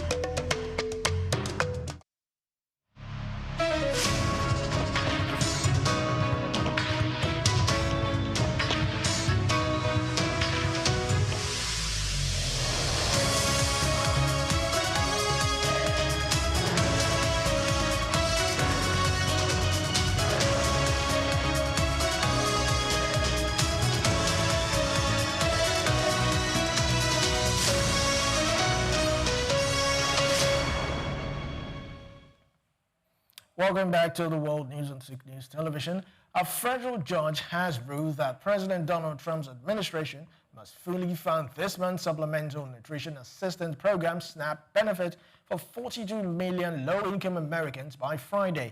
The order blocks the administration's plan to provide reduced food amid their ongoing government shutdown. U.S. District Judge John McConnell, based in Providence, Rhode Island, accused the administration of withholding SNAP benefit for political reasons. He directed U.S. Department of Agriculture to ensure that recipients receive 100% of their food aid without any cuts or delays. The ruling comes as millions of vulnerable Americans rely on SNAP for basic nutrition. It highlights judicial pushback against policies seen as politically motivated attempts to reduce essential support during federal funding gaps. The administration must now comply with the full funding order despite the shutdown.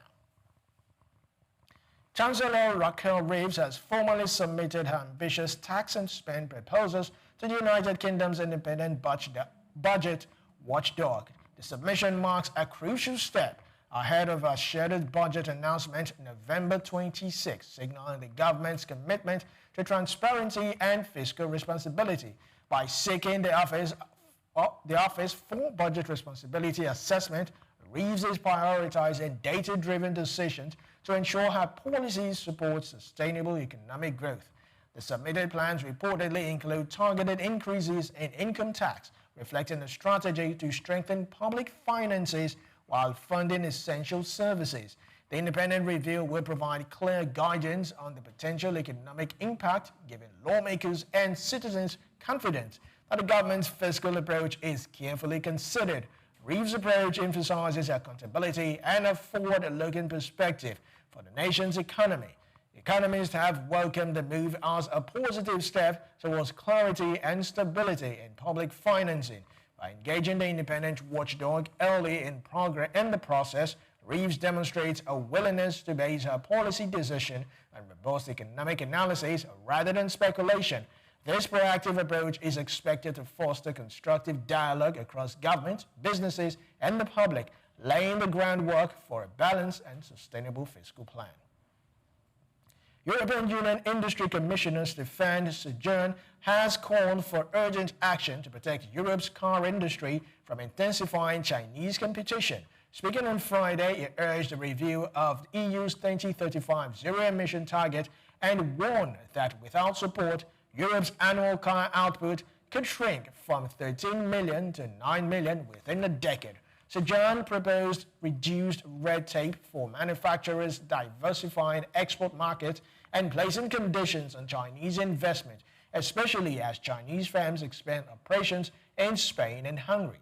He stressed that while protecting local production is key, the bloc must tread carefully to avoid escalating trade tensions with China. He also highlighted Europe's reliance on Chinese rare earth and called for urgent investments in recycling, local extraction, and sourcing from Brazil, Canada, and Africa. A final review of the zero-emission vehicle target is expected by the end of 2035 as the EU weighs industrial protection against its green transition goals. Chile's annual inflation rate slowed to 3.4% in October, marking the lowest level since April 2021 and surpassing analysts who had expected 3.7%. Monthly inflation remained steady, reflecting easing price pressures across the country's economy, according to the National Statistics Institute. The slowdown follows recent comments from the central bank, which stated it requires more data before deciding on further interest rate cuts. Officials emphasize that reduced inflation rate allows greater flexibility in monetary policy while maintaining a focus on long-term price stability. Economists believe the lower inflation rate could boost consumer spending and investment by reducing economic uncertainty. Market participants cautiously welcome the trend, viewing it as a positive signal for Chile's ongoing economic recovery and a favorable development for both local and international investors. And in the world of sport, Super Falcons and Brighton and Hove Albion goalkeeper Chiamaka Nnadozie has been named among the nominees for the 2025 FIFA Best Women's Goalkeeper Award, marking a significant milestone in her flourishing career. FIFA official opened voting for the Best FIFA Football Awards 2025 on Thursday, allowing fans worldwide to select their standout players, coaches, goalkeepers of the year via the FIFA app. Nnadozie's nomination reflects her stellar performance for both club and country over the past year. She faces stiff competition from top goalkeepers, including Germany's Anne-Catherine Berger, Spain's Casaco, and Chile's Christian Endler, England's Hannah Hampton and Anna Morales, and U.S. Fallon Joyce. If successful, Nnadozie could become the first Nigerian to win the award for the cementing her place as one of Africa's finest footballers. Still in sport, Liverpool striker Alexander Isak will return to the training on Friday as Reds prepare for a highly anticipated showdown with Manchester City this weekend. The Swedish forward has been sidelined since he was forced off at the halftime during last month's Champions League win over Frankfurt. Signed from Newcastle in September, a British record of £125 million, Isak is yet to make a sustained impact due to injuries. Manager Arne Slot welcomed his return but urged fans and media to be patient as the 24-year-old works his way back to full fitness. Slot said they are happy to have him back on the pitch but won't rush him. He also stresses that it is important to manage his minutes wisely. Liverpool currently trailing City by just 2 points in the Premier League. I hope Isak could soon begin to justify his hefty price tag in their title push. And that's a wrap on the news, but before we go, here's a recap of today's top stories. President Bola Tinubu reaffirms commitment to defeating terrorism, strengthening economy, and sustaining national unity in Nigeria. Federal government awards 200 million naira grants to 14 women engineers for innovative solution under Delta Technology Program. Botswana and Angola hold talks on joint bid to acquire the bears as both nations seek greater control of diamond resources. Federal judge orders Trump administration to fully fund SNAP benefits for 42 million Americans, blocking plans to cut food aid during government shutdown. And in the world of sports, Super Falcon goalkeeper Chiamaka Nnadozie nominated for 2025 FIFA Women's Best Goalkeeper Award, highlighting her rising career. Many thanks for watching. Do well to follow us on all our social media platforms at SOUQ News TV. I am Olumide Shokaya. Thanks for watching.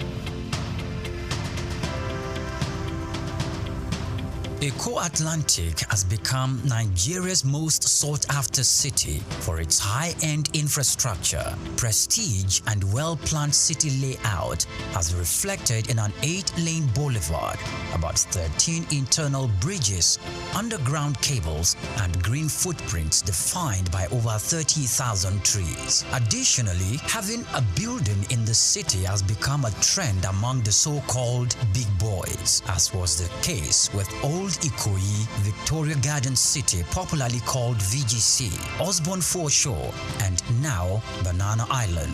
In this special report, Bayo Olaoye states that this talk of I belong and the prestige mentality has also spread to the big firms. Before now, Kingsway and Ozumba Mbadiwe used to say that Victoria Island were the go-to locations for high-rise office buildings. These locations are home to iconic developments such as Kingsway Towers, Heritage Palace, Fanfa Towers, the Wings and the Waves, among others, making them Nigeria's equivalent of Silicon Valley. The Eko Atlantic City was modeled after the skyscraper district of Manhattan Island in New York City. It has become the new destination for big-ticket corporate firms which are building or relocating their new headquarters to the 10-square-kilometer city, rising off the coast of the Atlantic Ocean in Lagos. The city is attracting investment interests in both residential and commercial real estate, the latest being MTN Nigeria, preparing to build a new headquarters. MTN is coming on the heels of First Bank, which recently turned the turf to build a 40-floor corporate head office, making the city's most iconic development so far. Prior to this courageous and ambitious entry into Eko City by MTN, First Bank, Dangote Group, and the Embassy of the United States of America have taken positions there, developing a new head office and a diplomatic facility respectively. Much earlier, a co-development company had occupied the city as the developer of the Azuri Towers, offering both residential and commercial facilities for high clients and corporate bodies. Arkland Property Investment and Oak Homes are also in the city, developing A&A Towers simultaneously. These are the residential developments that will be standing on the 22nd floor and the 33rd floors respectively. Other developments are the Pan-African Towers by Periwinkle Residences, Eco Pearl with Champagne Tower and Eco Pearl Black Tower, Amni Towers and Ani International Petroleum Development Company, and Louisville Towers by Total Energy Staff Cooperative and Multipurpose Society. Louisville will comprise 300 residential homes spread between 2 towers, a world-class sporting center and a club, retail outlets and other facilities. It is designed to employ modern technology to achieve smart living and high standards. Eko Atlantic is an exclusive luxury city with superior infrastructure that appeals to the kind of investors we have seen in the city so far.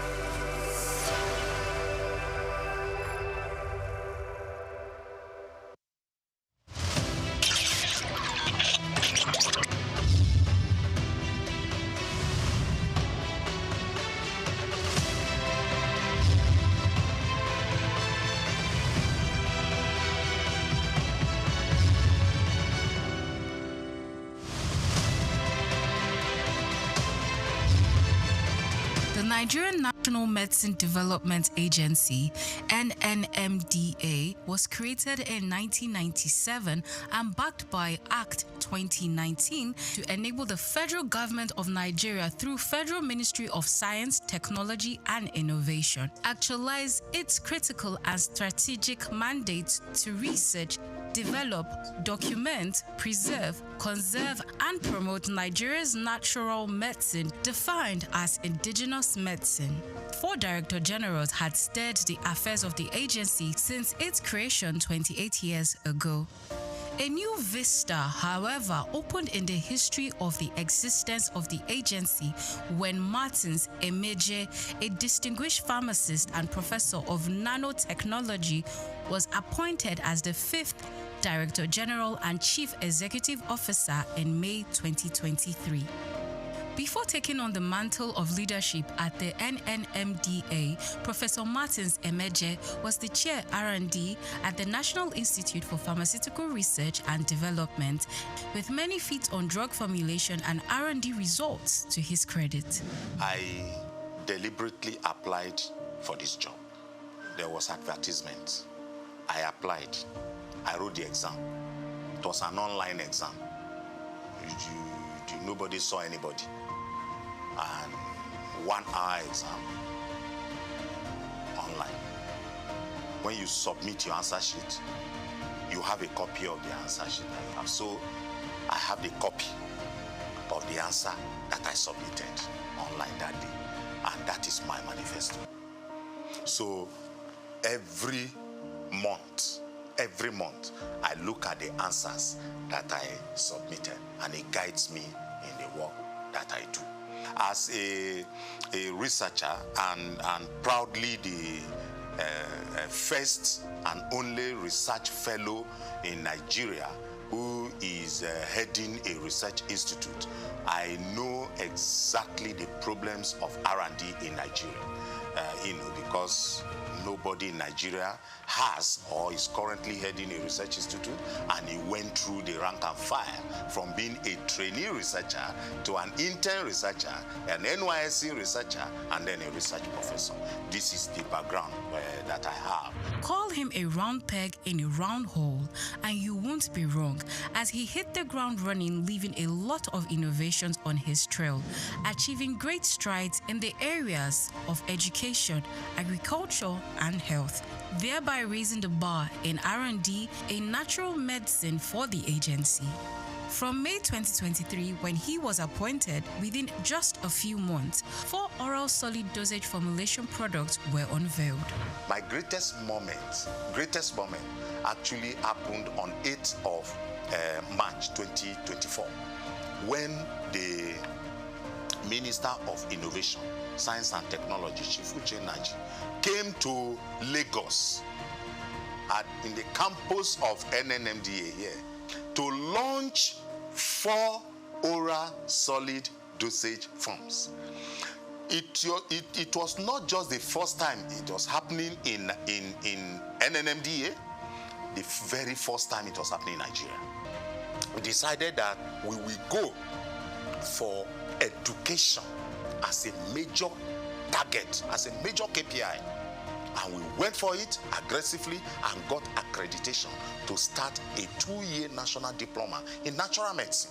So this agency, for the first time in Nigeria, we now have a school of natural medicine. It's never been heard before. It happened in this administration within these 2 years. Within these 2 years too, because the country saw that we had made explosive advancement in this area, we got upgraded to what we call an awarding body for national skills acquisition in traditional medicine. One of the best medicinal gardens that you can find in Africa right now is in this country, owned by the Nigerian Natural Medicine Development Agency, and we did this these 2 years. In fact, two of our products that is waiting for Mr. President launch was we got our raw materials from our Nasarawa State Farm in Karo. Nigeria is the largest producer of cassava in the world. Cassava. The only country that competes with Nigeria is Brazil. Yet, Nigeria does not have value-added cassava products. Yet, Nigeria imports starch to make pharmaceutical products. We made a presentation to the National Assembly, and the Senate of our National Assembly supported us. So we went into development of pharmaceutical grade starch. Today, we have pharmaceutical grade starch. In health itself, we have developed and submitted to NAFDAC about 23 different products. 23. And they are all at advanced stage of NAFDAC's regulatory assessment at this point. Now 3 of such products plus 5 of what we did the previous years is available, and people, because we are a research institution not capacitated or competent as by reason of mandate and skilling to do marketing, we do proof of concept, and we wait for entrepreneurs of pharmaceutical industries, nutraceutical industries, food industries to come take them to the market, right? But we also owe, because like I said, the huge component of the Renewed Hope agenda is that people should be attended to so that they know that they cannot lose their hope completely in their country. So in this environment, anybody who wants drug for hypertension, for malaria, for erectile dysfunction, for arthritis, for diabetes, for hepatitis, for about at least 8 different disease areas, they come to our pharmacy here to get the drugs. The past 2 years, under the leadership of Professor Martins Emeje, has seen human capacity development like never before. A development that propelled the agency's researchers into breaking new ground. This agency had never, in its almost 30 years of existence, had never participated in any local conference where researchers went with work they did in their own laboratory to go make competitive presentation. In our maiden outing in these 2 years, we won 2 awards. We went out for the first time and we got 2 awards. We took first position and we took third position. That is gold and bronze. When I came, I met researchers that have been here working for 15 years but with 1 degree. And I told them, you can't be a researcher with 1 degree. So I embarked on rigorous and aggressive drive to partner and collaborate with investors. So we went into that. Today, as I'm talking to you, we have at least 13 researchers and of the agency that are doing different postgraduate studies in different universities in Nigeria. I have a staff that was in Zimbabwe for 6 months. Now he has a master's in intellectual property. At least 7 of my staff have gone to India.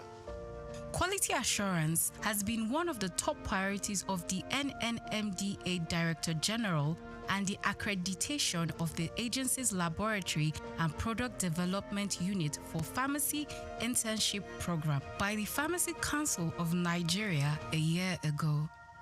Under the watch of Professor Martins Emeje, the agency recently graduated its pioneer pharmacy interns. I went into nanotechnology or nanosciences after PhD, and I had to go out of the country to train in this area for more than 4 years. So it's an area that I'm keen about. I'm one of the first people, if not the first, in Nigeria to have put in practice nanotechnology. What it has done to me as someone who studied Western pharmacy, which is more like macro study, it is that it has taught me how to manage resources, no matter how simple. The last 2 years has seen NNMDA signing important memoranda of understanding with reputable academic institutions and other critical stakeholders in the areas of training and laboratory services to Nigerian universities. As part of its advocacy and public enlightenment drive, the agency brought together critical stakeholders in the nation's natural medicine space for a national dialogue on rethinking natural medicine aimed at galvanizing the needed support and political will. I want the president of Nigeria to just be coming on television and saying that people, natural medicine, no other thing. Natural medicine, let's do our own. Let's do our own. Let him just be saying it. Anytime he's talking to press, let him say it. Because once people know that this is where the president is, this is where his mind is, this is what his body language is, then we start investing in natural medicine. A turning point for the agency was the resolution of the National Assembly on Natural Medicine Gazette. The visit by the chairman, House Committee on Legislative Compliance, was a further demonstration of the renewed impetus. We cannot have 160 million people subscribing to something, and then the remaining 40 million people, you now want to say that foreign medicine, what you call allopathic medicine, that is the superior to our natural medicine. No, it's not. So when the House of Representatives passed that resolution, I told myself, I have now achieved. So what I was thinking would take me 4 years to achieve, actually, we got it done in 2 years. And is one of the, so our target has actually increased. The best place to actually functionalize or operationalize Renew Hope agenda, Mr. President, is in the health sector. It's in the health sector. And I always tell people, 2 things that if you have security in it, then you are safe. Food and medicine. Any intervention, any project that we do, that it is not about developing our own indigenous resources, is short-term. It's not sustainable. The only sustainable form of development is indigenous development. So anybody who wants to give me support now, I will just tell you what I want. For example, I want all my staff to live in this compound. If you go to other countries of the world, all these staff of the research institution, they live inside the compound. Inspiring a new mindset among staff and attitude to work, for the NNMDA Director General, the task of achieving the mandate and the vision of the agency is work in progress.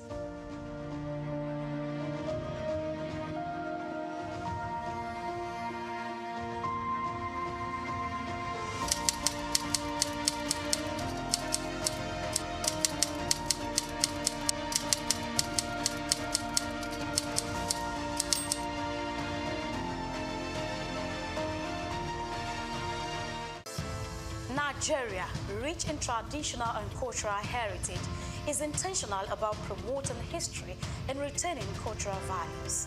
The country has succeeded in preserving its identities and that of the forefathers for ages through folklores, folk tales, traditional ceremonies, community-based initiatives, cuisine, and most notably, museums and cultural centers. These institutions serve as invaluable repositories of history, ensuring that future generations remain connected to their roots and appreciate the diverse cultural tapestry of the nation. In Nigeria, there are over 38 museums comprising national, state, and privately owned institutions scattered across the country. Each of these museums plays a crucial role in safeguarding Nigeria's vast historical wealth, with collections that reflect the uniqueness of different ethnic groups, traditional practices, and historical transitions over time. In Lagos, the National Museum, located at the center of the city in Onikon, claims a notable collection of Nigerian art, including pieces of statuary, carvings, archaeological and ethnographical exhibits, among others. Of particular significance is the terracotta human head, known as Jema head, dated between 900 and 200 BC, which is part of the renowned Nok culture. The piece is named after Jema, the village where it was discovered. The museum is administered by the National Commission for Museums and Monuments and remain a key educational and historical attractions for visitors. Another prominent artifact housed within the museum is the famous Benin bronze head, an evidence to the artistic excellence of the Benin Kingdom. The museum has a lot of functions, some of which are to educate, to entertain, research, interpretation, conservation and preservation of our cultural heritage. And the museum was established, Lagos Museum particularly, was established in 1957. It was formerly referred to as Department of Antiquities. So, well, the journey so far has been interesting because, we are here, to showcase our cultural heritage, not just to the country, but to the world. And we've had, we have series of, events that we do, that involve the community. And because of that, we create that awareness that this is where you can come and, see and feel your cultural heritage, your traditions, your history. Because it is said that a people without a history is a people without identity. So the museum portrays this to the people. And over the years, that is what we've been doing. Through education, community participation, we have galleries, that we display some of our objects, our antiquities, that showcase our patrimony and all there is to know about our cultural inheritance. And so the museum, has been doing that over the years, and, we still keep doing more.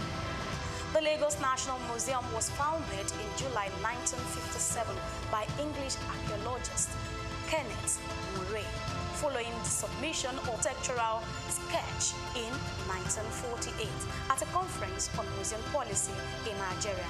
Kenneth Murray collected several traditional masks from Cross River State to display in the museum's early years. According to historical records, the primary purpose of structuring the museum was to preserve Nigeria's historical artifacts and cultural heritage.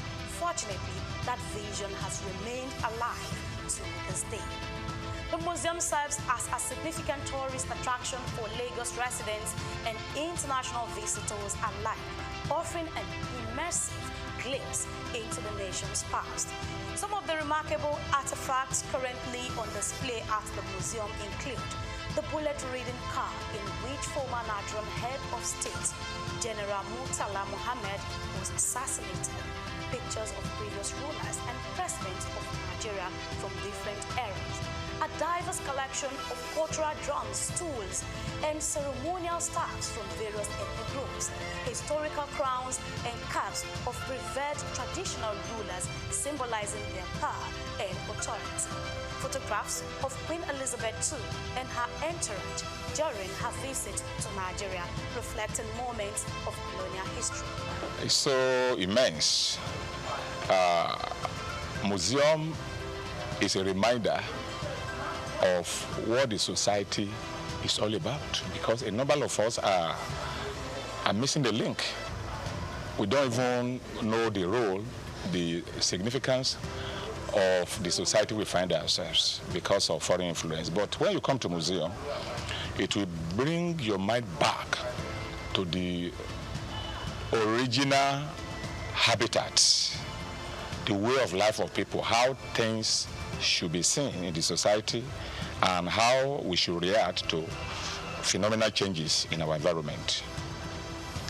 Basically, we'll be doing this work of educating the general public, not only Nigerians, over 20-something years here, and the impact has been so tremendous, to the point that what we do at the museum is in consonance with the curriculum of our institutions, from primary, nursery, primary, secondary, even tertiary, even people in their corporate organization. They deem me free to come to National Museum. Anytime they feel like we are missing the link, we have missed a lot of things concerning the way of life of our forefathers. Even here, apart from that, we do have what is called seminar. We organize seminar for expatriates, for individuals. They come around on Wednesdays to come and listen and learn on cultural-based subjects. I think it was great. I mean, I particularly like the circle of life that it presented in here, right? From birth to reincarnation to external influences. I think it gave a good history of Nigeria. I learned a lot about that. There seems to be some real big connection between Nigeria and Benin in terms of the history that I wasn't totally aware of. I was able to see the different artifacts and stuff that were presented. So it was quite interesting. They did, I think, a pretty good job doing a comprehensive tour or comprehensive history of Nigeria and its culture and its surrounding areas. A visit to the Lagos National Museum offers an enriching experience, transporting visitors back in time and allowing them to connect with Nigeria's rich and diverse history. The museum provides an opportunity to explore stories of resilience, artistry, and governance that have shaped the nation. Whether you are a history enthusiast, a student, or simply a curious traveler, stepping into this museum promises a nostalgic journey through Nigeria's past, fostering a deeper appreciation for its cultural legacy. Nigeria continues to reflect the stories that shapes its people, steadfast in its commitment to promoting history and preserving its cultural values for generations to come. Grace Komalafe, SOUQ Perspective.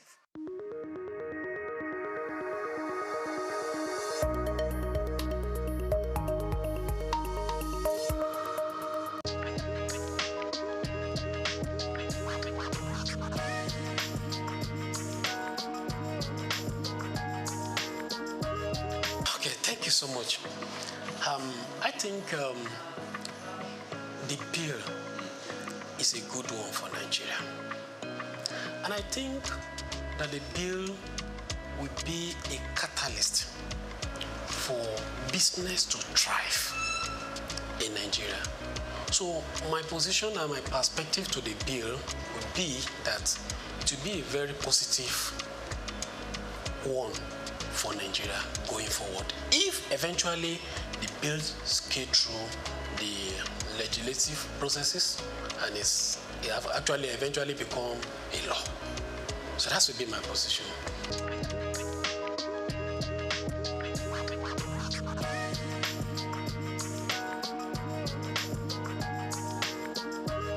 Thank you.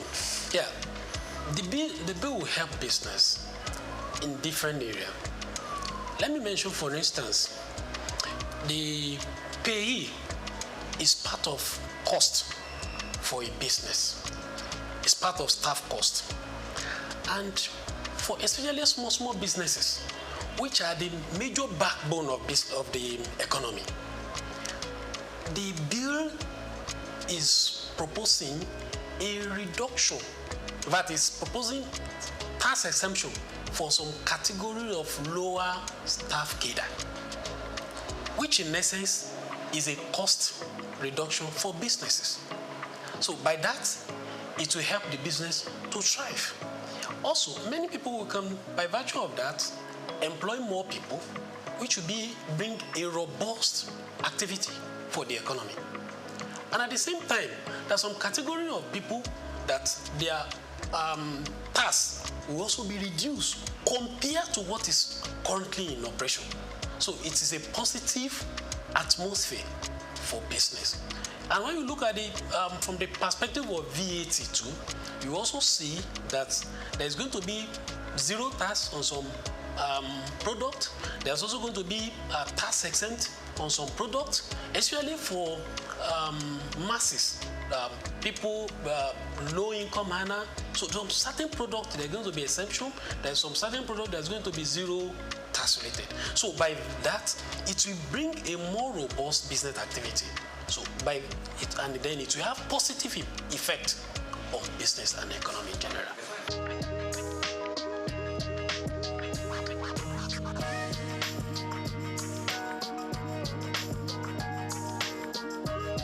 Yeah, the argument is important. It's very, very important. But when you look at it, fix the small business, it will encourage more small business. And also, even the 50 million turnover is not a small thing for business, though it is still small relatively to the economic activity. Then, but it is a plus, right? And again, for business that their activity are more than 50 million, then it's good that they should pay tax and contribute little as company income tax to back to the economy. Now, if their taxes are used judiciously, they need to bring more infrastructure to the economy. Then there will be development in the country. Then we'll also be able to look at the advanced country. We envy them, we look at them that there are infrastructures in places, then these things are not cheap. They are not cheap. So, but the main focus for now is that is in a positive trend. It's a positive trend. I encourage that the bill should be passed and the implementation then should be followed so that it will bring a positive effect to the economic generally and the business will thrive going forward.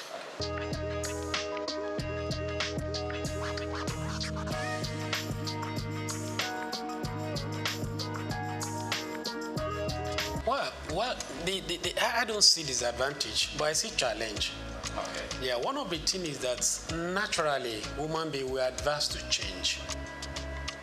So if something is bringing a change, especially when you want to take us out of a comfort zone, we may not want to willingly agree with it.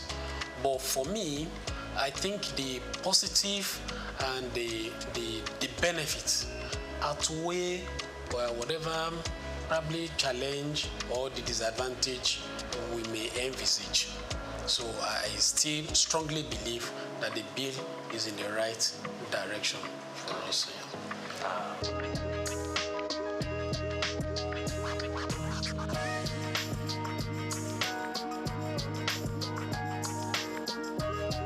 Okay, I think from the angle of the value-added tax, what I would like to say in that area is that it will help the lower income earners because, like I mentioned earlier, that there's some products that's going to be zero rated, which means that there is not going to be tax VAT on them. There are some that are totally tax VAT exempted, so which means that, and these products, they are products that are commonly, they are everybody really, but more of a masses low-income earner will not, with the VAT that will have been paid on it will have been an impact on them, then it's taking off. So I think from that perspective is also a good and a welcome one. And it compared to what was proposed before, a general increase in the VAT rate across board.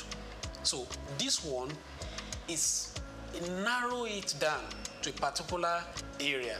So wherein it also exempt or puts zero rated on some product that are commonly used by the masses. So it's a positive direction. It's a good one.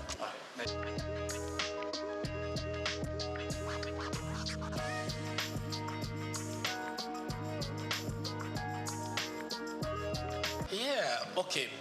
One, from the tax perspective, one of the very good things about this bill is that it allows that you claim input fats. VAT is what you sell, what you buy. So the net effect of is what you remit. Then this bill also helps to claim some expenses which currently is not in operation. So it's a positive one. Then again, you mentioned the increase in the VAT going forward. Well, let's appreciate that the increase is going to be gradual. That's one. Then two, let's also remember that the VAT, some of these products, they are not going to be with VAT again. That with common people like me and you, transport, there's not going to be VAT on it. Rent, no VAT on it. Food item, no VAT on it any longer. And many more. Health, no VAT on it any longer. So you can see that the VAT is going to be increased gradually, but it's not across board. So those basic that we know is every day is already been taken care of.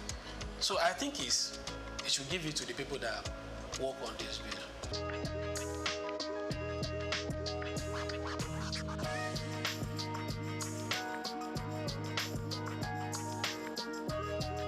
Okay, thank you so much for that angle and the question.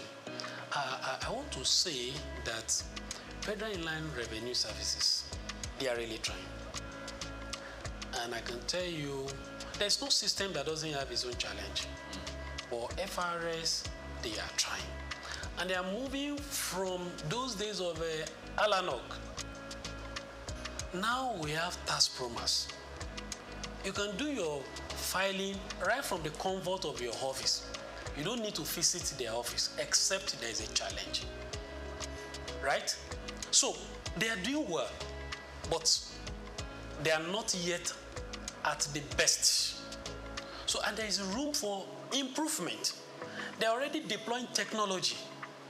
So what they need to do is to scale up and up to the task. But currently, they are doing well. So they just need to improve.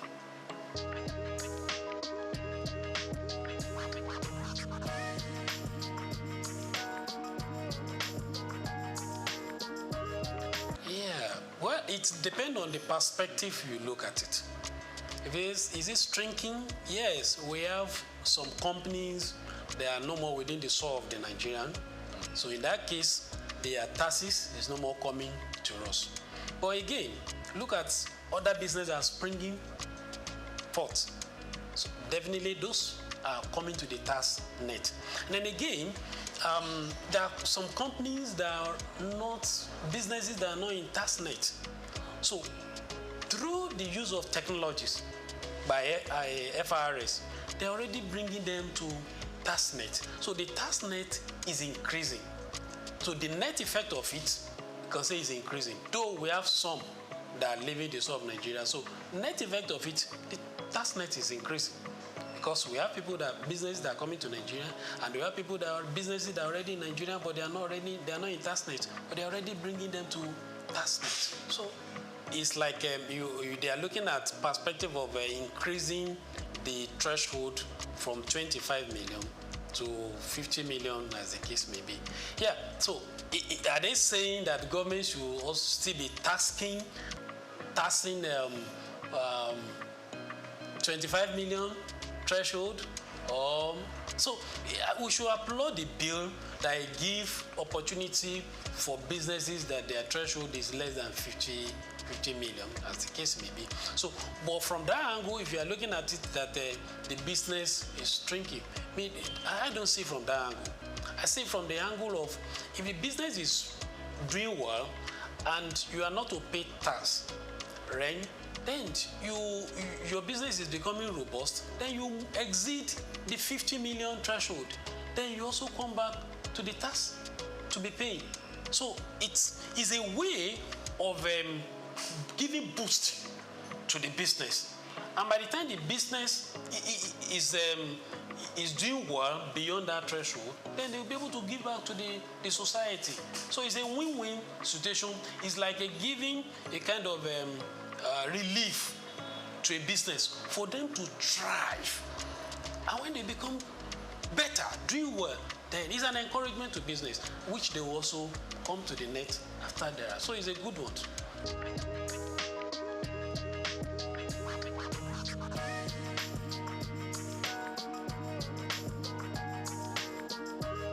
The chairman of the SOUQ. Yes.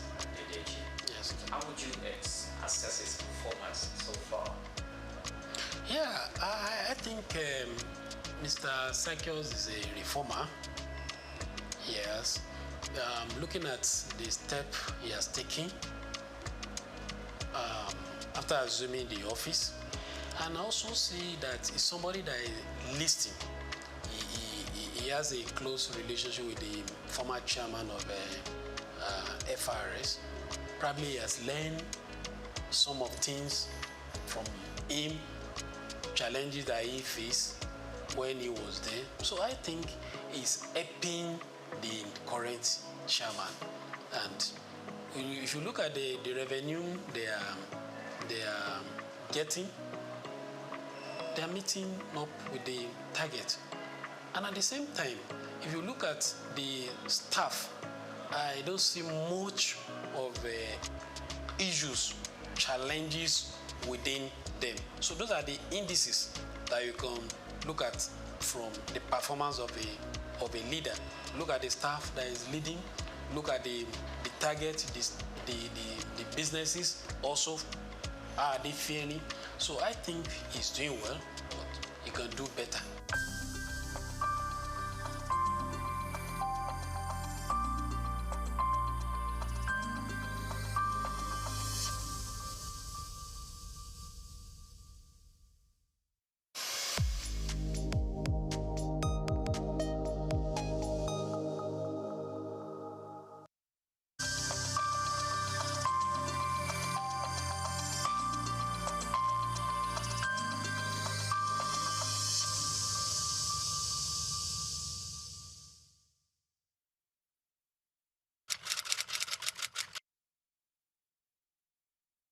Hospitality is a very interesting and dynamic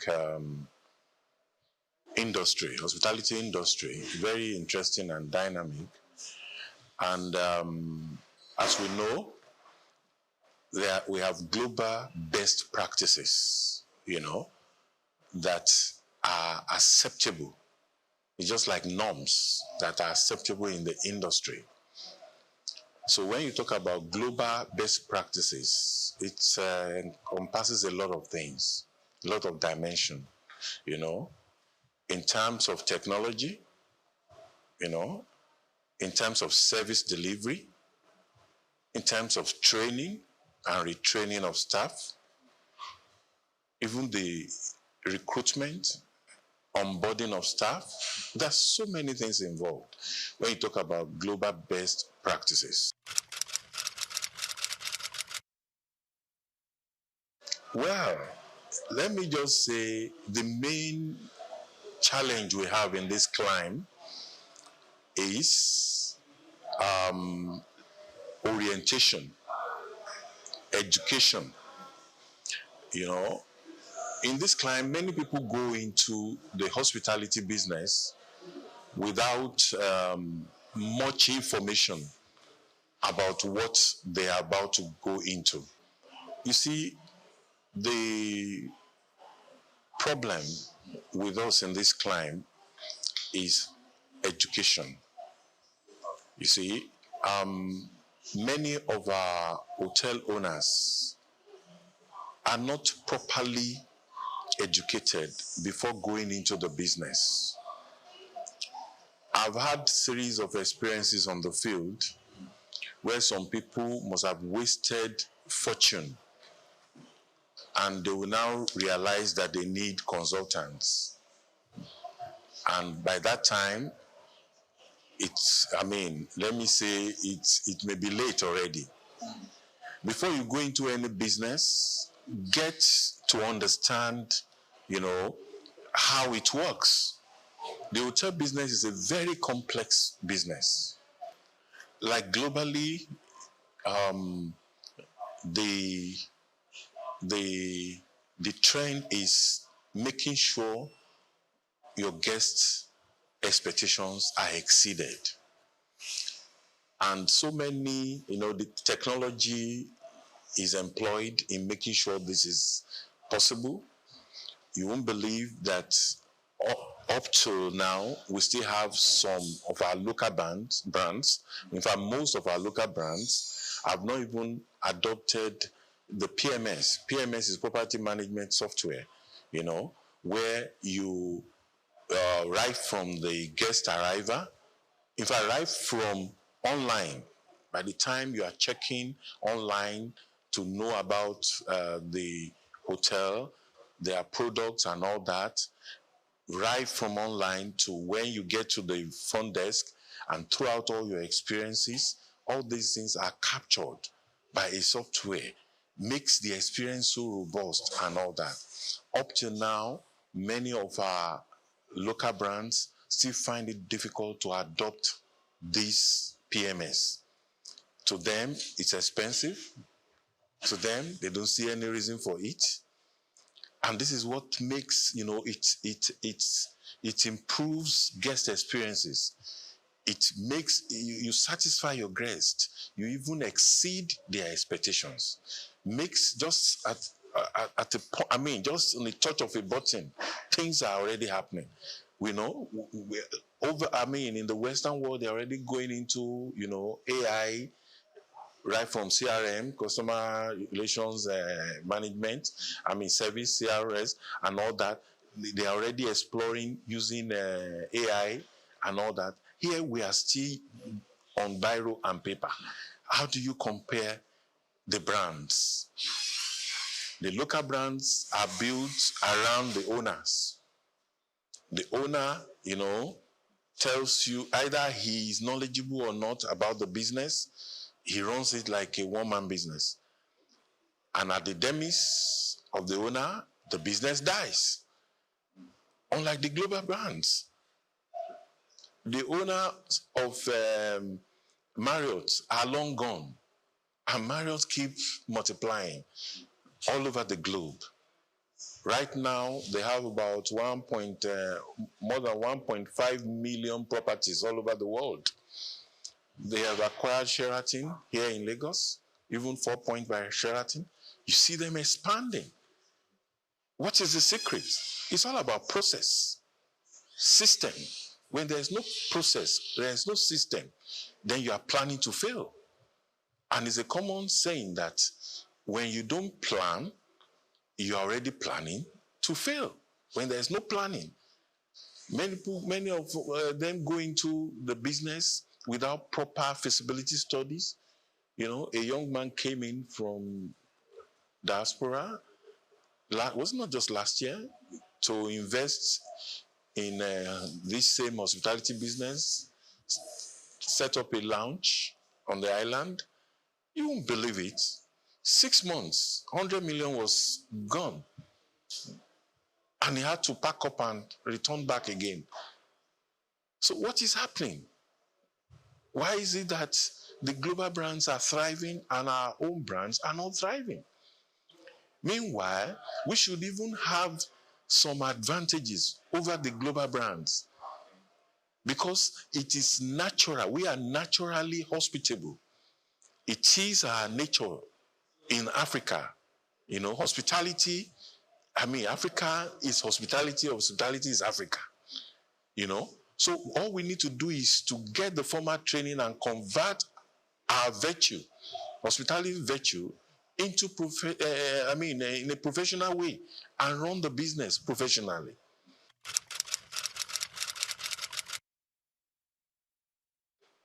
Well, actually, it's not by the quality. We still have some boutique hotels, that are doing very well in the country. They are already trying as much as possible to, follow the global best practices.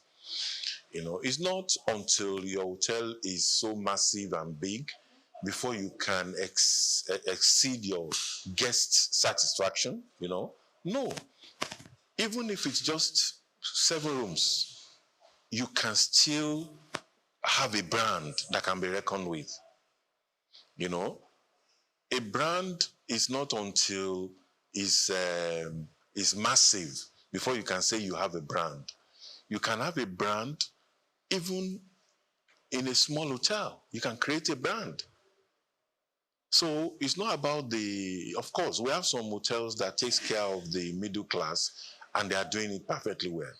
But what I'm just saying is majority of them are not doing it well because they have refused to adopt the tech. They have refused, to follow, good processes. They don't care about training. As far as they are concerned, the staff are just slaves. They use them and dump them, They believe that if they don't do well, fire them, hire another person. You know, your business will be going in circles.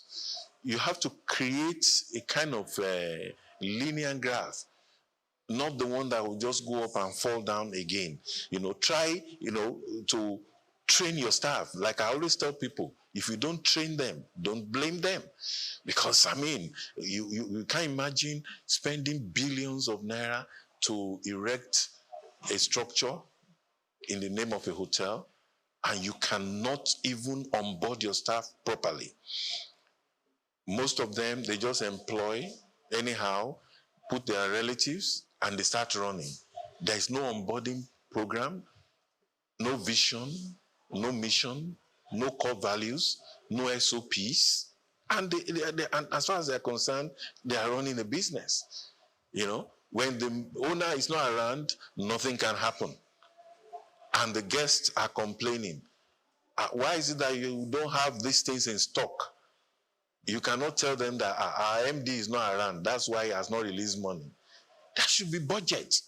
You run such businesses on budget.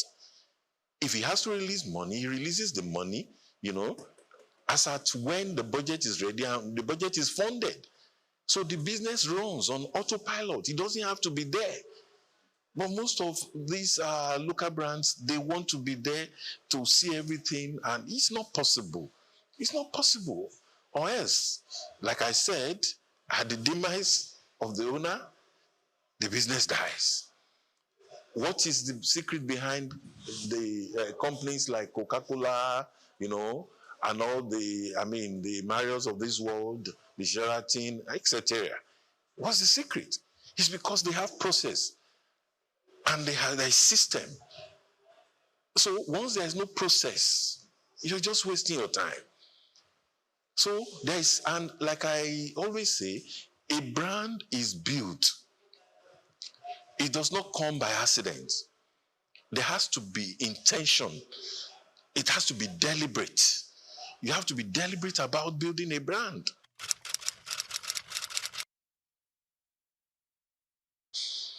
Well, the truth is, staff will always live where they are not well treated. One thing is to say you are training. Another thing is the environment conducive for them? They are not animals. If they are well treated, they will stay. They receive training. They see a future in the organization. I mean, there's nothing like staff handbook. You don't even know your rights. You don't know your privileges. You know, you don't know where the company's right stops and where yours starts. You don't know whether you are entitled to leave or not. In fact, that one is in the hotels. In our climb here, there is nothing like leave. You know, you treat them anyhow. Why will they stay? But go and check out those local brands that have adopted these global best practices. Their staff are not going because they see a future. And the issue of trust, you know, you're talking about trust. It's not peculiar with the local brands. If money can be stolen in the local brands, it can be stolen in the international brands.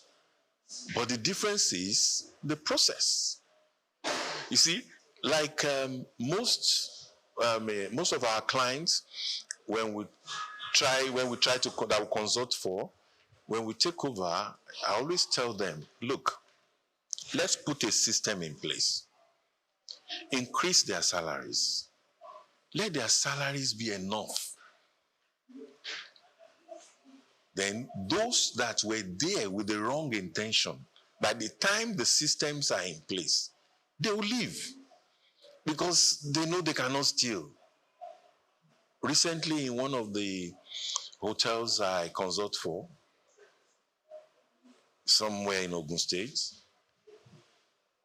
we recruited the maintenance officer, and they overheard him talking on phone that, it's like there are no lapses here.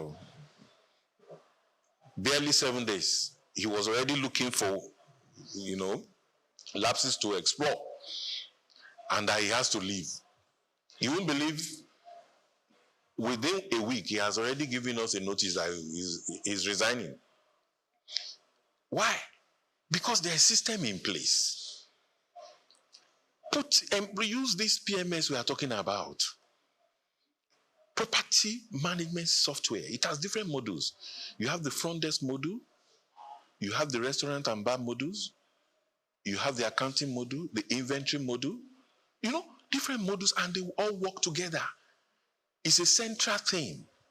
Even the HR module, whereby you onboard your staff on the software. Right on the software, you know whether their documents are complete or not.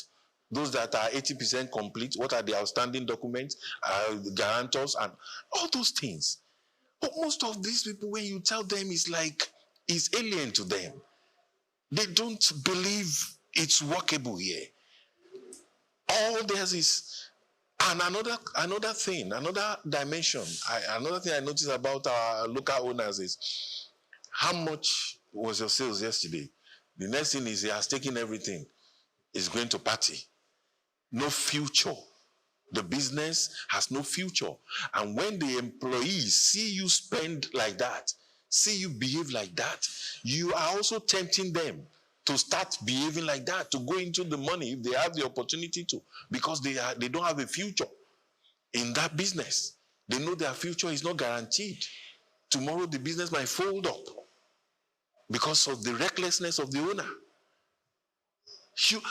You are building a business. Allow it to grow. Nurture it. Let it grow. Let it grow.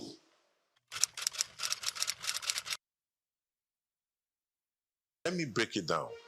Like when I say the front desk module, the module has a lot of features whereby when your guest walks in, or either online, you can book online, and it will reflect right there. You can book right from London.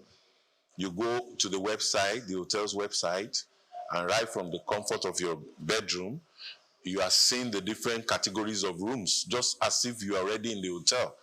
And you are seeing the attached rack rates. And you make a pick.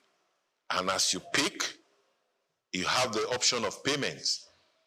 And as you make the payment, you reserve the date and a future date, and you make the payment. As soon as you make the payment, it reflects right in the hotel on the front desk.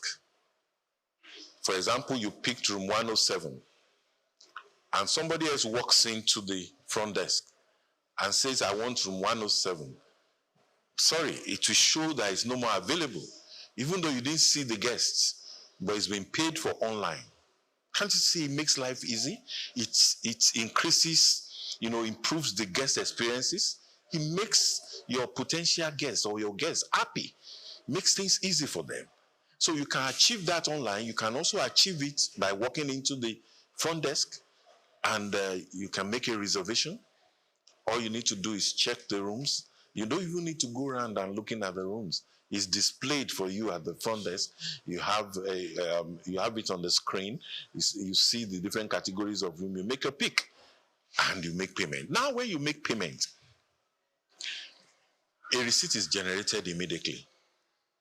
Another thing is, there's what you call door integration. When you're talking about fraud, you integrate your door. That's the card system, not the iron key, the card system. You integrate it with your software in such a way that once a card is activated, because once payment is made, the card is activated automatically. The owner already gets an alert. In some software, it's called MRS, Management Report System, that a room has been sold. Either you are there or not. It's as clear, as simple as that. You don't need to come, and some owners will come and sit down at the reception to see what is happening. No, you don't even need a camera. Everything is automated. Nobody, no room can be opened. You can't access any room without the card being activated. And the card cannot be activated except payment is made. It's only the payment that activates the card. Can you see that control? So now another question comes. What about when you want to clean the room? How do you get the card? There's what you call, MasterCard, or, floor card and all that, depending. Now, personally, I advise my clients, you don't activate a MasterCard to work indefinitely, to work anytime, anyhow. We have hours of cleaning. So your MasterCard is activated to work. For example, the checkout time is 12 o'clock. So you activate it in such a way that it's only active between 12 and certain maybe 3 o'clock or so. Every daily. Once it is 3, you cannot access the room with the MasterCard again. You can see the tech we are talking about. So you can't access any room again. And again, we have energy saving lights, whereby it's only that same card that can power the lights and the TV and the AC in the room. No guest wants to check into a room without the AC working, without the TV working. So it's only that same card that can power the systems. So you won't check me in by 1 o'clock because you have access to MasterCard. And by 3 or 4, once your card is no more active, I'm in darkness. And again, you can always generate a report from the front desk that will tell you how many times, the kind of permit, the entrance, whether the room was opened with the MasterCard or it was opened with a guest card. Right from the report, you see. And when you go to the report and you see that MasterCard open at this time, you say, what happened? Why? Who was the person that accessed the room? So you don't need to be there. A particular client of mine was trying to lease out his hotel, which I always strongly advise against, on the island because he was relocating to Dubai, United Arab Emirates, So I advised him against it. Why do you want to? I've told you to install a PMS since. This will give you some level of comfort because his main reason is that I'm here, right under my nose. They are still stealing. When I leave, what will happen? You don't need to. And thank God he was able to take the advice. We installed the PMS and he saw the difference. Don't underestimate your guests. Even forget the color. They may be black, but they are well traveled. They've been to America, they've been to Europe, they've been to, Dubai.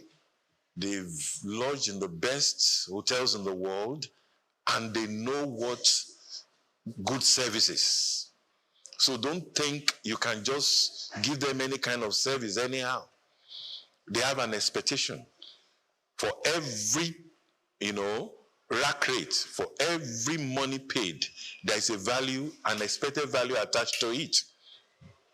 Why is it that you see some guests, they'll lodge in 5-star hotels, they pay as much as 1 million naira, 700,000, 500,000 a night, and when they wake up in the morning, because of the kind of treatment, when they are checking out, you still see them giving out tips. They are happy. Meanwhile, this same set will go to some local brands, maybe as a result of lack of availability of such class of hotel in their village or in some, they have a function somewhere, and they pay just 30,000 naira, and you see them complaining and quarreling and getting angry, agitated, Why? Because of the service. 30,000 has a value, an expected value. Same thing with 500,000 naira. If he had paid 500,000 naira in a 5-star hotel and he didn't get the attached value, he will complain. But he paid 30,000 and he could not even sleep at night, mosquito, all through the night. The AC is not working. Why? Because there is no process, no system. All these ACs and all these things, they all have, you have a kind of maintenance worksheet, maintenance plan. It does not have to break down before you start repairing it. You maintain them. When the generator has worked for so number of hours, it must be serviced. How often do we check all these things in our local brands? Because there is even no system, no SOP, nothing in place. You just open and start running. It's not done anywhere.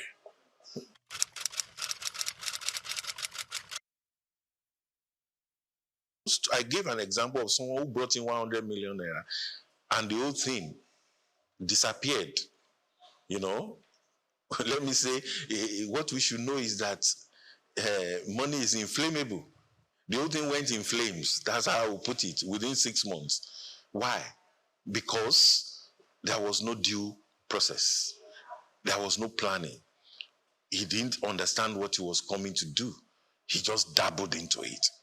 In my book, which I'll be launching soon in my event coming up, I call it ABC of creating a great hospitality brand. Simple, steps of creating a brand. I made reference to such owners as accidental owners. You just inherited a property, or you felt, okay, what is moving now? What can we do?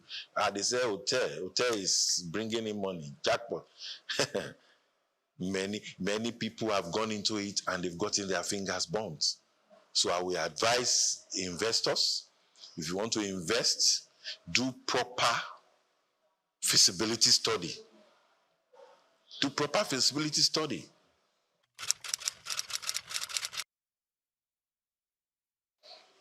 Well, let me give you an example, a practical example. One of my clients started a 23 rooms hotel in Delta, and according to him, it's almost 3-4 years now. According to him, he spent about 400 million naira. He's smiling today. Right now, there is no day that he does not have a turnover. You can do something smaller, even with 100 million, Yes, it depends. I just gave a practical example. I know of people that have just 7 rooms, and they are making their money every day because they've done, their due diligence. No, definitely, it will reflect on your pricing. And once, like I always tell people, is value for value. I can't be forced to sell my room 10,000 naira because my neighbor is selling for 10,000 naira. I can sell mine for 40,000 naira and still be fully booked. While the one that is selling for 10,000 naira is not even attracting any guests. Why? Because the 10,000 naira will try to say, okay, when it is 12, we turn off the gen because we want to conserve energy. We don't have money to buy diesel and all that. Start rationing. No guests will feel comfortable. These guests, even in their personal homes, they enjoy 24 hours light. They enjoy themselves. Then you now come, to a hotel where you should relax and be able to think properly. And they are telling you they are turning off the gen because they don't want to sell the room high. I'll tell my clients, sell it high, but create the value. When the value is there, make sure you recover your costs. You have to impute all these things, into your costing. Many of them don't even believe there is need for a revenue manager. Apart from the normal manager, you have a revenue manager. You have cost accountants, apart from the main accountant, people that are in charge of costing. You're selling a plate of food for 7,000 naira. What is the cost? Many of them don't know. And like I said, most of this software takes care of all these things. You know, the recipes are there in the software, you know, programmed, all programmed. So when you have sold a plate of rice, you already know how much is your profit on it. It comes to that. So we have to be very analytical. Yeah, majorly it's let me say government policies. It affects, you know, like in Lagos State now, we talk of consumption tax. Then the federal will still come and say you should pay VAT, which is repetition.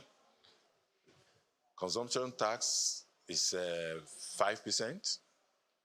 Then the federal government is asking for 7.5. Is that not 12.5? How? How do you survive? You understand? So these are challenges, and that's one of the reasons, you know, for the vision for my program, which will be coming up in September, you know. It's called Hotel Owners Dinner Outreach. You know, it sort of creates an environment where you have the policymakers, you have the stakeholders, the investors, the owners of hotel, the practitioners, all come together under one roof. Then we dialogue, you know, look at the investment climb, look at the challenges, we rub minds together, and we come up with solutions, possible solutions, you know. Like you cannot be up there churning out rules.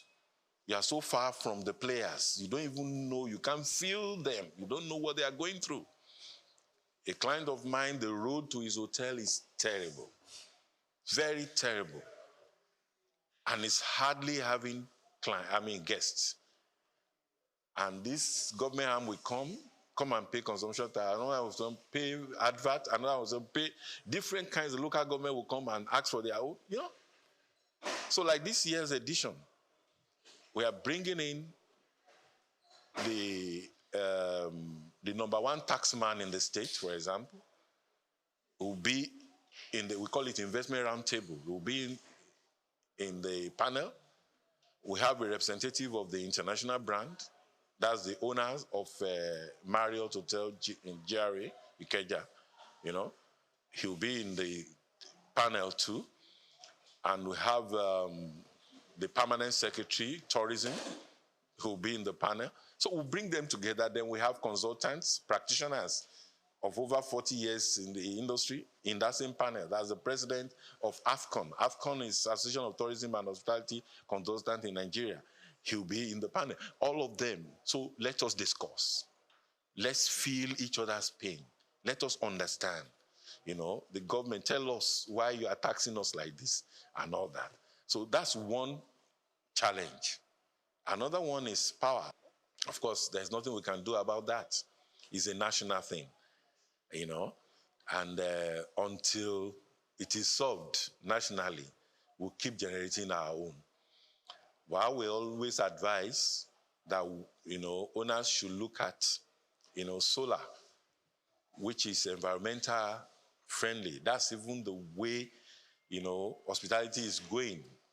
You know, we talk about sustainability, you know, in hospitality, social, economic, and environmental. You know, those are other issues again, another topic entirely, maybe for another day.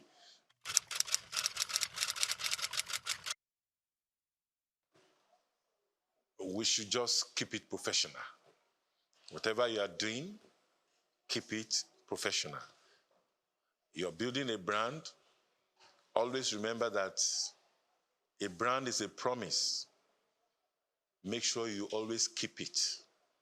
You know, a brand is an experience. Always improve the experience. A brand is a reputation. Maintain it.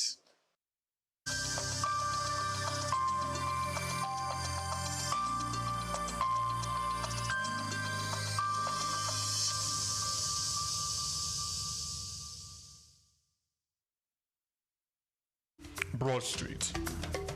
Broad Street, situated in Lagos Island, is steeped in Nigerian history. Once the biggest financial hub of the country, it housed the headquarters of major banks, linked to CBN, the stock exchange, and the loads of lender companies. Broad Street is a historically significant street. It has played a central role in the development of Lagos and history, an important commercial and administrative center for the British colonial authorities. It was also a home to some of the city's earliest modern buildings. Broad Street was a residential area in the pre-colonial era. With the British came the Methodist Boys High School in 1878 and the Broad Street Prison in 1882, renamed Freedom Park. The General Hospital, which was a British military hospital, was built in 1893, being the first general hospital in Nigeria. The old British Secretariat building, which is now the Federal Ministry of Justice, was built in 1906. Broad Street has seen a full turn into modern commercial office blocks, complexes, skyscrapers, and markets from the outer marina through Akpombo, early into the Adeliji Adele Road. Broad Street is one of the busiest streets in Nigeria on weekdays, where commercial activities take place day and night. From modern buildings to ancient structures, this street gives one a raw dose of life in Lagos. Broad Street is often referred to as Lagos Financial District. It boasts a mix of architectural styles, reflecting its long history, colonial-era buildings, Victorian and Edwardian architectural features, alongside more modern skyscrapers and structures. Broad Street remains a vital, vibrant part of the Nigerian economy. Broad Street. SOUQ Enlightenment. Lateef Jakande. Born Lateef Kayode Jakande in the Ekpetedo area of Lagos Island, Lagos State on July 1929. He studied at the Lagos Public School at Enowa, Lagos Island, then at Bonham Memorial Methodist School, Port Harcourt, King's College, enrolled at Ilesha Grammar School, where he edited a literary paper called The Quarterly Mirror. Jakande began a career in journalism in 1949 with the Daily Service and joined the Nigerian Tribune in 1953. The owner, Chief Obafemi Awolowo, appointed Jakande editor-in-chief of the Tribune in 1956. Jakande established John West Publications in 1975 after leaving Tribune and began to publish the Lagos News. He served as the first president of the Newspaper Proprietors Association of Nigeria, NPAN. Jakande ran for election as executive governor of Lagos State in 1979 on the Unity Party of Nigeria platform. His administration was effective and open and implemented the cardinal policies of his party. He introduced housing and educational programs targeting the poor, building new neighborhood primary and secondary schools, and providing free primary and secondary education. He gave poor people's children education, and many of them are now very prominent in the society today. Jakande established the Lagos State University and constructed over 30,000 housing units.